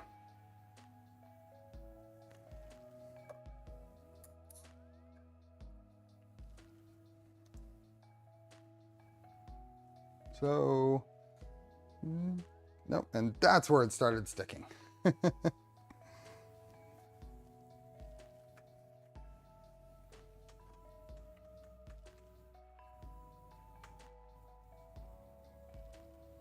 calibration did an upgraded 320 amp panel in service. Whew.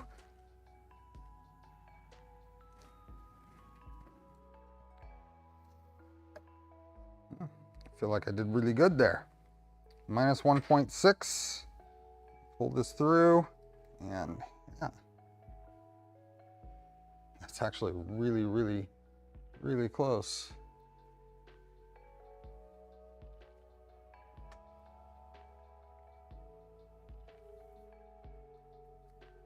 Might need to go, they are splitting, so it does need to go down a little more.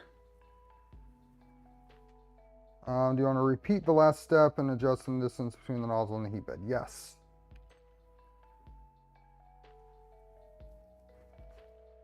Clean the steel sheet. I didn't really touch it, it's fine. Next. You want to use the current value? Yes. The next step, use the knob to adjust the nozzle. Yep. Get this ooze out. Was the upgrade process? Oh yeah. Yeah, nicely straightforward. I mean, it did take pretty much the entirety of the stream. I mean, we are on hour 4 now. So now it's cooling back down to 170. Not enough squish. Not enough. It's close though. Won't let me adjust it yet. Oh.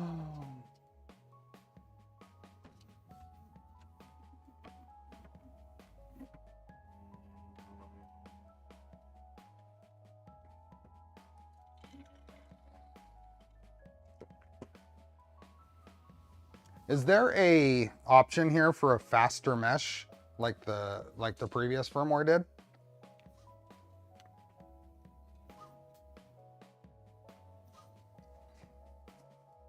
I mean, I'm sure if this is the default or if this is the way that they've found that this is more accurate, but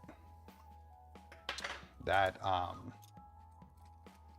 super quick little bump mesh, bump probing the 8-bit board did was kind of cool.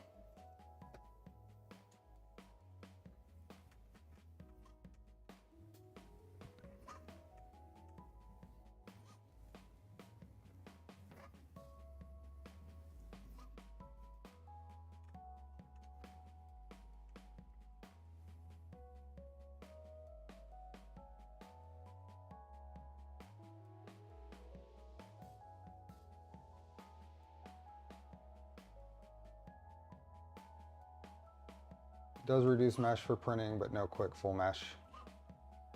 Does it do the adaptive? Does it do the adaptive mesh on the Mark III?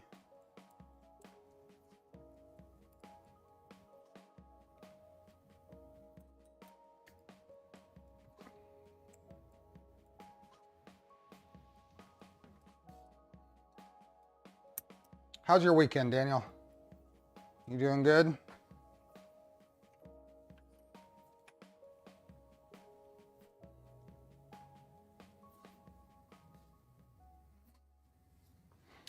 Okay, now it's going to heat up, and I'm just going to move this to 1.65. Let's see how that looks. Printing on the whole bed for calibration, so it probes the whole bed. Yep. It's just a much slower probe than they did before. So I was curious if there was a menu option to change that. I'm obsessive about picking ooze. Oh, there we go. Let's see if I can.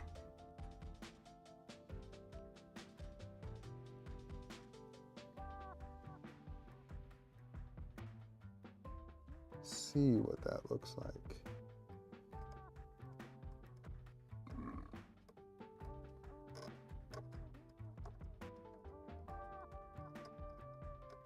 I'm gonna leave it right there. I'm gonna see what that looks like on at the end. Doing good, trying not to melt. We hit triple digits today. Parents are coming over for final barbecue before heading back to Cali for some months. Fun.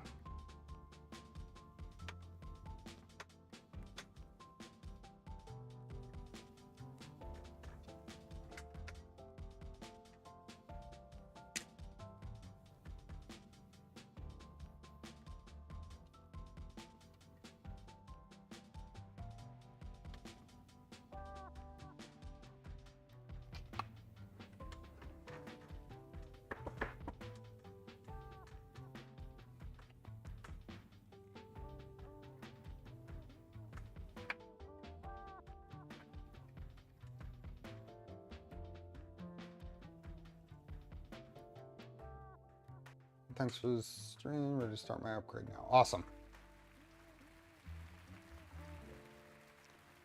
Quite a bit of wiring messing around in this upgrade, but it's not too bad. I mean, considering it took really about 3 hours-ish of time here on stream, that's far less than that for a if you're doing it on your own. Maybe someday in the future, Polymaker will finally sell the poly dryer in Canada. Well, they need to get it back in stock anyway first, right?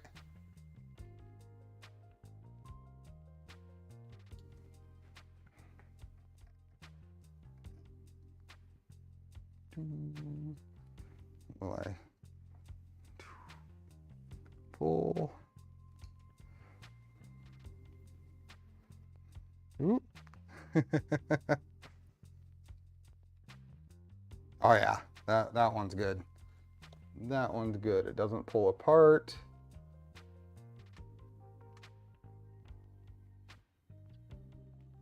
Might be tiny, tiny, tiny, tiny squished. Well, it broke at the seam. Okay, let's print. Let's see what is next.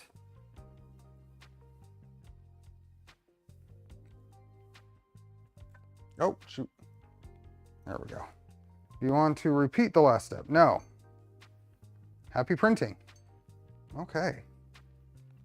Use the online. Let's say not now. And let's get it printing.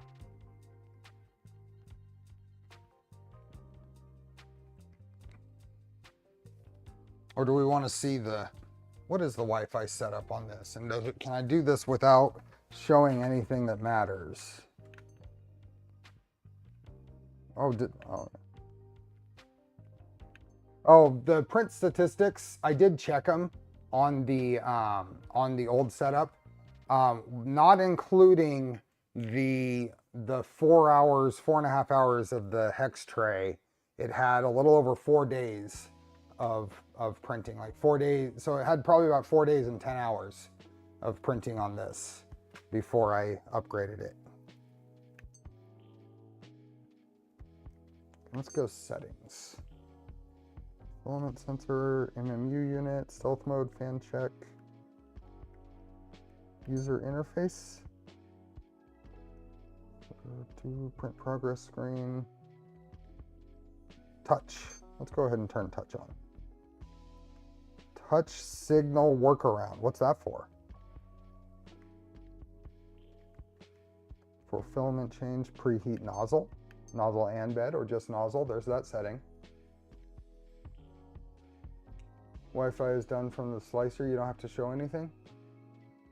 You haven't played around with MK3. I haven't yet. I have a upgrade kit that I bought, but I haven't gotten around to that. Network. Wi-Fi. Set up Wi-Fi module. Okay. Use the online guide to set up your Wi-Fi. Prusa.io/Wi-Fi Mark IV.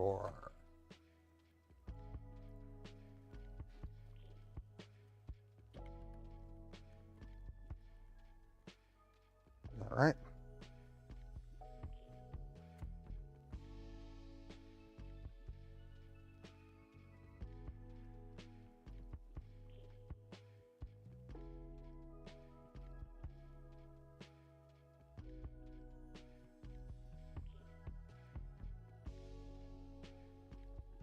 Oh, see ya, Pico.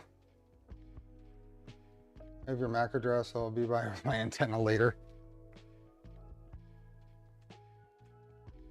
Select boat print. Well, I was gonna, I mean, this is part of the things. I kind of figure it might be a good idea to at least see what's involved in setting up the Wi-Fi on this. Okay, we'll take you through your assembled original Mark IV. Make sure Wi-Fi is selected. For wired Ethernet connection to the network, use the connector on the back of the printer and skip to obtaining the IP address. Setting up Wi-Fi. Continue. Let's go continue. Continue to flash. So now it wants to, now it's going to flash the ESP firmware. So I'm going to continue that. So it's going to do this.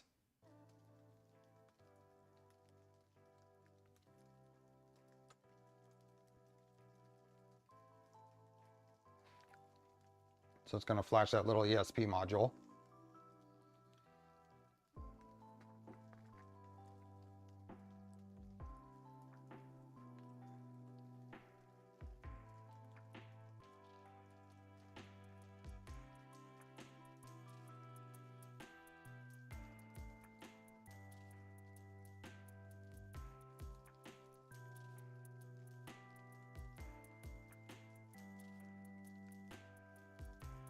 Firmware flashing successful.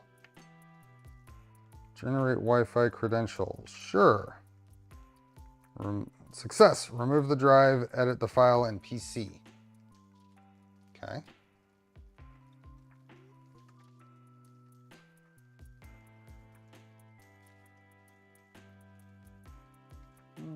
Plug it in here.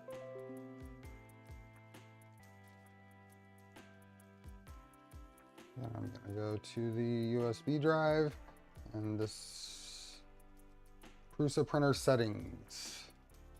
Edit that. And there is an SSID and no, upgrade that. So there is an SSID. So let's go SB net. Oops. And then PSK, I will enter in my password. And save. And close. Okay.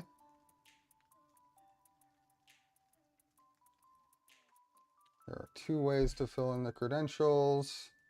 Oh, you could do it from that as well. Oops, shoot, that's not what I wanted. Forward. Edit the thing in Prusa, and then I guess plug it back in.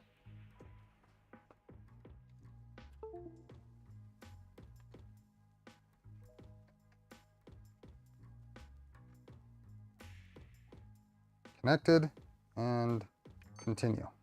Uploading config to the printer. Please wait.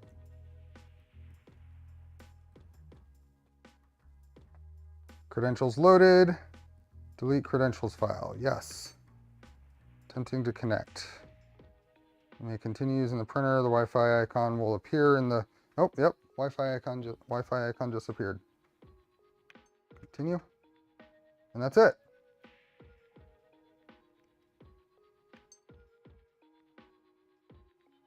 Uh, 50.53. So go over here.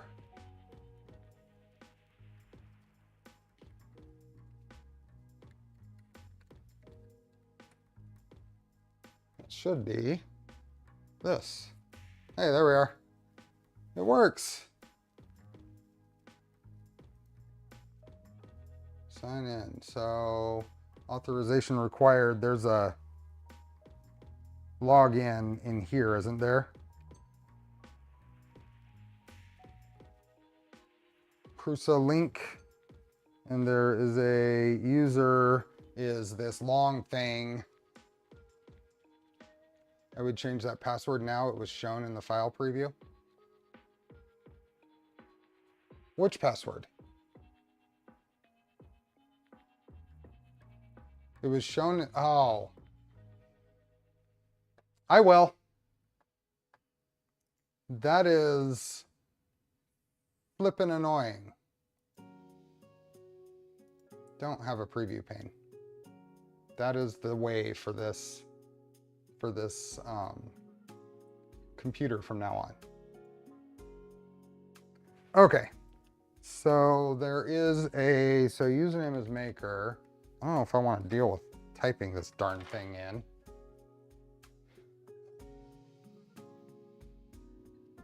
And it is going to, so let's go here.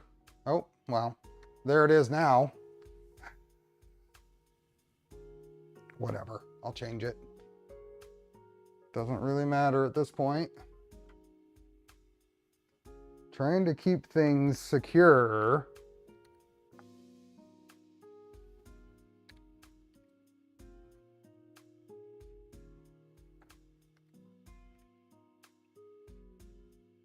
That's okay, I can change all of them. Where did I leave off?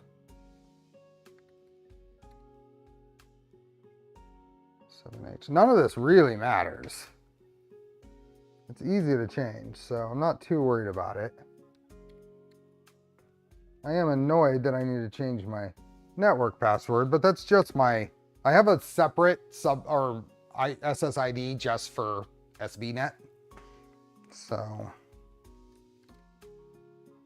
okay, let's see if that signs in. There we are. Prusa Connect stuff is annoying. Very. Anyway, here we are. We can do this stuff. Storage is on here. Let's print a 26-minute benchy. That's what we'll do. File details, download. Let's just do that. Is that the... I don't really want to do dual color. Don't really want to do a keychain. Let's just do the 26-minute benchy. And start the print. Confirm. Empty sheet and clean. The G code isn't fully compatible. Printer model doesn't match. Well, that is a Mark IV. That is the benchy that's on here. Let's do it anyway. Let's see what happens.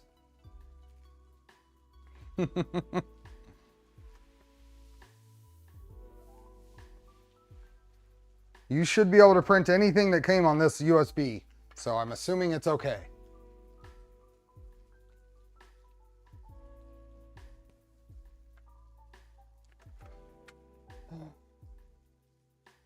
Pick the use. There's a 3.5 folder. Let's see.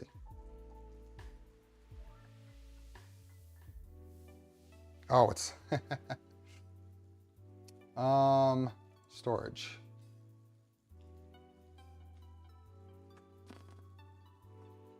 Yeah, there isn't a benchy here though. We're still gonna do it.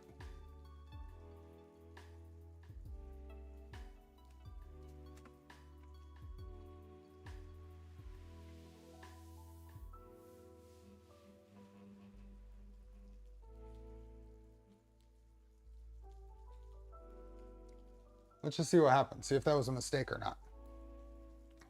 Bring it back. Bring it back forward.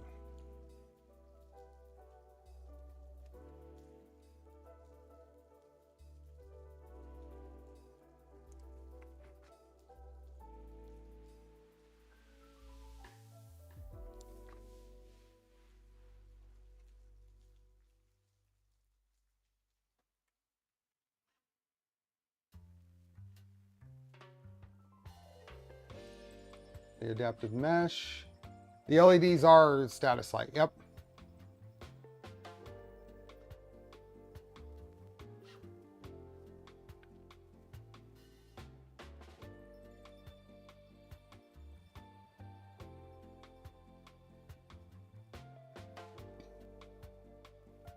Now it's heating up to print temperature.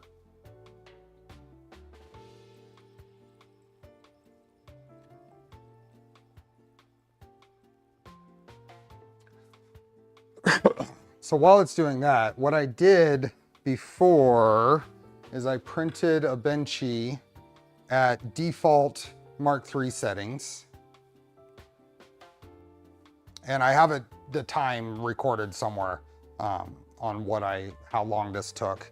And then I went through and matched the 3.5 with input shaper speed settings, and you can see some impacts to the print quality. And then I printed this guy at the default settings for just kind of a time and quality look. So now with this, I'll print the Benchy to compare to the faster one here. And I'll print that and see how long it takes on the input shaper settings and what the print quality looks like. And those are kind of the before and after that I decided to do.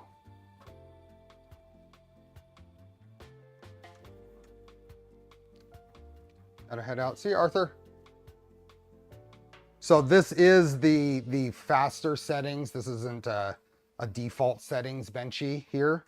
This is the little 26-minute bonkers Benchy, whatever. These were done with default. So this is, I think, 2 perimeters and a little heavier infill. It's not gonna be nearly as light. This one's gonna be a lot lighter Benchy, a lot less plastic.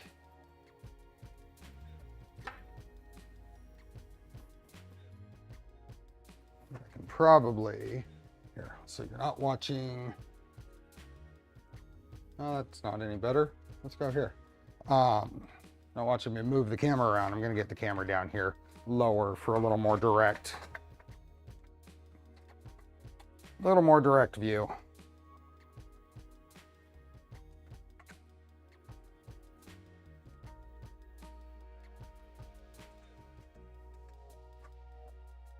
Won't be as nice, but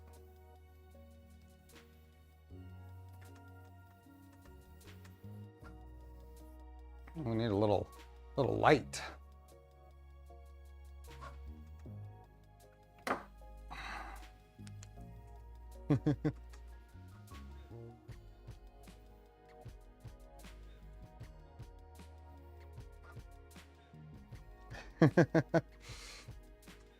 Little light.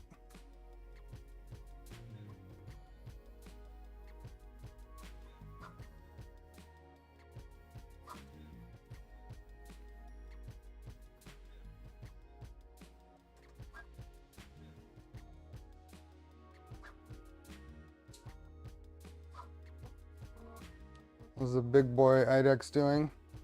I haven't used it. I've gotten caught up in this space, rearranging. So I see the light. I'm getting close. I'm feeling fine. Thanks, Troy. Just a wall of Phoenix for my background. I don't have enough power to run that.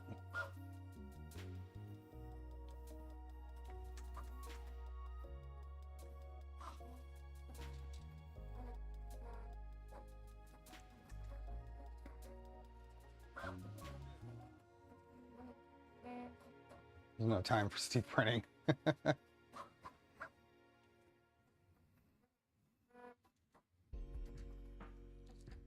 We need some lights on the nozzle lights on this.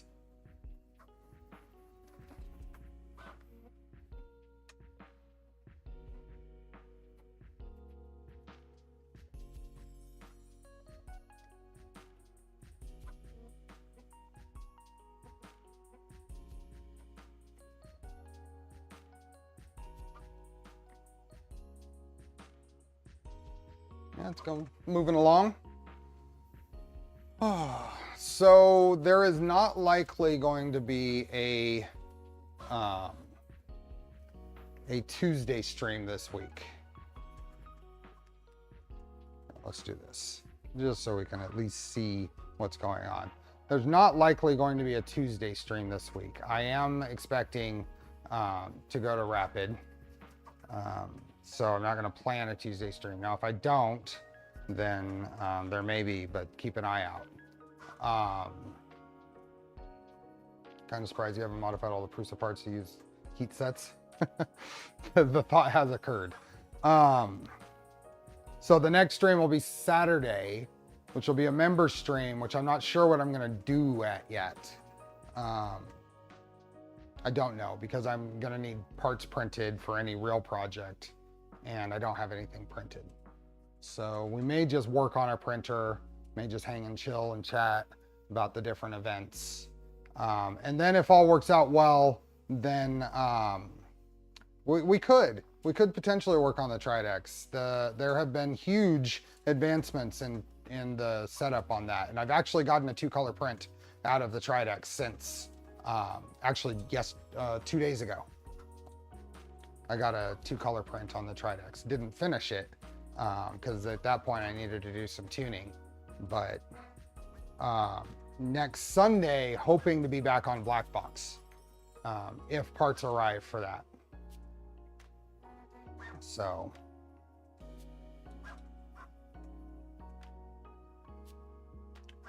doesn't the board stepper driver chips get hotter while driving 2 motors in parallel and belted together?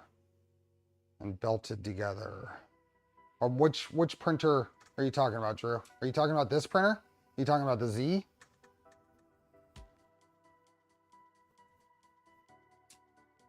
You got a 2-color print on the Phoenix yet, though? I have not.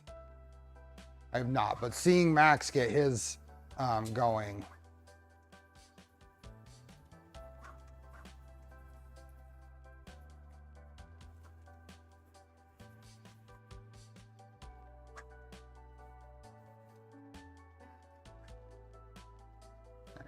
I'm not gonna sit there and hold that the whole time, but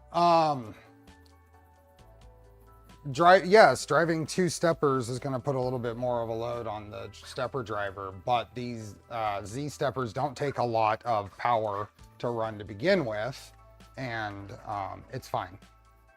They don't run them hard, fast. I mean, they're lead screws.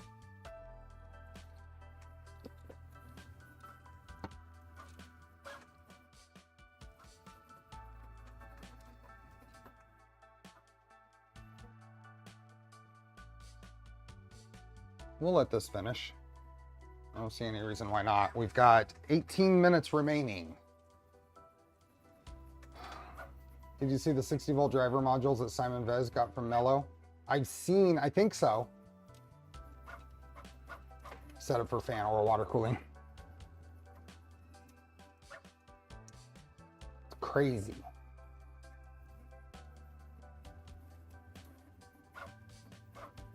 It's moving pretty good.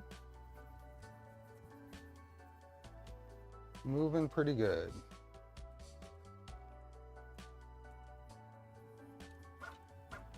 I'll be curious how it does for like this print. Another one of these. 60 volts in water. Exactly.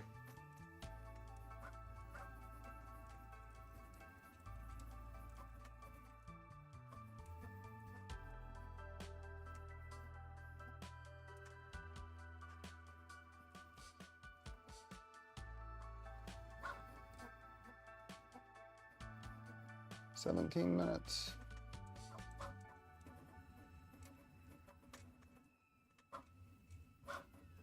I need to figure out what hotels might be available in LA. I canceled mine, so now I have to redo everything.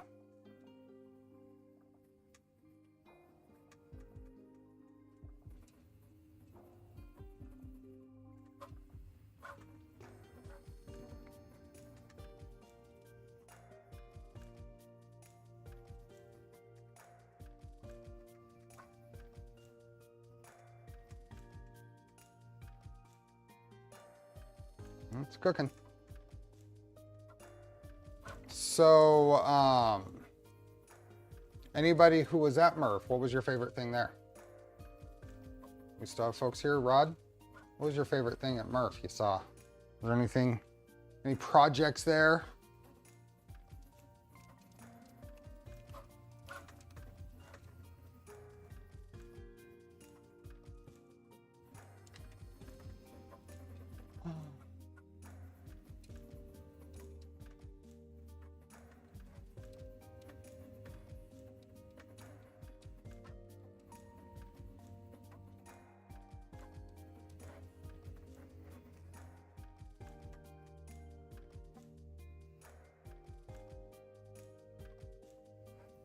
chat freeze up?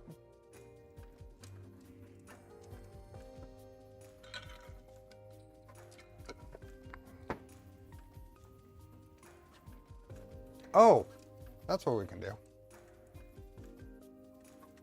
Wasn't there, but Dora and Velto looked interesting. Mine was getting narrow to sign my son's apron. Awesome. Printables. More time to speak with people. Yeah. My office smells like Bondo now. What is this? What do they call these things? Wire. Split loom. Let's try split. There they are. Oh, shoot. I was here at printable site. So here is the models. Now I tweaked them. I did tweak them. I added a chamfer somewhere. Where'd that go? I think I changed these and added a chamfer for the print. I don't remember exactly where.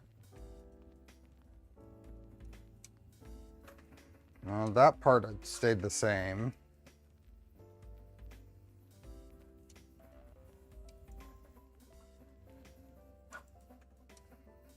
Oh yeah, I added a chamfer right here. Just because it prints on this surface of this orange part, I added a chamfer right there, which should have been there to begin with, but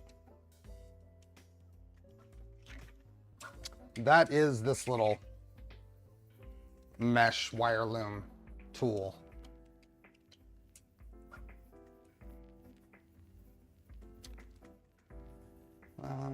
Was Joseph Prusa at Murph? I expect not. I bumped almost literally into him eating open sauce. It said his 6-month-old was sick with a cold. Oh no.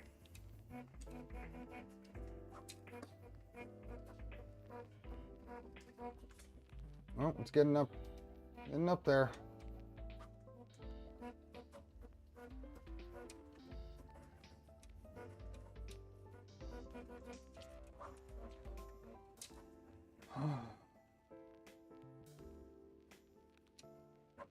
Yeah, and they get much larger than this. This small one is almost too large for some of the stuff we do too.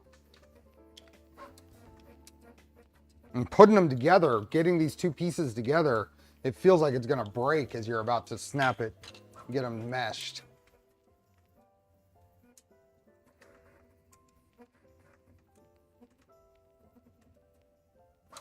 My son, when he was a baby, had so few colds that he never properly learned how to blow his nose until he was much, much older.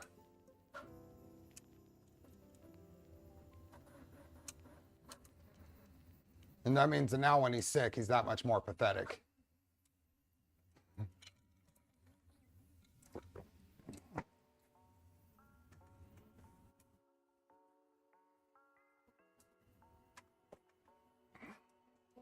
My son is still a baby. My son is a 20-year-old baby.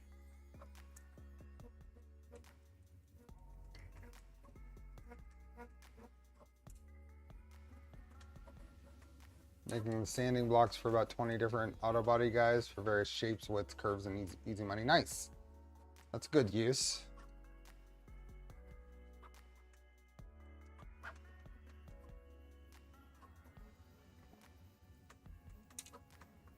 What do we got? About 11 minutes left?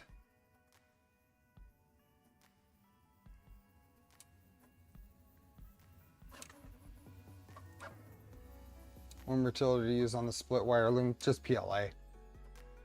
Oh, you're talking, I mean, for the tool, this tool is just PLA.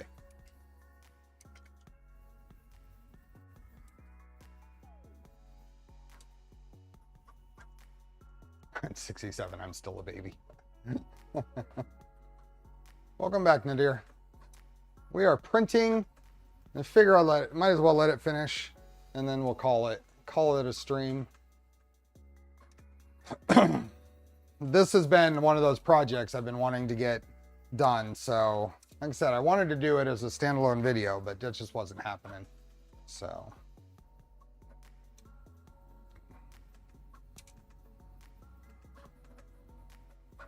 I'll end up assembling the enclosure at some point.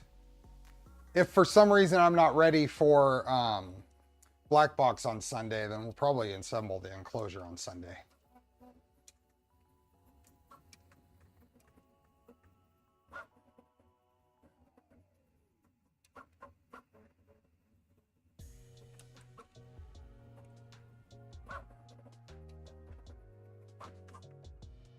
It looks good. I mean, it looks as good as any of these others Prusa 26-minute benchies I've done. So the next stream overall will be member stream on Saturday. And then Sunday will be a regular stream time. Probably not. 99% sure I won't have a stream on this Tuesday. Was the open source bad a functional circuit last year? We built. Oh, I don't think so. The open source badge was not.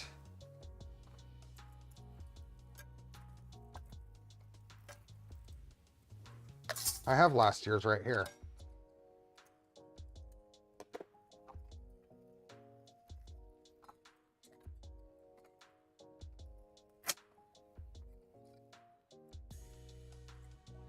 It was not. Well, I'll just get in the way here. This is last year's badge, along with the little Make magazine. Now that was functional. Little Make magazine light up robot, but this was the badge last year. The only signature I got on it was William Osmond's, just because he organized it. And then this year's, it took me way too long to realize that it's basically the same badge with cow ears added. The cow sticking out of the box. But if you look on the back, it is labeled for all of the components you can put in to make it do things.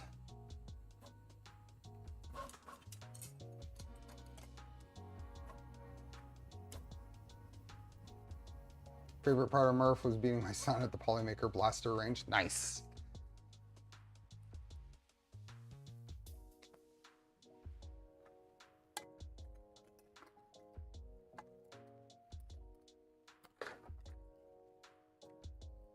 I gotta figure out somewhere to permanently hang all these lanyards and badges that I've collected. What is going on?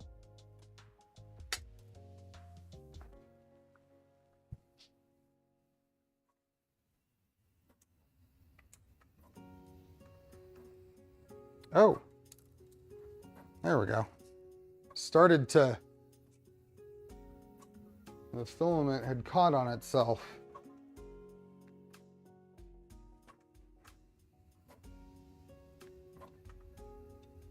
You can run Clipper.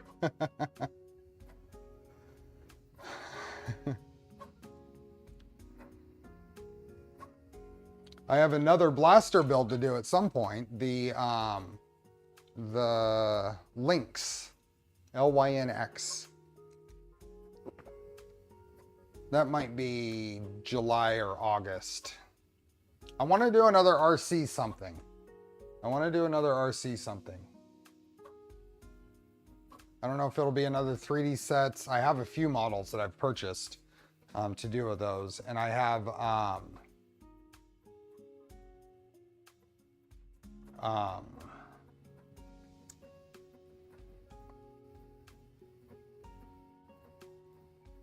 the little rescue rover thing to do. They should have the badge take a Pi Pico next year. Yeah.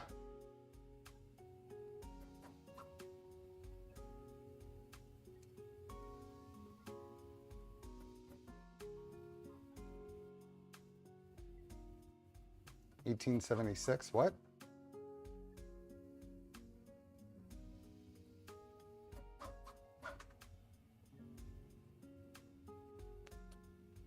So we're about the same age, Drew. Bicentennial babies unite.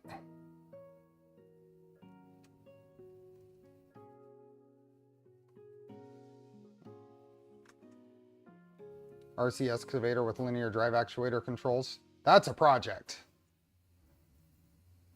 I've been watching his videos on those. But that's quite a project. And that kind of project would probably be interesting for me, because those designs typically are more about the end result than the process getting there. If I'm explaining that properly. Things like printability on parts is less of a concern than ending up somehow with a part that just works well enough. So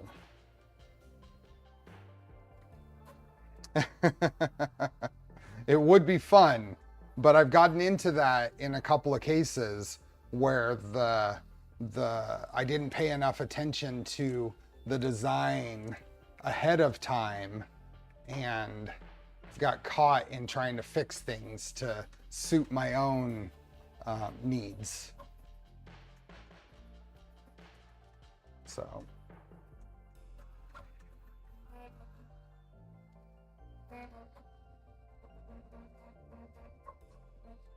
some of us are old enough to be the parent of the 76 baby. We got 4 minutes left. I do still want to do a drone of some sort. FPV preferably. Are there any really good designs out there? 89 rabbit holes later and you have yourself an excavator and 11 months of troubleshooting. Just thinking of the one, good job for Phoenix. I want to build the cart that Ivan designed. Nero's up on the drones. But what's a good 3D, what's a good project, like scratch build? Using any combination of laser, CNC, 3D printing, preferably some of all. Enough droning on already. Apparently, I got 4 more minutes of droning on to figure out.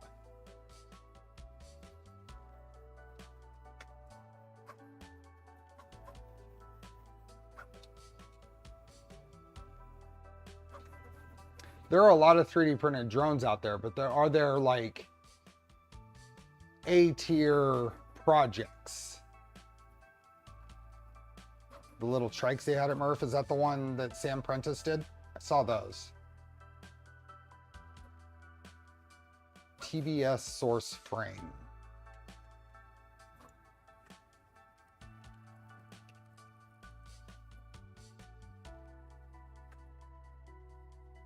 Is that Team Black Sheep?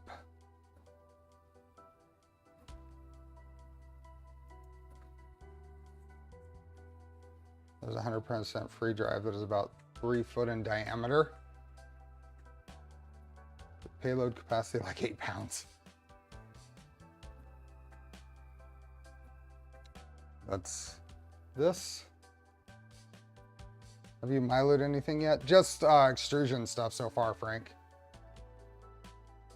The parts you could 3D print for an FPV drone would be an outer housing.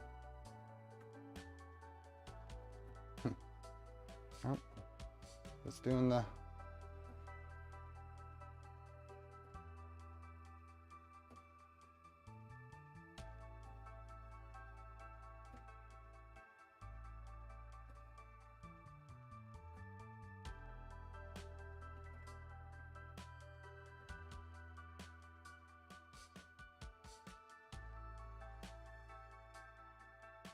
I'll have to look at that closer.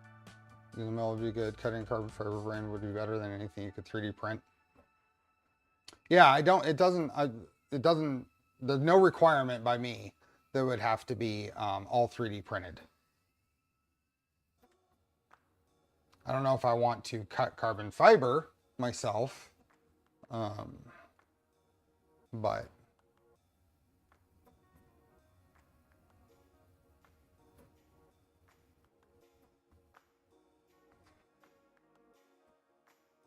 Just thoughts.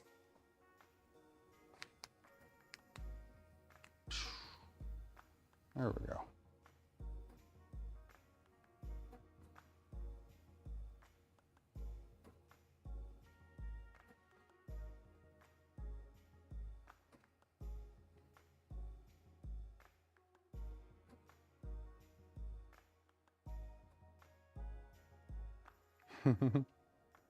Timor, you win. 100%. Almost done. 0 minutes remaining.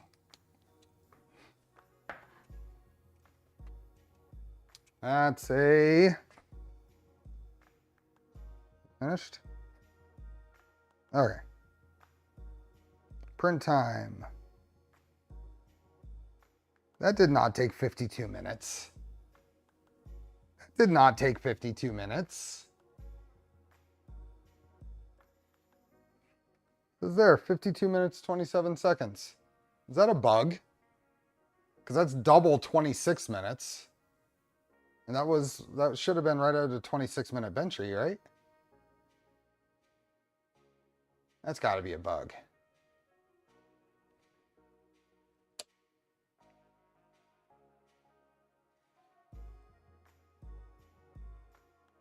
Turned out really good.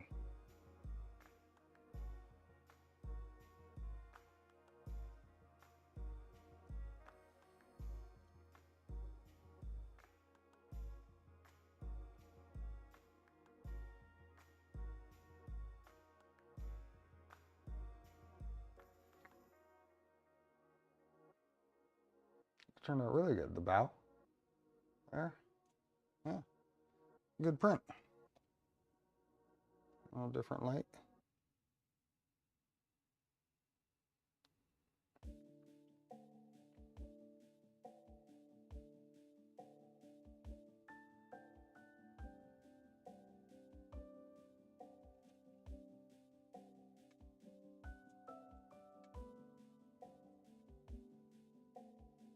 Yeah, but it says printing time, 52 minutes, 27 seconds.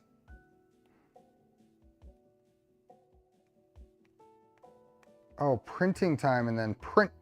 No, it says print started 22:20, print ended 22:49. So that'd be a 29-minute. Yeah, there's a bug in that. Oh, awesome.